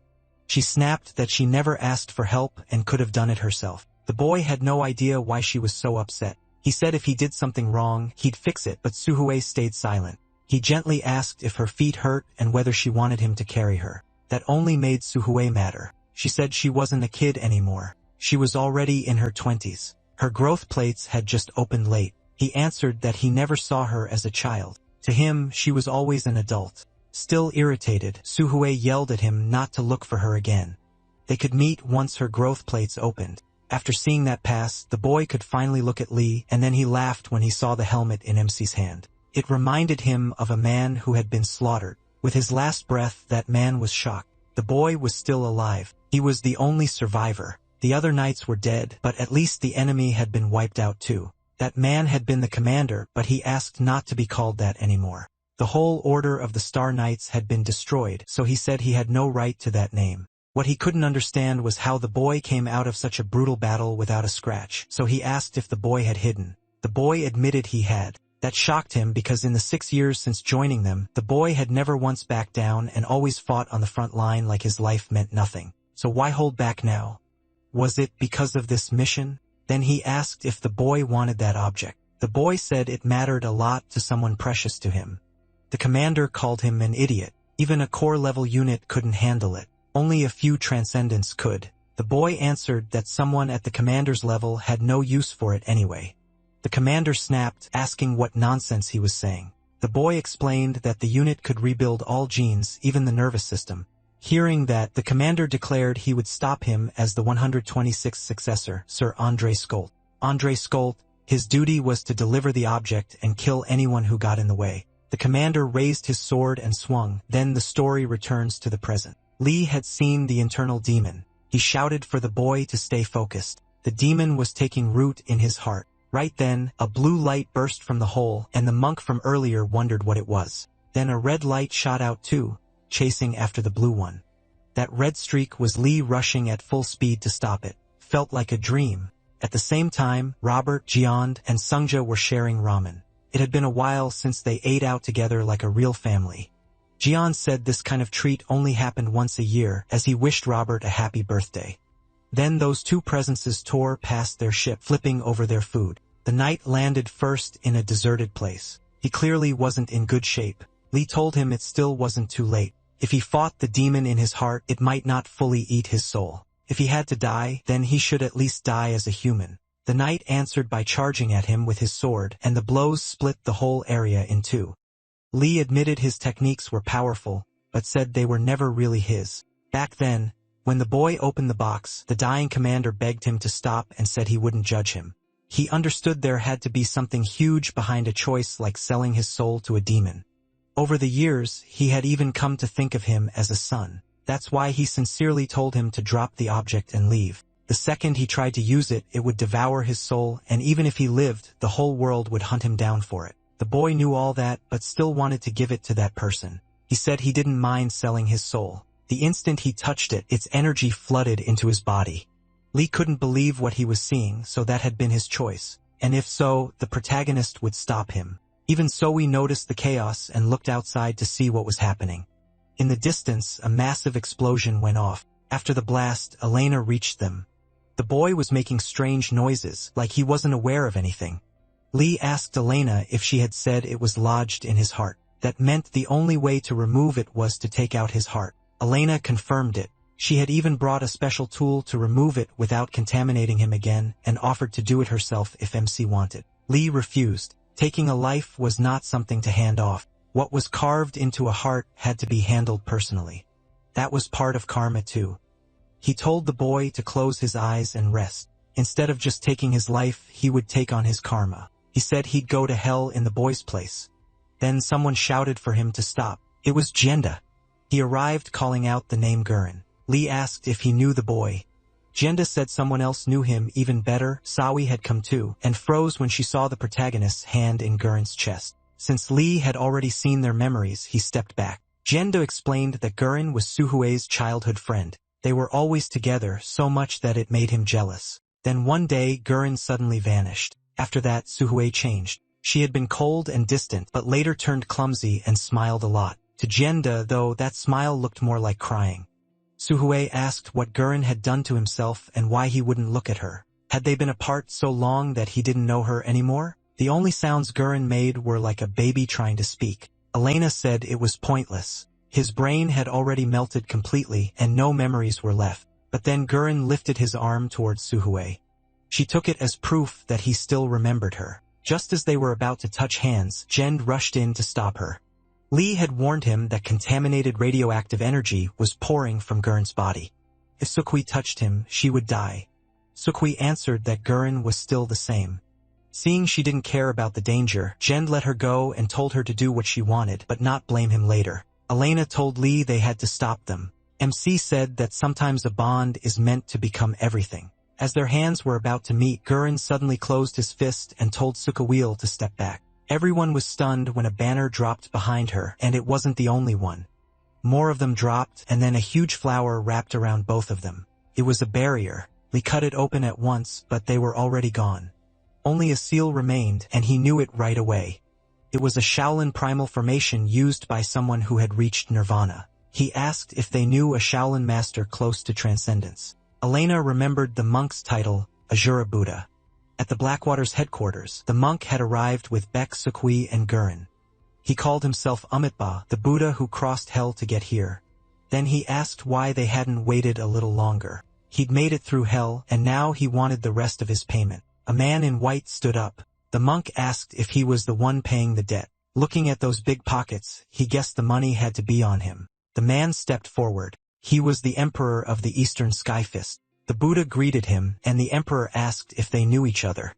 The Buddha said they were only old acquaintances whose paths crossed once. The emperor told him to answer properly. With a finger snap, he struck the monk, but someone at that level wouldn't die from a move like that. The emperor realized he was one of those Shaolin monks. He even admitted it was impressive for a 30-year-old to know a technique normally reserved for elders. He vaguely remembered a boy who served beside the great elder Myankin 20 years earlier, so it was him. Smiling, the emperor said that as Myankin's disciple, he had one reason to spare him. All he had to do was leave the rest behind. The monk stayed right where he was. The emperor asked if he didn't hear him. Why wasn't he running for his life? The monk raised his palm. He said he'd leave after the bill was paid, 85,000 credits. So he really wanted to die. The Buddha asked how a man who had already walked through life and death could still be threatened. Then he mocked him. Had living so long made him senile? The emperor said, "Fool. Mengchun had raised him badly, and if the monk wanted death so badly, he shouldn't complain." When the emperor reached for the flower, the Buddha yelled for him to stay back. He still hadn't paid, but the monk was holding his stomach. The earlier strike had left him badly hurt. The emperor called him insane. Even then, the Buddha kept repeating that he still owed 85,000 credits. He insisted on payment because the corpses there included his contractor, and the emperor killed them all. The emperor told him to stop spewing nonsense, but the monk said he could keep going all night if that was what it took to get paid. Then he used the Lion of Prajna, a forbidden Shaolin art. Even that couldn't hurt the emperor because his Vajra body was tough like diamond. With one blow, he smashed the monk's face. Was he still going to keep talking nonsense? He asked. Since the monk couldn't speak, he only lifted his hand. The emperor answered with even more punches to the face. In the middle of it, the cocoon holding Gurren and Bai Suhui opened. After crushing the monk's skull, the emperor said every monk he knew had always wanted to reach nirvana. Then, to his surprise, from inside the flowers, only a Shaolin seal appeared. The monk had actually used it to move Bai Suhui and Gurren somewhere else. Furious, the emperor destroyed the seal before it could fade and rushed after Gurren. When the others arrived, the monk looked dead. But who could kill an Asura Buddha? Only a legendary master could do that. Elena said the only person she could think of was the Emperor of the Eastern Sky Fist. The heavenly demon said the monk wasn't dead. Why did he think that? Lee said the monk was hurt, but a faint spark of life remained. The boy had amazing talent. Then he asked, "Where did you send those to?" The monk only lifted his hand. In another plane, Gurren touched a flower while Baek Suhui stood beside him. He smiled and said, "Look, caught it." But unlike before, she reached out with both hands, amazed by the butterfly's beauty. Gurren asked why she looked like that. Was she crying because she didn't like it? She said no. She just couldn't understand why a captured butterfly wasn't trying to escape. None of this felt real. Gurren only laughed, and nearby was a Shaolin yin-yang seal. He said she might be right. Until recently, his chest felt like it was on fire, like a burning ball was stuck in his heart. But right now, they should just enjoy this moment. They had found each other again. Baek Sahu cried because she knew that if this wasn't real, she would wake up and lose him again. She apologized. After that, they both sat on the dry tree. Gurren admitted he never used to see her as a girl because she always seemed more mature than him. She said she was small and maybe he didn't like that. He told her it wasn't about height. She was cute and lovable. After years traveling the universe, he learned one thing. There was only one Baek Sahu in all of it, and that was why he had always loved her. He knew she hated being short, but said not to worry because he had brought her something that would help her grow again. Baek Sahu shouted that, no, she didn't hate being short. What she hated was his body. Gurren's body started breaking down again because that man had entered his happy place. After checking it, he realized that thing was extremely powerful. Gurren charged at him. Back with the monk, he changed the price to 86,000 credits. Tang Shu Riyun had no idea what he was talking about. Lee told her to pay him later. After a beating like that, the monk had earned such a small fee. Tang Sarai Young said that was impossible. She couldn't get that much even by selling her ship plus Robert and Sunja. The monk added that if Eleanor were included, the price would go up by another 10,000 credits. Eleanor asked why he was leaving her out. Did he want to die? Lee then said to put it on his tab and swore on his name. That was his answer. Tang Seryong said no chance. The monk was called the greedy demon and wouldn't trust even his own parents over money. Then he started coughing out huge amounts of blood, making a giant circle and forming that same Shaolin seal. Baeksawi could clearly see the gap between them. Gurren had been completely overwhelmed. The emperor asked if he really thought having a huge sword meant he could cut anything. He said Gurren wasn't even strong enough to wield that blade, yet he still trusted it. Then he revealed that Gurren wasn't the only one with a core-level unit and said he'd be taking it for himself. Baek Sahui jumped in and yelled for him to let go, but it changed nothing. The emperor flung her away. Even on the ground, she begged him to let Gurren go, saying she'd do anything. Instead, he drove his hand into Gurren's chest and tore out his heart, then tossed the body aside. Right then, the others arrived. Tang Seri Young could only stare sadly at the boy's body. Enraged, she screamed at him to get away and fired a wave of purple power. With one hand, he knocked it aside and struck back with a punch. Before it could hit her, the heavenly demon touched her and pushed the attack away. The emperor couldn't understand how he had done that. Was it because of the man behind her? He wondered if it was the internal energy transfer technique. Elena gave quick context. This was a master beyond compare. Along with his mother, he was known as one of the 5 great supreme masters. In the whole galaxy, fewer than 10 fighters could match him in battle. After hearing that, Lee walked up to him. The emperor thought that even if the protagonist was a natural pure, he still shouldn't be underestimated. He said MC's body was as hard as steel and saw that he had mastered the ironcloth technique. Arts like that demand terrible pain, which is why most people avoid them, but he had done well. When he asked who he was, the heavenly demon replied that he'd love to beat him, but the rules of the martial world didn't give him enough reason yet. So he offered one chance, drop what he was carrying and leave. The emperor called him crazy. An instant later, the heavenly demon's fist sank into his stomach and dropped him to his knees. Li said he had just given him one more reason to hit him. There would be no second chance. How dare you? The emperor began to release his inner energy, but Li cut him off and told him to watch carefully. He crushed Gurren's heart and the core with it. Then the emperor shouted, what would he do now? Damn madman? The heavenly demon started beating him down. The emperor couldn't understand why those blows hurt so much. After the barrage, Li stood over him. His face was swollen from the beating, and he finally collapsed. After that, Baek Sa-hui took Gurren and rested him in her lap on the tree. It had been a long time since she last did that. Tang Seryong said they had to take her away. If they left her there, she would never move, not even with her last breath. They had to do it even by force. Li walked over and told her to move aside. He would let her say goodbye the right way. Then the heavenly demon used his power, pouring red energy into Gurren's dead body. Tang Seryong asked Elena if she knew what he was doing. Shocked, Elena said it was returned to the origin. What was that? A state where someone becomes one with nature itself, and nature is everything, including life and death. She said she thought it was only a legend because reaching that state should be impossible. What kind of man was he? He was using origin energy to replace the blood flow that had stopped. Borrow my life and see this world one more time. Gurren came back to life again. Baek Sa-hui couldn't stop crying. He told her he had a favor to ask and wondered if she would grant it. She said yes right away. He could ask for anything, even 1,000 favors, and she would do them all. Just don't cry, he told her, because she looked prettier when she smiled. And stop hiding your eyes. They're beautiful. Baek Sa-hui removed the eye patch.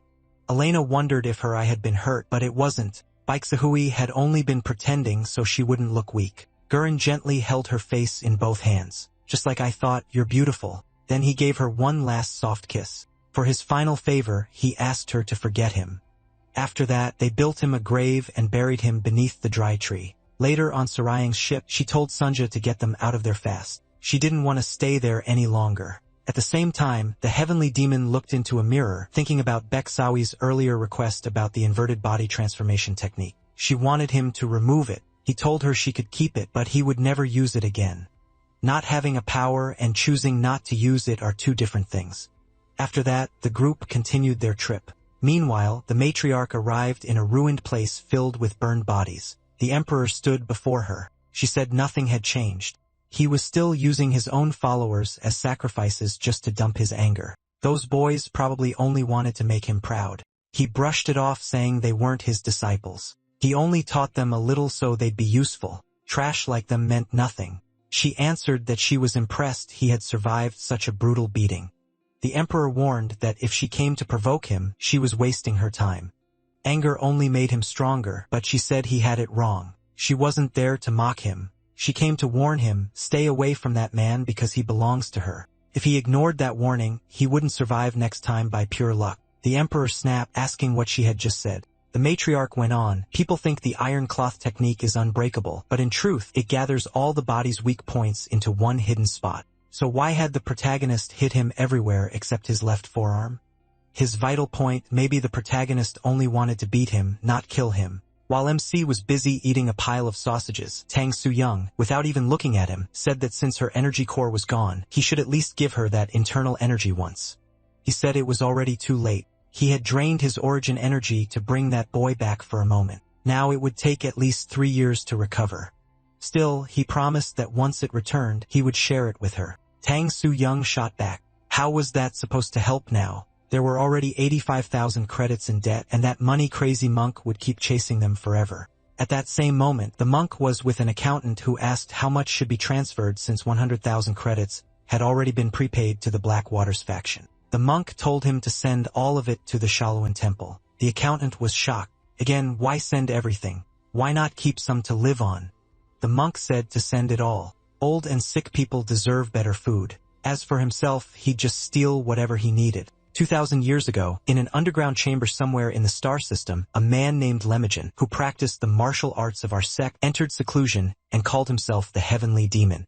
The other man said he would look into it, though it was probably just a lie meant to shake the sect. But this secret had been buried for 2,000 years. Even the elders at the top didn't know it. So how could he call it someone else's invention when the sect itself had nearly forgotten it? If he really has returned, if he truly is that sixth heavenly demon Lemigon, then that would mean there are now 3 heavenly demons in the universe for the first time. Right? Heavenly demon sect, the 94th demon Hui Shuquan. He said leaving this to someone else would become a huge problem. Back on our protagonist's ship, Tang Seo Young was confused when Sunja admitted they were broke. They barely had any fuel and only enough food for 4 days if everyone ate just once a day. Tang Seo Young wanted to use Robert's wedding savings, but he yelled that the money was already gone. She had pushed him to invest it in the wedding, and that savings had come from 10 years in the army. Then Sunja said there was an even bigger problem. Lee kept eating sausages like nothing was wrong, and those had been the last ones. Nobody wanted to find out what happened if he got hungry again. At the First Moon Tavern, Tang Soo Young tried to make a deal with the owner by offering some of the protagonist's martial arts scrolls. She only had a few left, so they were worth a lot. The owner said that meant they had to be originals. Tang So Young offered him a special discount if he bought the whole set. The tavern master said they were too valuable for her to be that greedy. Trying to close the deal, she asked for just 1 month of food, fuel, and sausages. Expired sausages would be fine too. The master stayed silent, so Tang Saryang said she'd just sell them to someone else. That made him offer a job instead, pick up 1 client and take them home. Tang Saryang exploded. How dare he ask the burning demon of the Tang clan, Mrs. Young, to do taxi work, but he added that for those scrolls, he'd give her everything she asked for. She accepted it once and said he should have opened with that. The pickup spot was Hogwarts Galactic Academy. After taking that job, Tang Saryang kept glaring the whole way, which made Robert ask what was bothering her. Sunja told him to be patient. She was heading straight into a nightmare from her past, Planet B-17G06, Hogwarts Galactic Academy. Robert had never seen a school like this and asked what kind of place it was. Sunja explained that only the top 0.1% of elite families could send their kids there. It was basically a nest of jewels since tuition alone cost 10,000 credits. Robert then asked why it was so empty. Tang Saryang said it was vacation time, and anyone still stuck there instead of going home probably had a pretty miserable life. They called out to see if anyone was there. Robert then spotted a girl in the distance. The red-headed girl asked why they had come when the academy was on break. Tang Saryang answered with a full-speed attack. It was aimed to kill, but the girl dodged it with ease. She asked if they were bandits, then said she'd finish them off. Tang Saryang drew a light sword and attacked again. When she got close, the girl recognized her, Tang Saryang. Tang Saryang blurted out that she must be Jewish, which was why her sword jumped out and attacked on its own. Then she asked if the girl had come for revenge. Tang Saryang quickly denied it, calling it a misunderstanding and saying the attack had just been instinct, but warned that her instincts could act up again. Robert asked what kind of history they had. Sunja on edge explained that this was the favorite daughter of the Suj family, their enemy. They needed to stop this before it got worse. Lee, though, just watched. Sunja yelled at him to move because the captain could get badly hurt if he did nothing. But the heavenly demon was focused on someone else who had been watching the whole thing, a girl looking down from a window. The other girl mocked Tang Saryang's instincts, saying that was fine because she liked crushing cockroaches. Their swords were about to meet when someone stepped in and stopped them.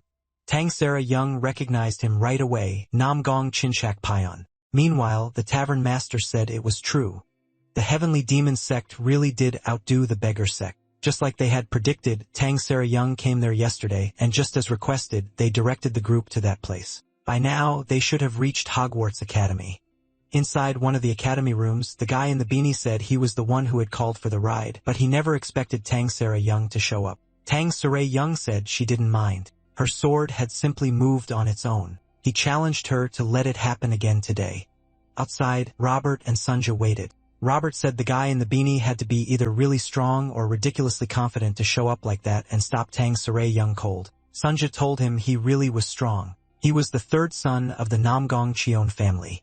So that was Namgong Cheon Cheon, the Blue Storm. At just 20, He had already made a name for himself by reaching the Northern Galaxy Heroes Tournament final, though he gave up the match at the end against the Emperor of the Eastern Skyfist. Most people believe he never wanted the title in the first place. In other words, he was one of Miriam's greatest young geniuses. Sunja asked why Robert sounded so amazed. That's when it came out that Robert had a fiancée, and she was a huge fan of Chaeyoung. Right then, another girl suddenly appeared and scared Robert. He had no idea when she got there. She only stared at the door and said this wasn't the right place. Robert wondered if she was some academy ghost, then decided she was just plain weird. Sun just studied her and realized she had no internal energy. She was a natural pure, just like the heavenly demon. What made it stranger was that this academy only accepted prodigies at the very top. Lee was watching from the top of the academy when that same girl came up to him. Tangsei Ryong cut straight to the point and asked who they were supposed to pick up. When Ampsy turned toward the girl, she looked oddly annoyed. Lee pointed out that she was the girl from the window. Then he asked if she had come to see him and why she was making that face. The girl replied, asking if they knew each other. He said they had never met. She asked why his face felt so familiar, like he was the father who abandoned her at birth. Lee could only say that sounded rough. The girl snapped back that, of course, it didn't happen. No one could abandon her, and if someone had, she would have hunted him down and killed him already. She stormed off with an angry shout. Then before leaving, she turned back and asked the protagonist if he wanted to marry her. She said she was good at everything and would make a great wife. Lee refused right away. The girl walked off, warning that she'd ask again later, and next time, he'd better not say no if he knew what was good for him. You'll meet him when I introduce you, Ju, he said. Tang Su-young, clearly impatient, asked if they should hurry this up. Ju He told her there was no need to rush. They had plenty of time. If Tang Su-young wanted her to stay along the way, she'd have to pay 1,000 times the normal fee. Then she brushed even that off and said goodbye. Choi Byun stepped in and told Ju He to relax. They used to be friends, and it had been 10 years since they met. She said nothing, only thinking that it hadn't been 10 years. It had been 13 years, 7 months, and 16 days since they last met. After that, Ju He led Tangsei Ryong to a room with a boy in a wheelchair. She introduced him as the student they were taking. The boy also wore a mask, and Tangsei Ryong's presence clearly made him nervous. Ju He explained that he was fully paralyzed. He couldn't even breathe by himself, and his eyesight was almost gone. Tangsei Ryong was shocked. Why would the academy accept someone like that, and what kind of family did he come from?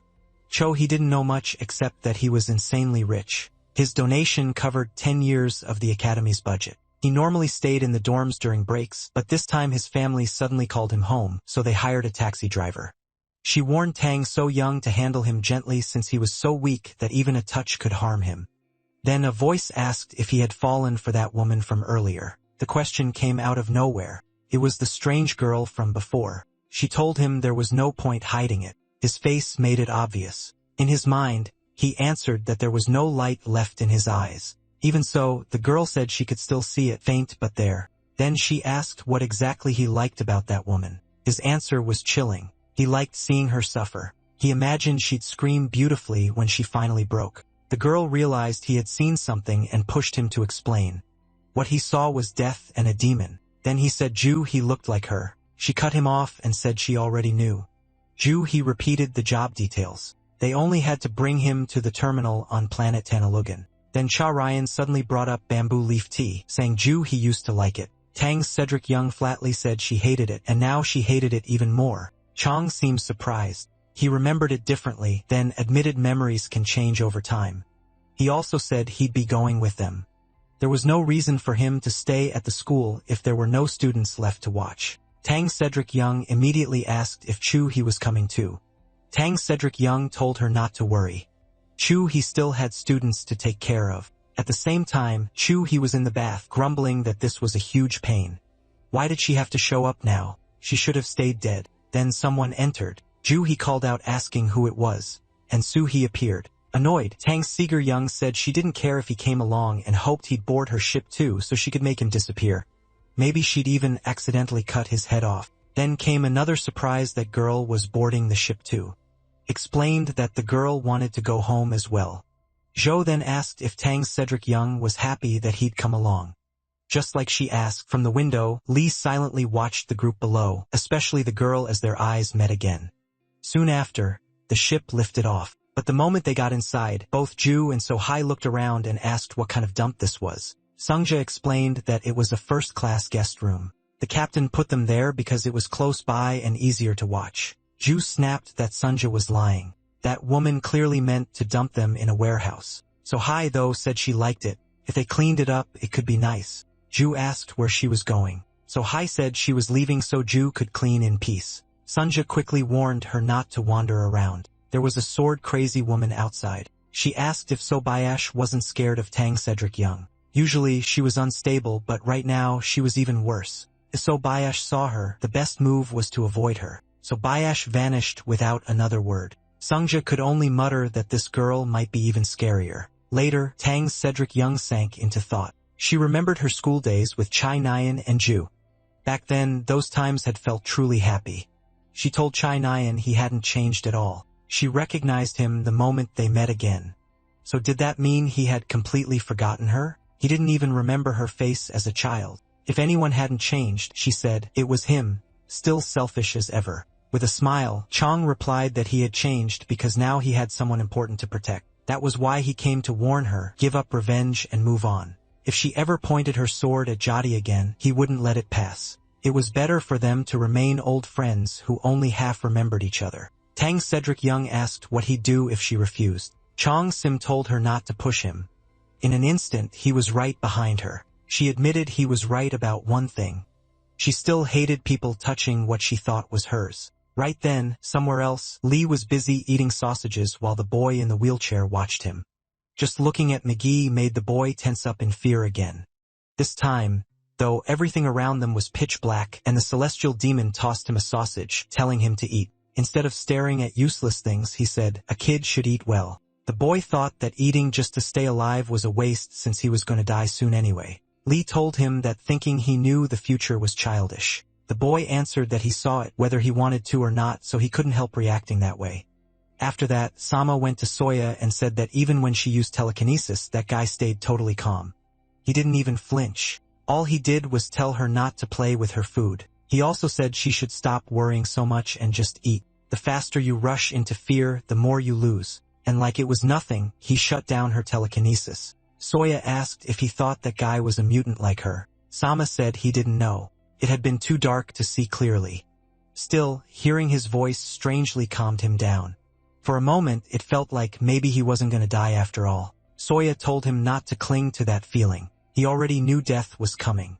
It was waiting for him at Tano Logan at the terminal. Once they reached the planet, the four of them headed down to the terminal. Sunja explained that it had been built in the early days of galactic expansion. Back then, it handled up to 100,000 flights a year, but the Northwest Galaxy project was cancelled and the place shut down 700 years ago. Tang Sarah Young wondered why it still looked so well kept. Sangja said the automated systems never stopped running. Tang Sarah Young said their work was done, and now all she had left was cleaning away any trace of this girl. Robert reminded her they weren't finished yet. They still had to receive the payment. Tang Sarah Young told them to contact the tavern owner, but Sangja said she'd already tried several times and couldn't get a signal there either. Then they realized a blocking barrier had been activated. Chaya raised a hand like he was greeting someone, and through the smoke, a vehicle rolled toward them. Then it suddenly opened fire. Tang Sarah Young demanded to know why they were being attacked. Robert recognized it immediately. An old armored launcher car, basically a relic. Cha-E Ryan leaped into the air, threw up a barrier to stop the shots, and destroyed the vehicle with ease. The real problem was that there were many more. Everyone realized the situation had just turned bad, while Lee watched from far away. Soya calmly said they were making too much noise, but he didn't need to worry.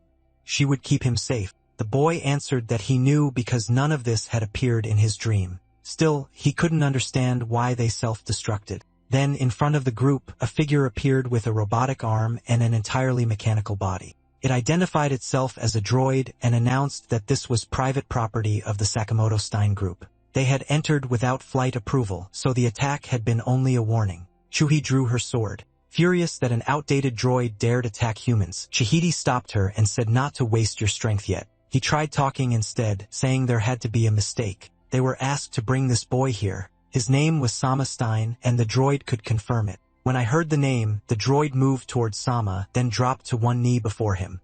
At last, he had arrived. The The droid declared that 700 of waiting were finally over. Inside, the captain showed up with Sunja and asked what was going on. Chaeyoung said they didn't know either, then asked why she was still there. She answered that she wanted her money since the man who hired them still hadn't sent the deposit. Choi soon told her she hadn't changed at all. Meanwhile, he tried to connect to the local network while the two girls reacted with disgust. Sir Jurong asked where the bald boy had gone and what the deal was with that droid. Then they noticed the commander's photo matched the droid exactly. The machine said it was ready to receive orders now, while Sama just wanted to rest. Confused, Sama asked what orders it meant. The droid told him to give one simple command, order it to die. After Sun Jia finally got a connection, Seo Jurong told her to call that man fast. She wanted to leave already, but something felt wrong.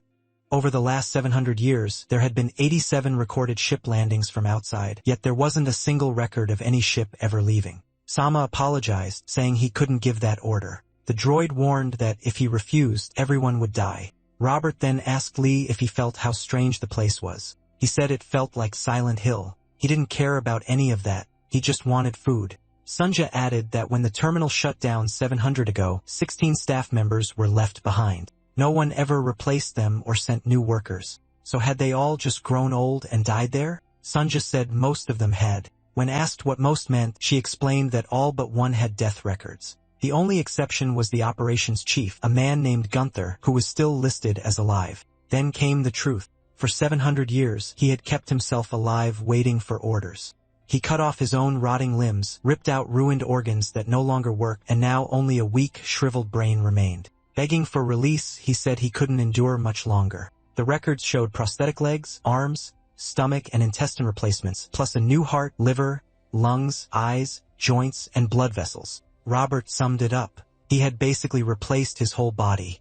Suinji agreed. He changed whatever he had to just to survive. Robert couldn't understand why anyone would go that far alone in a dead place. Why not just leave? The answer came back cold. That was none of their business. Sire Jung, annoyed, asked if a story like that really didn't move him.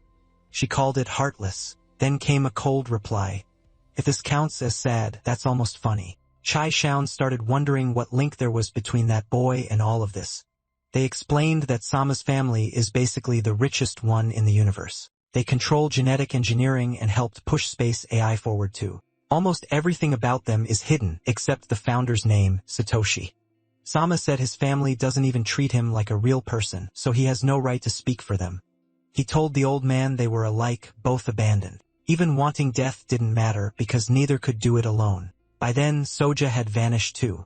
Sama said that if it would help, Gunther could take his broken body, the one he no longer needed. Gunther accepted those words as a command to keep living. Sedri Rong then told Soja to check every camera in the base. They needed to find where Soja, a girl with no martial skill, had gone.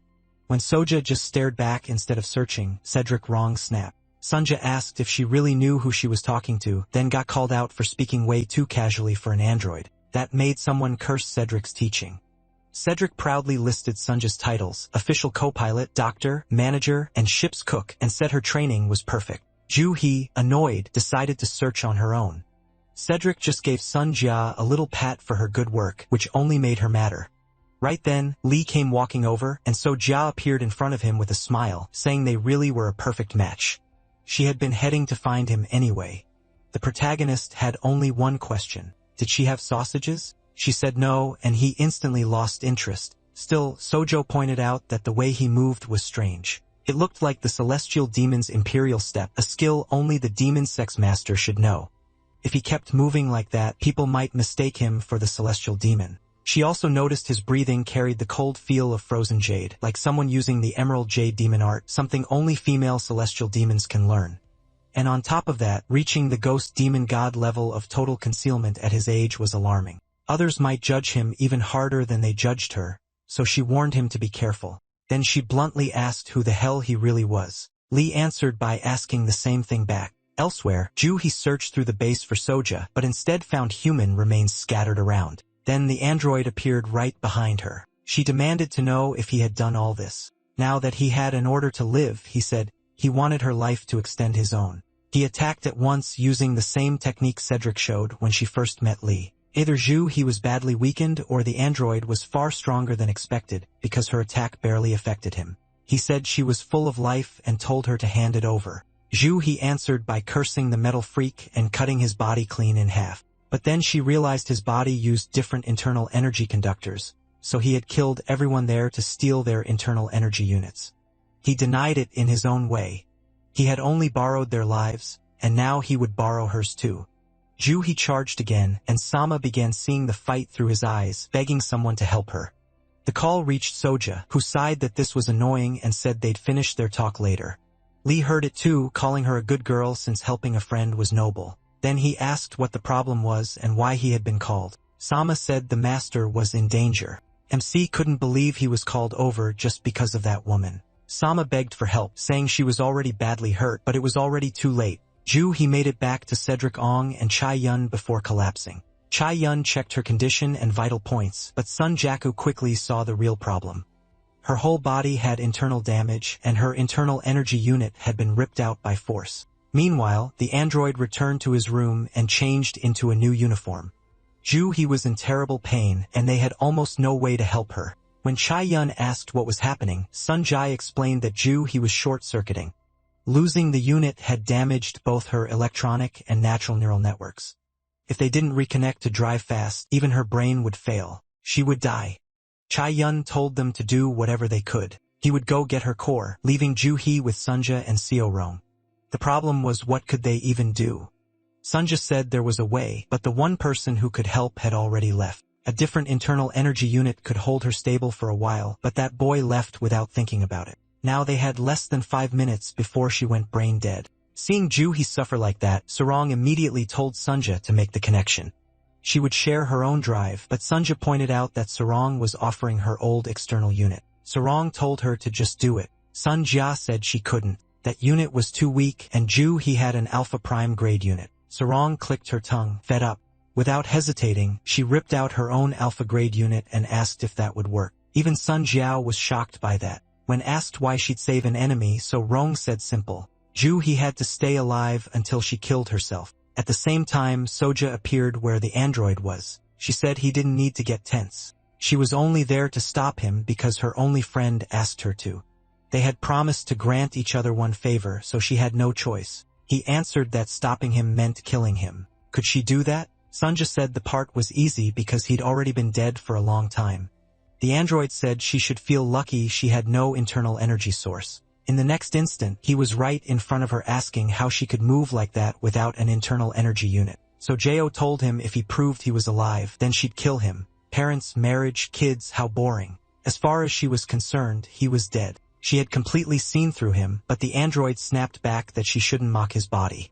Life comes from goals and purpose, and he still had both. So Jai laughed it off, saying his life sounded a lot more rich than it looked. He told her a girl like her knew nothing. So Jai answered with her own story. She was born a twin, but her twin brother was 9 years older. Strange, right? Only one child was needed, but 2 were born, so the people behind it picked only one. The child they didn't choose was frozen alive right after birth. She was kept as a spare part just in case. If she had stayed frozen forever, that might have been the only happy ending. Then in the 9th year, the baby thawed and woke up by herself. From then on, she was given a condition for survival. She had to live with no goal and no purpose. So was that girl alive or dead? When he asked why she was telling him all this, she said it was because he was already dead, and the dead keep secrets best. At least, she added, he could die thinking it meant something.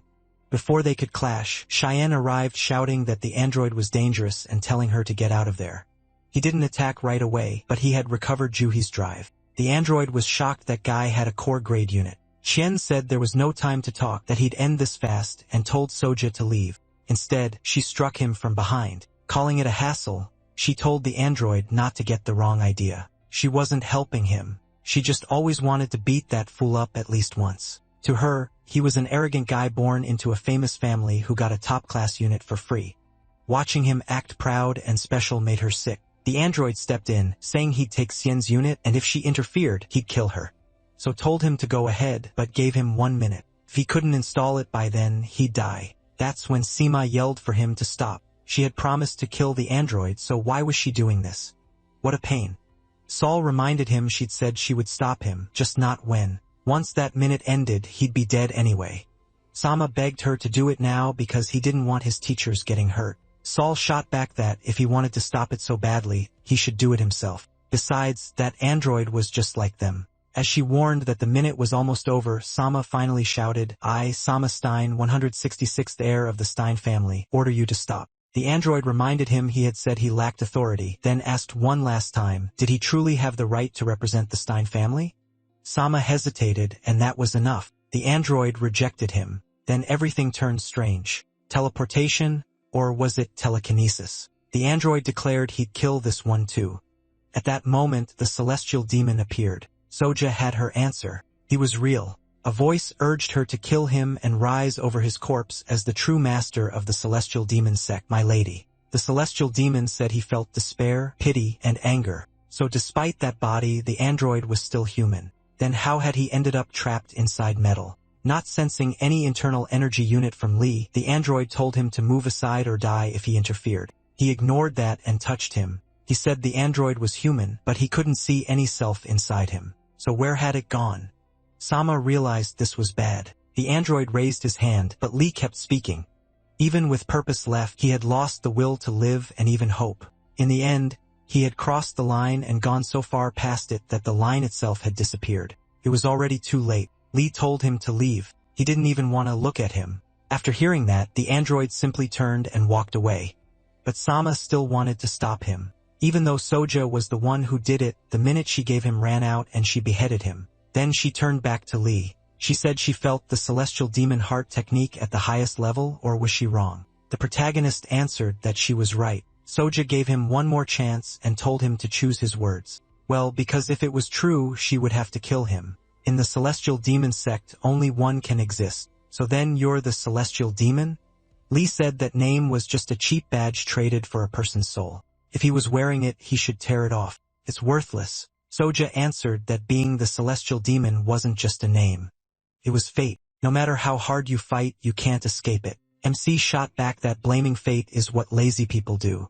Fate is only a hard puzzle you can still solve. While they spoke, the android started giving off a massive amount of energy. Soja wondered if it should already be dead. Then it picked up its own head and raised it. That finally made Sobia nervous, especially when another energy started building inside it. Before she could say more, she attacked. Sama yelled that this was impossible, but the android still put itself back together. Then an alarm sounded. It was an energy overload already at 8,000 gigatons. Sama explained the internal energy boosters were out of balance and crashing into each other. At this rate, the whole place would blow. Sobia said the answer was simple, destroy it completely. Sama warned that would only make the explosion come faster. So what was she supposed to do? The overload had already gone past 10,000 gigatons. Tang Sarah Young asked if that was really bad, but then it suddenly stopped. So maybe it wasn't? Soja said no. That wasn't good. The field had grown so strong, it shut down every electromagnetic device, which meant the explosion was close. Tang Sarah Young told her to call everyone and evacuate now. Soja said it was too late. Meanwhile, Robert had no idea what was happening. He asked what would happen if it blew up. Soja told him that at the current reading, nobody would live. The android walked into a large room and started polishing it. Tang Saryang asked why it had started cleaning now. Soja explained its brain functions were completely gone. It was only moving on old program memory. For hundreds of years, it had cleaned every corner, maintained the machines, and repaired the terminal. Of course, in 3 minutes, all of that would end. Tang Saryang tried to stay upbeat, saying if it lasted 3 more minutes, maybe the blast wouldn't happen. Sovia crushed that hope. They'd all stop with it in 3 minutes when it exploded. Worried now, Tang Se-ri-young asked Lee if there was any way to stop it. If someone strong enough destroyed it before the blast, could they be safe? Sovia said no. That would only speed everything up. So they were doomed. Shaking Tang Sari watched, but the celestial demon told her not to worry. She instantly jumped into his arms, saying she knew he had a plan. He answered that he knew she'd say that that wasn't what he meant, but still, get off. Tang Sarah Young did. Lee had noticed demonic energy moving inside the android, but handling it wouldn't be easy. Sama said to Sama that this was what he had seen. They were all going to die together, right? He said no. The death he saw was even worse than that. What was that supposed to mean? Once you die, that should be the end. He looked at his family with disgust. They had really used this terminal as a grave for a thrown-away heir. At that moment, Sama got an idea. That was it. Finally made sense. Lee told everyone to get ready. There would be heavy damage, so each person had to survive on their own. Sama stopped him and said to let him try something. Tang Seryong couldn't believe this guy could speak in people's heads. He moved in front of them and said he'd handle it. But Tang Seryong didn't trust him at all. She said there was no way that Wheelchair Jerk could do anything and begged Lee to stop him and take over. He didn't budge. He only watched. He said Sama wasn't the kind of person who bluffed, so they just had to wait and see. Sama pushed himself forward with everything he had. He even tried to stand, but wasn't he paralyzed? Sammy said yes, he was. So how could he possibly stop it? I, the 166th heir of the Stein family, acting in the name of the direct line of Great Duke Anatole and Stein, request control of this terminal. A strange rhombus appeared before him. Sobia said it was a hyperspace warp call. Just connecting cost over 10,000 credits a second. That was insane money. The rhombus asked if he meant Tenaliagen. Sama was fading, but he still answered that it was correct. The voice warned him he would bear responsibility for the terminal until a replacement came. Did he accept? Authorization granted. Soldier Gunter, I order you. No. Your mission is finished. Control of this terminal has been transferred. The android turned towards Sama. Sama told him he had done enough. From here on, he would take over, so now he could rest. Gunter shut down, but first he saw the memories of his human life. It was cruel. So the Stein family had sent this boy here just to lock him away forever. But why would they go that far? Chudian said great families care more than anything about their image. The bigger the flaw, the harder they hide it, and she should understand that better than anyone. Even so, this was too much. Soja asked Sama if he really meant to stay there. He said yes. Nothing had changed. He had been alone since birth. Then he repeated Lee's words, if fate is just a hard puzzle, maybe with enough effort even he could break free. Soja told him to come with her. All he had to do was leave his family behind. Sama said he didn't need to.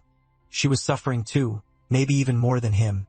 And honestly, he was happy now. The worst part of his life had been his family's indifference. For the first time, they had noticed him and let him choose his own path. Lee cut in, so he called it a right when they only let him pick his own tomb. Sama said maybe so, but it was still the tomb he chose, and he planned to transform this terminal into the best in the universe. The protagonist asked if he meant to do that all alone. Sama said yes, even if it took 1,000 years. After that, Sama contacted the Namjing family and arranged a ship to escort them. Chayan said they'd likely send her back too since her family was rushing her engagement. After all that happened, it was probably best to forget everything. These connections would stay in the past. Suji handed Tang Sara back the unit she had borrowed. Tang Sara Young grabbed it with a glare and asked if she had cleaned it right. She didn't want to touch something stained with that filthy blood. Then she asked why Sujay had helped her and said not to use that excuse about saving her, now just to kill her later. Sujay said that was exactly the reason. She didn't know what kind of answer Tang Sara Young wanted from her, so she should wash her neck and wait. Then her sword wouldn't get as dirty. Sujo admitted she hadn't known. When she learned her family had wiped out the Sichuan clan, she cried for months and hated being born into that house. Tang Sara Young asked what she would have done if she had known back then. In tears, Sujo said she was only 13 at the time. Tang Suri Young said that changed nothing. Whether she was 13, 20, or 30, the result would have been the same. She had thought about it thousands of times and knew she probably couldn't have changed anything either. That was their problem. They lived trapped by their family's fate. She said they would meet again, but hopefully as late as possible. That way, both of them could live one more day. Then ships arrived for both of them. Tang Saray Young noticed So Hai and asked why she was on board. So Hai said she had nowhere else to go. Besides, there were still things she needed to do, and she looked back at the celestial demon. Elsewhere in the galaxy, someone brought a retro external drive into a thrift shop, but the owner called it junk. Then again, this place was basically a scrapyard. Still, the customer had come to the right place. He asked Dokyu to inspect the item. Dokyu turned out to be a robot parrot, and after scanning it, he said it was a Samsung model from the year 3002, so it was over 100 years old. They just needed to weigh it and name a price. Then Dokyu shocked everyone by saying it was worth at least 100 million credits. But he wasn't talking about the drive. He was analyzing Sunja, whose maker was unknown. She was built from Santanium superalloy and had a self-evolving operating system. The owner couldn't believe it. Sunja even held out a finger and told him to check that too. Her index finger alone was worth 12 million. Sunja patted him, and the other two just stared in disbelief. Meanwhile, on Lee's ship, Soja and Robert got tiny pieces of sausage to eat while MC had almost a full one. Both of them wanted to know why. Robert said they were low on food, but the captain would bring more later. Soja said that wasn't the point. Why was Lee's sausage bigger than hers? Robert said he split it by age and unit size. Besides, she didn't even like sausage that much, right? Then the celestial demon offered Soja his sausage. Robert was stunned. He never shared food with anyone. He said he wasn't sharing it. He just wanted it cooked longer because it was still half raw. Annoyed, Robert told him to eat it anyway. It all ended up in the stomach. But the pressure from the two celestial demons made Robert rethink that comment. At the same time, Soja was still being appraised, now by the shop owner himself, who noticed her multidimensional superconducting eye lens was worth 83 million. The more he checked, the crazier it got. He asked Tang Ru-young where in the world she found Sunja. Tang Sang Ru-young proudly said Sunja was her official co-pilot, doctor, and ship operations manager. The owner said that wasn't what he meant. He meant how she got something like that. Tang Saro-young started remembering a rainy day when Sunja had been beside a dumpster. She had asked what she was doing there, whether her battery had died, and if she wanted to be carried. Sunja looked up at her. Let's just call it fate. Anyway, we're together now. You're saying this is your property? Tang Saro-young asked if Sunja was really that valuable, so even one finger would go for 10 million? He said yes. In fact, her full value was beyond anything he could even measure. He wasn't totally sure, but she might be the most expensive thing in the universe. Something like her shouldn't even exist. Hearing that, Tang Sor-young got greedy fast. She told him not to call Sunja a thing, and if one finger was worth 10 million, then her nails had to be worth plenty too. Why not pay a few million for those? Sunja said she didn't have nails. Then what about one strand of hair? She didn't have that either. Tang Sor-young tried again, asking if she could at least trim a few tiny hairs for 10,000 credits. Xin Ji told her to stop, but the shop owner cut in and said there was an easier option. Why not just leave her here? Then he used the bloated tote dart. Tang Sor-young bolted out of the shop, and one jump took her far away. Right away, she ordered Robert to teleport them back to the Diablo ship, but the shop owner chased after her with another huge leap, still using that tote dart. His cheeks puffed out. She yelled for Robert to hurry, but he was still working out the coordinates. Tang Su-young used her Tang Clan art. Robert was ready to teleport them, but nothing happened. The target had suddenly vanished. For some reason, only the shop owner was there with Sunja too, but not the captain. She had already been grabbed by those giant hands. Sunja shouted for him to let Tang Su-young go, angrily demanding he release her. He asked if she was begging. Sunja gave in and said yes. Even so, he hurled her far away. Then the shop owner reminded her not to forget he'd granted that request. He could have sold Tang Su-young to slave traders for 10,000 credits. To him, letting her go was a waste, but that was that. Back on the ship, Robert yelled that they had to go down right away. The captain was in danger, and he couldn't even pick up her biosignals. The celestial demon told Sunja to finish eating and move. Sunja asked if he met her. He said she should at least earn her food, then added that somebody had to pay for this mess. And not to forget that either, back inside the thrift store, Sunja had been chained up while the parrot filmed her and asked if she should be listed on the online market. The owner said no, put her in the luxury auction as an ultra-premium item. Then he asked what price they should set since even 100 million seemed low. Maybe 1,500,000. Sunja corrected him right away. Her parts alone were worth about 1,143,000,000. Anything less would be a waste. At assembly cost rarity and 11 years of self-upgrades, and 13,140,000,000 would be fair. The owner thought it had to be a scam. With that kind of money, he could buy 1,000 undeveloped planets. Sunja said she was already lowering the price because of self-esteem issues. He argued that if it was too high, no one would buy her. Then he changed his mind and told them to record her again. If she couldn't be sold whole, they'd sell her piece by piece. Just then, someone else entered the store. Soja stepped in looking serious and went straight to Sunja asking why she was alone. Where had the woman called Captain gone? The parrot started making noise.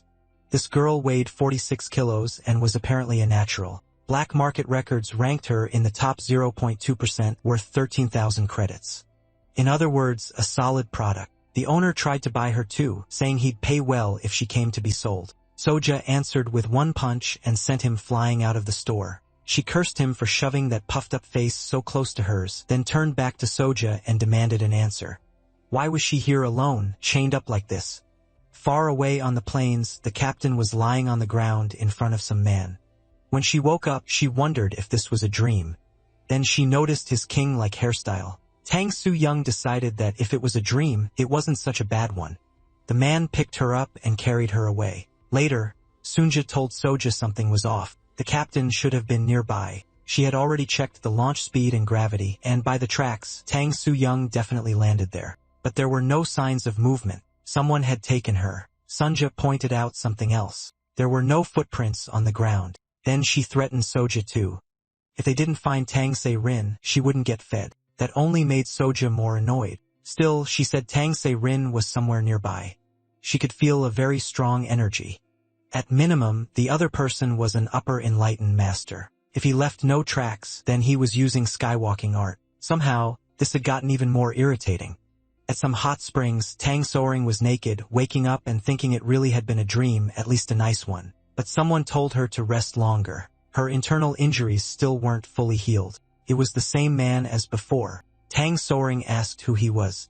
He said it didn't matter. They had no bond, so she should just recover. Then she realized she wasn't wearing anything. Again, he said that didn't matter. If he hadn't stepped in, she'd be dead. So now she belonged to him. Once she healed and was in good enough shape, he planned to sell her for a high price. Tang Sarung immediately decided this guy was insane.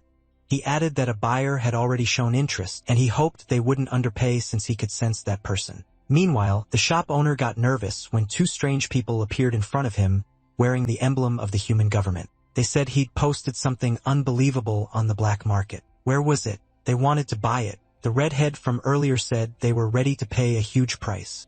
Judging by her uniform, she was clearly a high-ranking officer, and she had 2 elite mecha units with her. She introduced herself as Athena's son, then got straight to the point they'd received a report about a fake listing.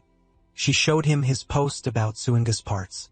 The price was absurd, and those specs and ultra-dense neural network and multidimensional Santanium superalloy had to be fake. Was he just baiting customers? If he admitted it was a lie and promised not to do it again, he'd only get a small fine. Besides, it was almost lunch. The shop owner said it was all a mistake, but his voice came out weak. That voice sounded exactly like the one criminals used when hiding stolen goods. So was he saying it was real? Athena stared him right in the eye.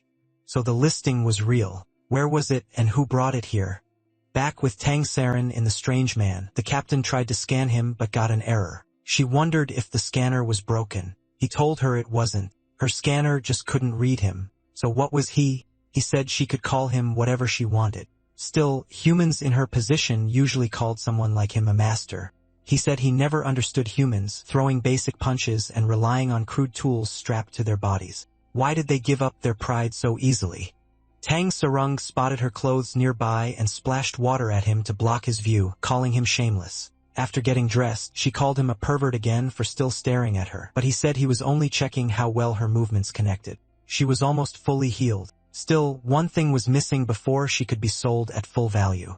He asked her to return to the healing fluid chamber and take off her clothes again. Tang Se-rang moved fast, but he vanished like nothing. Now she was getting fed up. He was slowing down her recovery. He warned that if she kept resisting, he'd use force. Then something caught her eye, not Seo Young's sword, but the person walking in. She instantly drew her sword. Soja said the man was really strong. What exactly was he? Right behind her, Soja arrived too. The moment he saw her, the man recognized her. She was a 1. Soja asked if he was a 1. Meanwhile, the parrot had shown them the video of Soja. Athena never imagined that thing was actually an android. What was going on? It was the same girl from that ship, and where was that man? Soja ran straight to him, calling him Adane, and threw her arms around him. Adane hugged her back. Soja could only ask what the hell was supposed to happen now. Audit Administrator Grade 1, Athena requested to share this information with headquarters. After reviewing the transmitted android data, it was sent to Alpha Satellite 0999836, the human government's main data center. A giant eye received all of Sojia's information.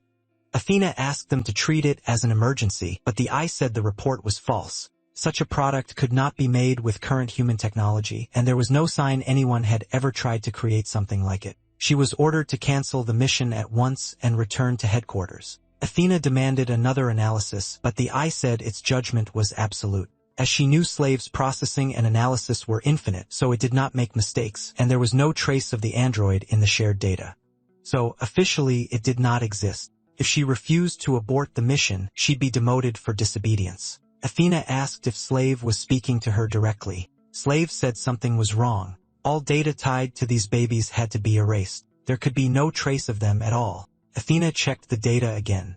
She was sure it was correct. So what the hell was happening? One escort said the return setup was ready. They only needed her coordinates. Athena refused. They were delaying the trip back. First, they had to search the whole planet no matter how many days it took. Request denied. Orders from above and the return mission took priority. Athena snapped that they were talking nonsense. Right now, their direct superior was her.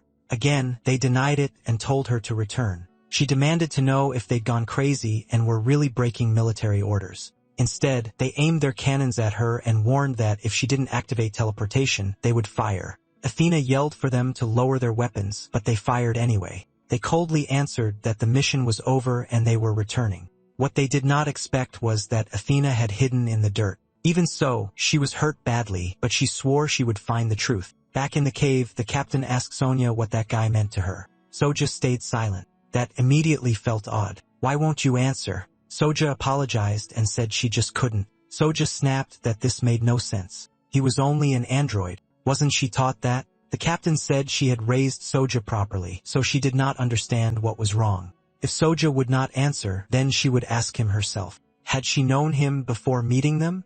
Was he her first master? If that was the case, she promised to free her no matter the cost. Still, Soja said nothing. Soja figured out the problem. The question itself was wrong. Do not call him human. He breathes, has warmth, even a heartbeat, but his inner energy is different. He is an android, so lifelike it is hard to believe a machine human, Soja said, and one with free will. At the same time, Robert was still worried. Had not come back. He asked the celestial demon to go himself. Lee told him not to worry, but Robert still did not trust that girl. If strong enemies showed up, what could she really do? The protagonist said he sent her because she was strong enough. If she got serious, very few beings could beat her. Robert could only stare in disbelief. Just then, Athena appeared behind them, badly injured. She said she was lucky the teleport dumped her here. She had released it blindly.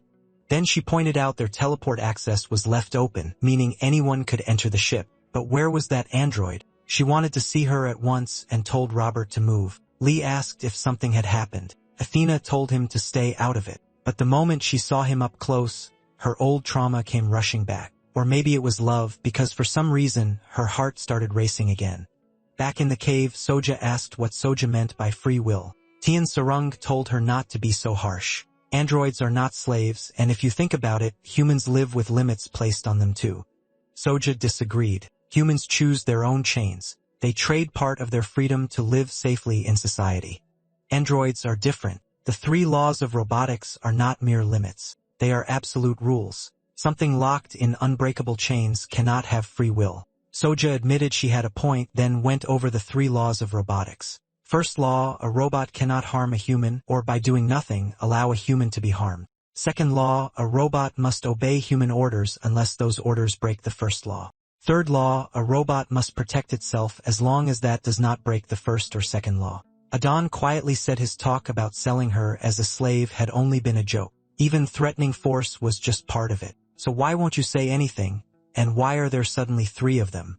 One of the men looked at Sioja and said it was a shame the little one was only an android. They were slave traders, and to them, these 2 girls were premium goods. One told Adon he had finally brought something worth buying. So which one was for sale, or better yet, why not both? He offered 7,000 credits for the pair, 3,000 for that girl and 4,000 for this one. Then he raised it to 4,200.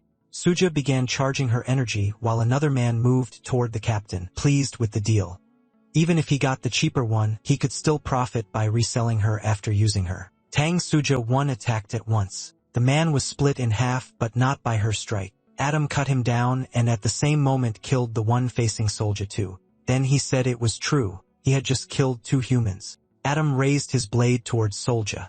Did she want to try killing him? He said his existence could not be exposed. Anyone who saw what he really was had to die. Lee asked Athena what was wrong with her. Why would she not answer? Athena said she could not explain because it would mean talking about slave, and that was forbidden. Slave is the soul and heart of the human government, the light, the truth, and the final judge of reason. Speaking certain information about it counts as treason, and if she said too much, she would die. Robert pointed out she had already said nearly everything. The celestial demon told her to stop there. He was not interested anyway. He told her to rest and said the others would return soon. Robert agreed and begged him not to explain this slave stuff. He felt like learning too much would get him killed early. Athena suddenly told them to wait. There had not been a jump communicator there. Where was Tangsari Young?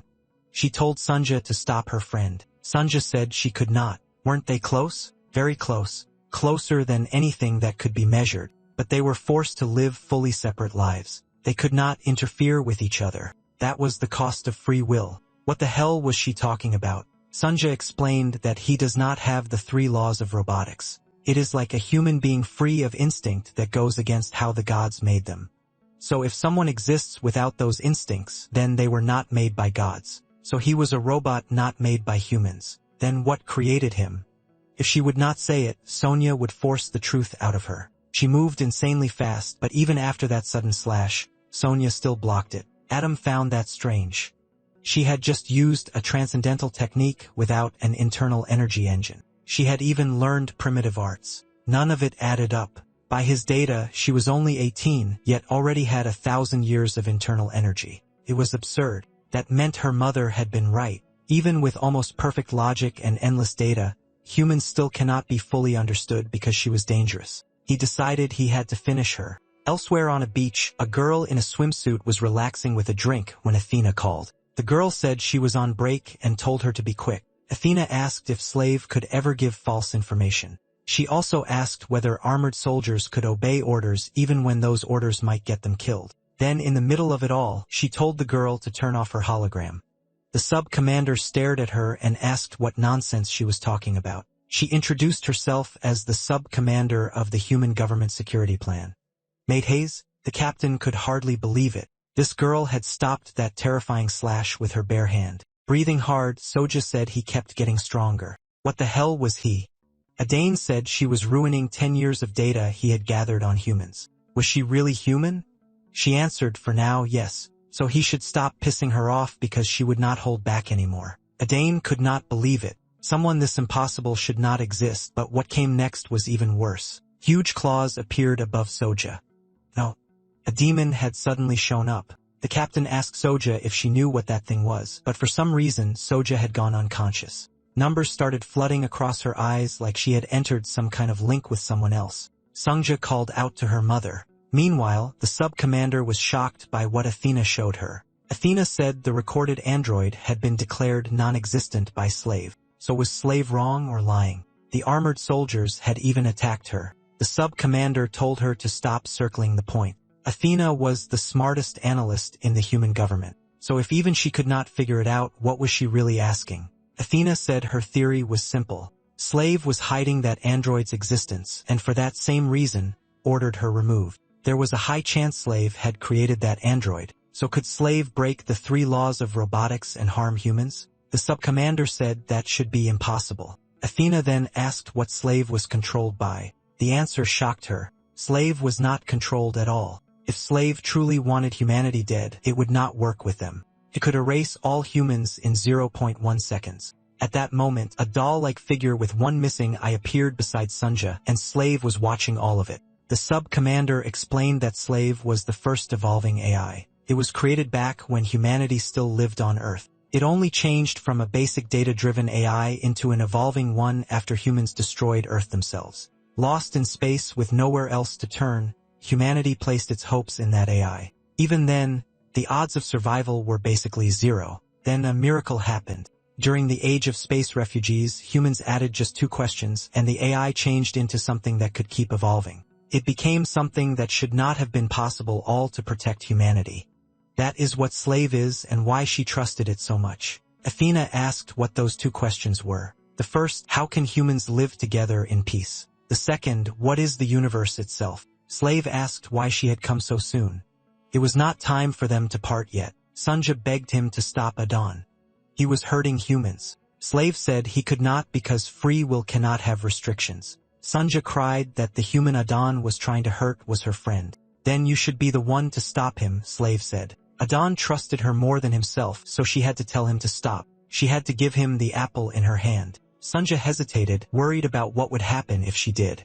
Slave told her that was still her choice and the price of the freedom she had been given. Then he told her to go. Sunja shouted, asking why he created them and made them suffer like this. Slave called it a good question, one he had been searching to answer.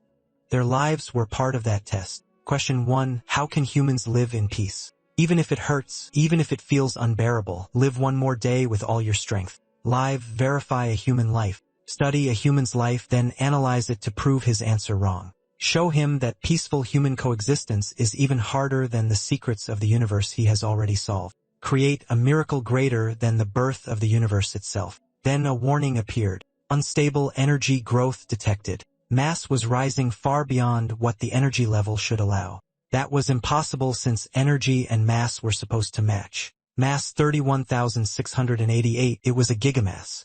Soja had already lost control. The reading shot up 7.7 gigamass, then 46,453. The captain had no idea what was happening. Soja got there too, but the gigamass kept rising, hitting 98,994, past the limit. Athena felt he had to destroy her. He used his dual blade style, then separation.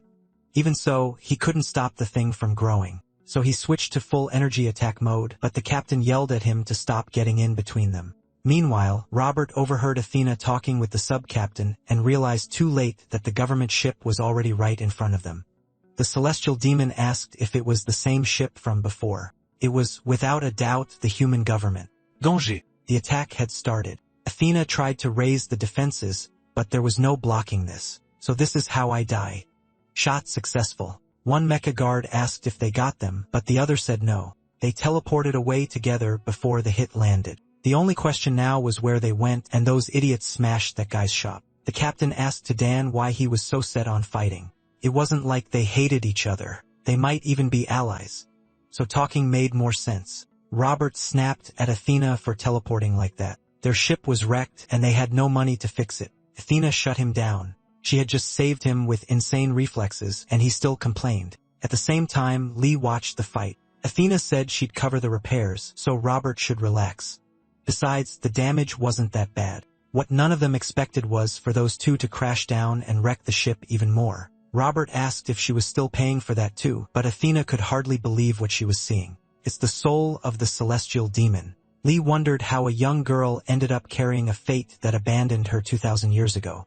To him, it had to be karma, and someone else was watching everything very closely. Adon suddenly sensed another powerful presence. He thought it didn't matter. He'd cut both of them down. But the instant that man appeared, Adon felt tiny by comparison. Slave felt it too. So the story was real. A human born with the soul of the celestial demon truly existed. The demon spoke to the girl, saying she had carried darkness for so long that her life must have been unbearably heavy. Then he ordered the demon, fold your wings, go back to sleep, and stop tormenting this girl, or I'll kill you. Then he sensed something familiar in Lee's soul. So it's you, the one who kept slipping out of my grasp. Galatra and Adon felt even smaller. Still, he couldn't hesitate, but then his mother stopped him. Slave took over Athena's body and told him to stay out of it and watch. This was rare data, something never seen before. It had to be gathered and studied as much as possible. Inside Soja, Lee came face to face with the soul of the celestial demon who was holding her gently. Somehow, Slave was watching that too. The demon asked MC why he had hidden so well, only to come out now. Tired of the emptiness, tired of forgetting. You miss blood, don't you?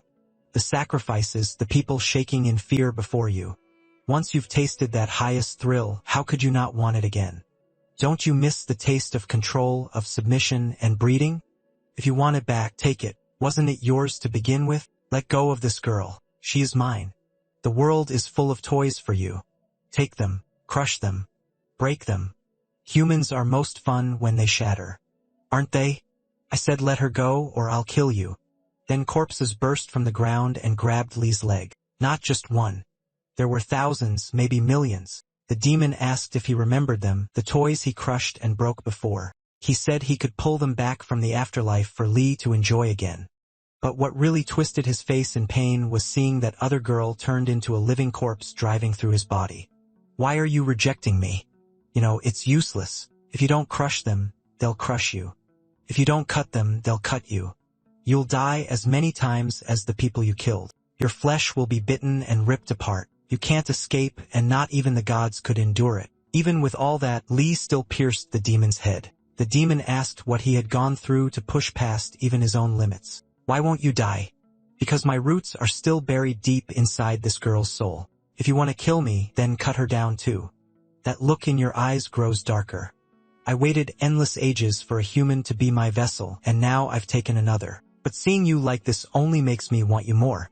So I'll back off for now. How strange. We'll finish this another time, and next time we'll wager our souls. After that, Soja finally came back to herself but kept her eyes closed. Lee looked at her sadly, then turned and directly asked Slave what he was. Slave was caught off guard. He couldn't understand how Lee was looking straight at him. Then the captain and Sunja arrived. The captain demanded to know what happened to her ship and if he was behind it. Right then, Adon, Robert, Sunja, and even the captain blacked out. Everyone there froze except the celestial demon. Slave said Lee had a very unusual talent. What did you do to these kids? Slave answered that he didn't want interruptions, so he temporarily shut down their nervous systems. Since it was only temporary, they weren't hurt. So shall we begin? Lee asked why he had done all that. Did he want something from him?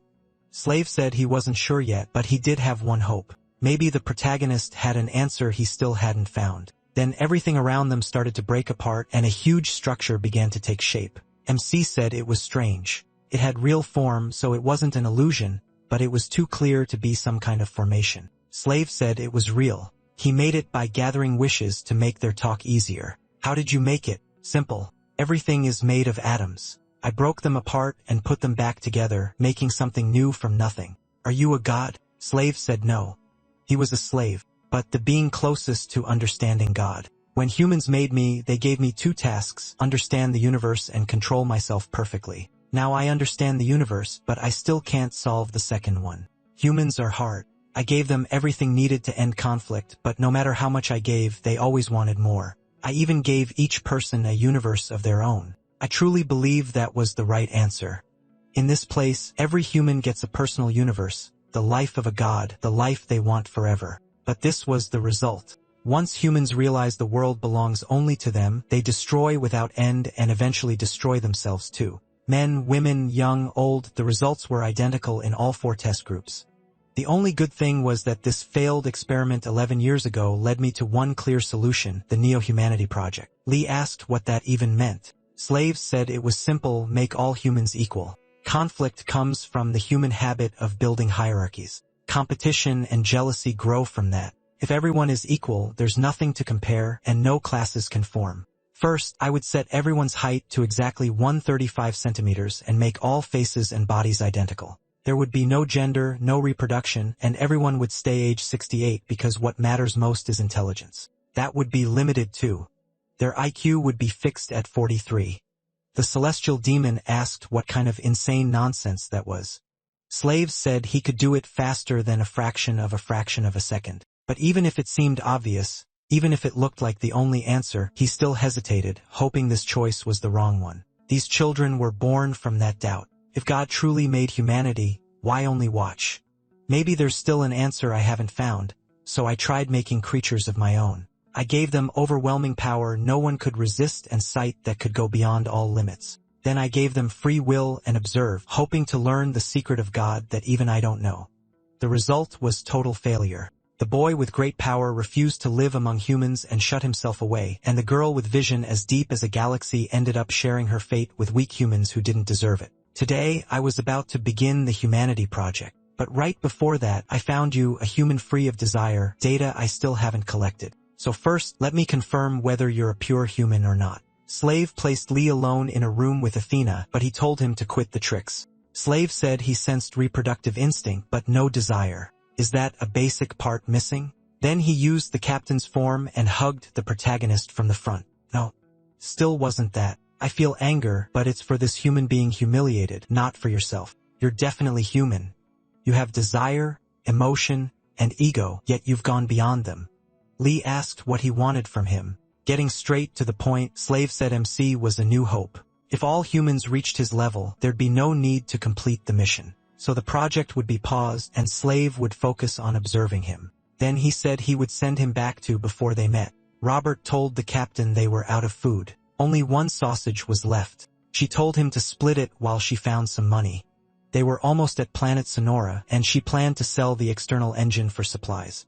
But Lee told him to wait. This is enough. We'll all share it. The captain said they were almost there anyway, and dinner would be a feast. Soja cut in and said forget it. That planet creeped her out and she'd rather starve. Tang Seo-young wondered why they were all acting so weird. Lee looked at her and Seoja said she saw it too. That freaky eye, if I see it again I'll kill it, and that damned android too. Seoja told Aiden to hold on. She promised she'd come see him. The observation period would last 1 year, and with that,